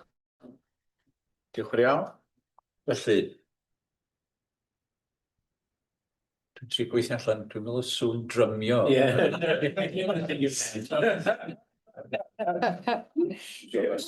Os o'n rhywun tyllu uwch yn ben, ond dwi'n meddwl rhywun yn ymarfer. Ie, drymio. Leave that too. Ie, so nawn ni gario ymlaen gyda'r cyfeiliant yna. Ydy bod yn hapus i nodi'r adroddiad ac cefnogi'r gwaith o barhau gyda adolygu y risg ac ein agwedd ni at risg. Os da chi ddim wedi ymateb i'r holiadur, mae angen chi wneud ysgolch yna fel aelodau'r bwrdd ac i ni barhau gefnogi'r gwaith yna. Pawb yn hapus, diolch yn fawr iawn. 4.3 ydy ein hymateb ni i ymweliad Covid am ei gyflwyno eto. Diolch yn fawr iawn. Diolch yn fawr. I have in previous reports given some updates in my corporate governance report as some of the modules from the COVID inquiry have been released. This report, there's just a report to note in terms of we've done a assessment against the modules 2, 3 and 4. We've agreed a process internally in terms of understanding, whilst there's no specific at this stage recommendations for health organisations, it's in the wider system space. Certainly how we look at those reports and we take forward some of that work internally. Angela had agreed as part of some of this work and one of Angela's teams to lead what's called a sort of learning and discovery group, which is a cross-sectoral organised looking at these the reports and what is the learning and address what we will need to do. So we have a meeting to look at these 3 reports. I think Chris needs to come in, kicking off in September. So I suppose this report is just to inform all these some of the themes that's coming out. We've since obviously had the module 5 report. There's been a letter from Welsh Government which I have in my inbox ready to send back to Carol for her consideration. Obviously, we will bring that into the report. I think we've had lots of reports, you know, obviously through Jane and her team, you know, in terms of the work around preparedness, resilience, cross-cutting, how we use intelligence, data, leadership, governance. So whilst these are within those reports, they're all areas that we've been identifying as an organisation. So it's so this is part of when there's an external report, let's have a look at what it means for us as organisations, so we can continue, can learn and evolve. So I suppose I'll stop there. Obviously, Chris, if you wanted to add anything, please do so. But I think I just really wanted to inform the board of this is the work. We will bring through committees. It says Quality and Safety Committee, but I feel, Claire, it probably sits more with yours, so apologies. I think that might just because Angela had agreed to do the learning. It fits in the I would say, if you're content with that in terms of the oversight, but I'm happy to take any questions. Diolch yn fawr. Thank you, Chris. No, thank you. Diolch Pam. Just say the first meeting of is on the 15th of September. Obviously we'll take this work through, but we're also taking some of the maternity reviews through because our director of midwifery has been doing obviously the reviews of Nottingham and so forth. So that's going to be the first sort of external independent review that we're going to be taking through the learning discovery group as well, which we can bring back.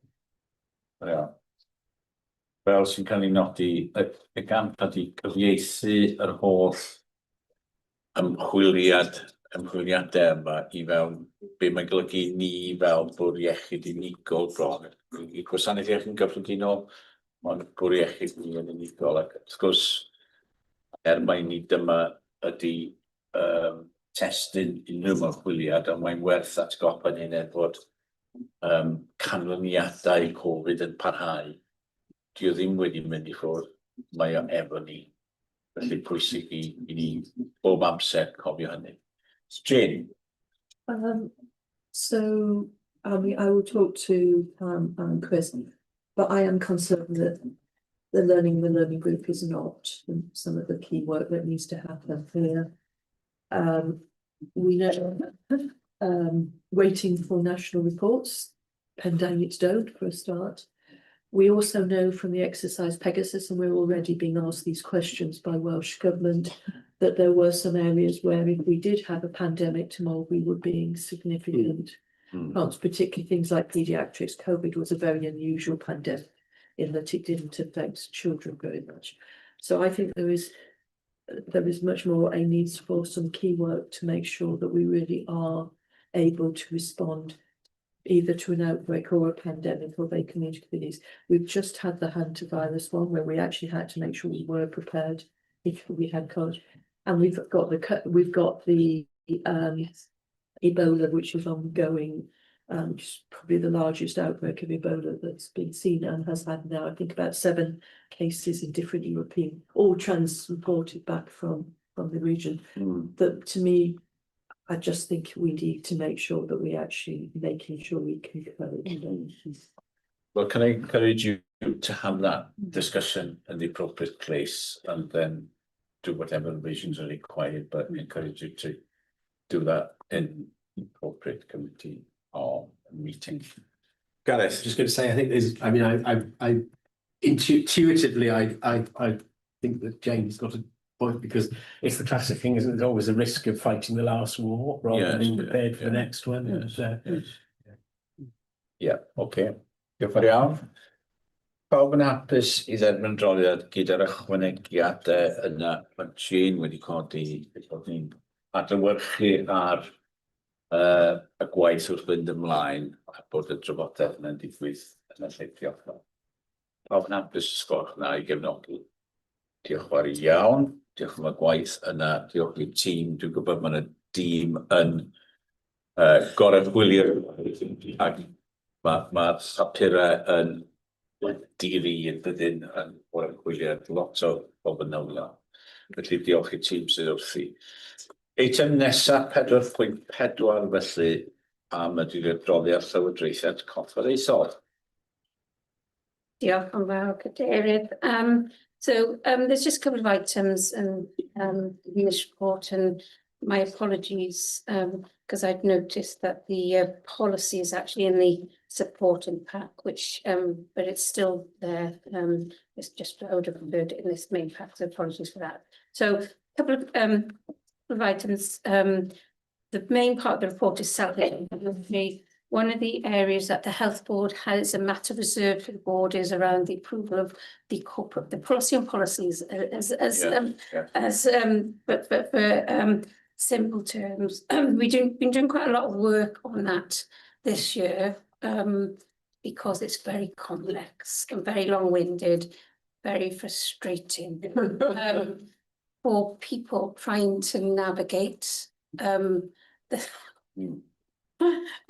so we're doing quite a lot of work on that one and addressing overdue documents, but to making the process simple. So in the supporting pack, there is the policy. And then what I have done, although I didn't need to bring the procedure, the team have attached the procedure. Apologies. I noticed there were some embedded documents in there, which I know that's not helpful. They are just their forms that just, I suppose, for sightedness. I'm just going to do a bit more begin on the procedure because I still think it needs a bit more simplification and less steps. For colleagues, you know, I'm all about having appropriate governance without layering too much. So I suppose the ask today is one to invite the board to specifically approve the policy. Also, just taken on board, just really wanted to draw to attention. We've got a transfer log between committees and the board, but I will be including this in future in my corporate governance report, just for transparency, because I think it was a matter picked up in chair. So at least we can see where items have gone from, say, board. And this links back to the conversation me and Paul have been having around board committee's oversight role in terms of assurance. So I wanted just to draw that to board's attention, so that doesn't look like an addition. And then finally, we've developed a protocol for managing questions from members of the public. And the reason I say this, I feel it's really important that we've got a clear process that people understand. There's lots of routes where we get questions. It might be through an FOI route or, you know, different routes. But often, I think with technology these days, there's often direct routes where members of the public may direct questions, maybe to specific board members or to me or the team. So I think wanted to have a really clear process on what that is. I think what we've put that here, and I will through my report be reporting any questions we've had since previous board meetings. I've operated a similar system when I worked in a foundation trust, which was sort of questions from governors almost, and I think it's just having that transparent process. What I will do, I had one or two bit of feedback from independent members, be helpful just to perhaps have a very simple flow chart. What does that mean in a day-to-day basis? So I'm happy to take any comments, reflections, and on that and any part of the report. Diolch yn fawr. Diolch yn iawn, Pam. Unrhyw sylw neu cwestiwn? Like rwy'n gynta at Rhian. It was just a quick question for Pam, really, on practicalities. If for some reason I received a question via email, and I'm not picking up on emails for a week because I'm on holiday, where would it go? Whom do I forward it to? On the understanding that we're going to breach any deadlines for reply as well. So is there a simple, you know, central mailbox?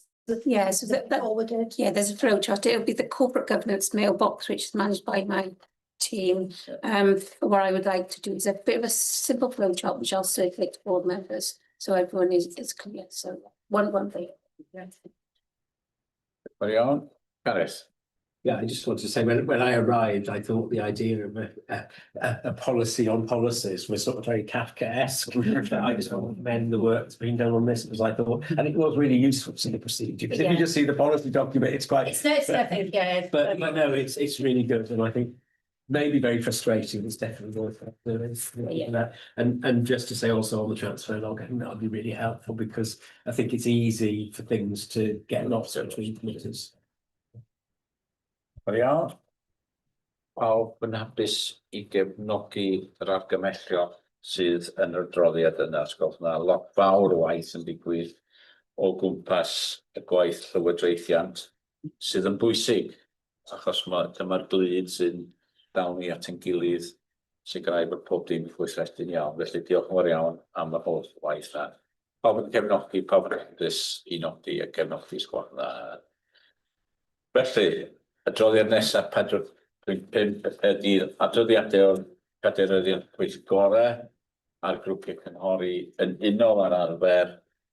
Mae yna gopi o bob un adroddiad ac yn ôl y drefn mae ofyn I unrhyw un os oes gennych chi gwestiwn ar unrhyw adroddiad. Os nad oes, maen nhw yna i'w derbyn. Os oes rhywun sy'n gadeirydd eisiau dweud beth penodol, mae cyfrif chi ddweud hynny heb ailadrodd beth sydd yn y adroddiad. Ond os unrhyw un eisiau codi cwestiwn neu dyfed. Just atgoffa aelodau bod y sesiwn Foundations for the Future, so sesiwn ychwanegol o y pwyllgor dydd Iau nesa. Dwi'n meddwl bod y wahoddiad wedi mynd ehangach ni aelodau bod hefyd. Dos. Gobeithio bod chi wedi derbyn yna. Diolch yn iawn. Diolch yn atgoffa ni o hynny. Unrhyw un arall, pawb yn hapus I dderbyn yr adroddiadau yna. Diolch I bob un pwyllgor am y gwaith. Mae yna waith manwl yn digwydd ac ddiolchgar iawn am hynny. Reit, dyn ni'n troi at materion cloi. Cyfarfod nesaf ydy 24 o Fedi mewn Davies ac yna adolygu epethiolrwydd y cyfarfod. Unrhyw sylw I helpu ni barhau I wella. Byddwn hapus iawn I gael ei dderbyn. Nawn ni edrych at drefn newydd i'r dyfodol falle gan ddewis un y ddau o bobl I falle mynegu barn ar ddiwedd y cyfarfod yn hytrach na wneud yn agored, ond heddiw, os yna unrhyw un efo ryw sylw fydd yn helpu ni datblygu ac I wella. Rhian. Sa'n jyst ofyn cwestiwn, rwle yn y cofnodion, mae'n sôn am consent agenda ar gyfer mis Medi. Felly, pwyllgor y bwrdd nesaf fydd hwnnw. Falle fysa'n beth da I ni ddeall be'n union ydi oblygiadau hynny o blaen llaw. Pwynt da a gawn ni rhyw gyflwyniad byr gobeithio yn un sesiwn anffurfiol mis Awst. A mae pa mae'r tîm yn gweithio ar hynny. Dwi'n gwybod bod Philip wedi bod yn chwarae gwmpas efo potensial. Felly, nawn ni edrych ar hynny yn sesiwn anffurfiol cyn gyflwyno fo yn mis Medi. Fel bod yn rhyddhau amser I ni gael mwy o drafodaethau strategol. Unrhyw un arall efo rhywbeth dweud. Cwrs eich gysylltu efo fi wrth gwrs drwy e-bost os ydych chi'n rhyw awgrymiadau, ond mae'r datblygiad yna mis Medi yn mynd I fod yn un pwysig, dwi'n meddwl. Reit, ymlaen 6.3 ydy penderfyniad I eithrio wasg ar cyhoedd o'r cyfarfod yn unol ar ddeddfwriaeth priodol sydd ddim gen I online I, ond dwi'n meddwl bod yn 6.3 beth bynnag. I eithrio wasg ar cyhoedd o'r rhan nesaf o'r cyfarfod gan yn bod ni'n trafod eitemau sydd angen sylw preifat yn y cyhoedd. Pawb yn hapus I wneud sgwrs yn dda. Unrhyw un yn gwrthwynebu? Na. Felly, da ni'n dod ar cyfarfod I ben, cyfarfod cyhoeddus I ben. Diolch am ymuno ni heddiw. Os ydych chi wedi ymuno ni ar-lein neu yma yn Llandudno. Diolch I bawb am gyfraniadau. Diolch am y cyfieithu hefyd. Mae'n ddiwrnod hir a ni'n ddiolchgar iawn am y cyfieithu ag diolch i'r tîm technegol. Pob dim wedi mynd yn hwylus a diolch yn fawr iawn i bawb o'r tîm sydd wedi helpu paratoi ac yn cefnogi yn ystod y dydd. Na cyfarfod yna yn dod i ben, nawn ni ail ymgynnull sesiwn breifat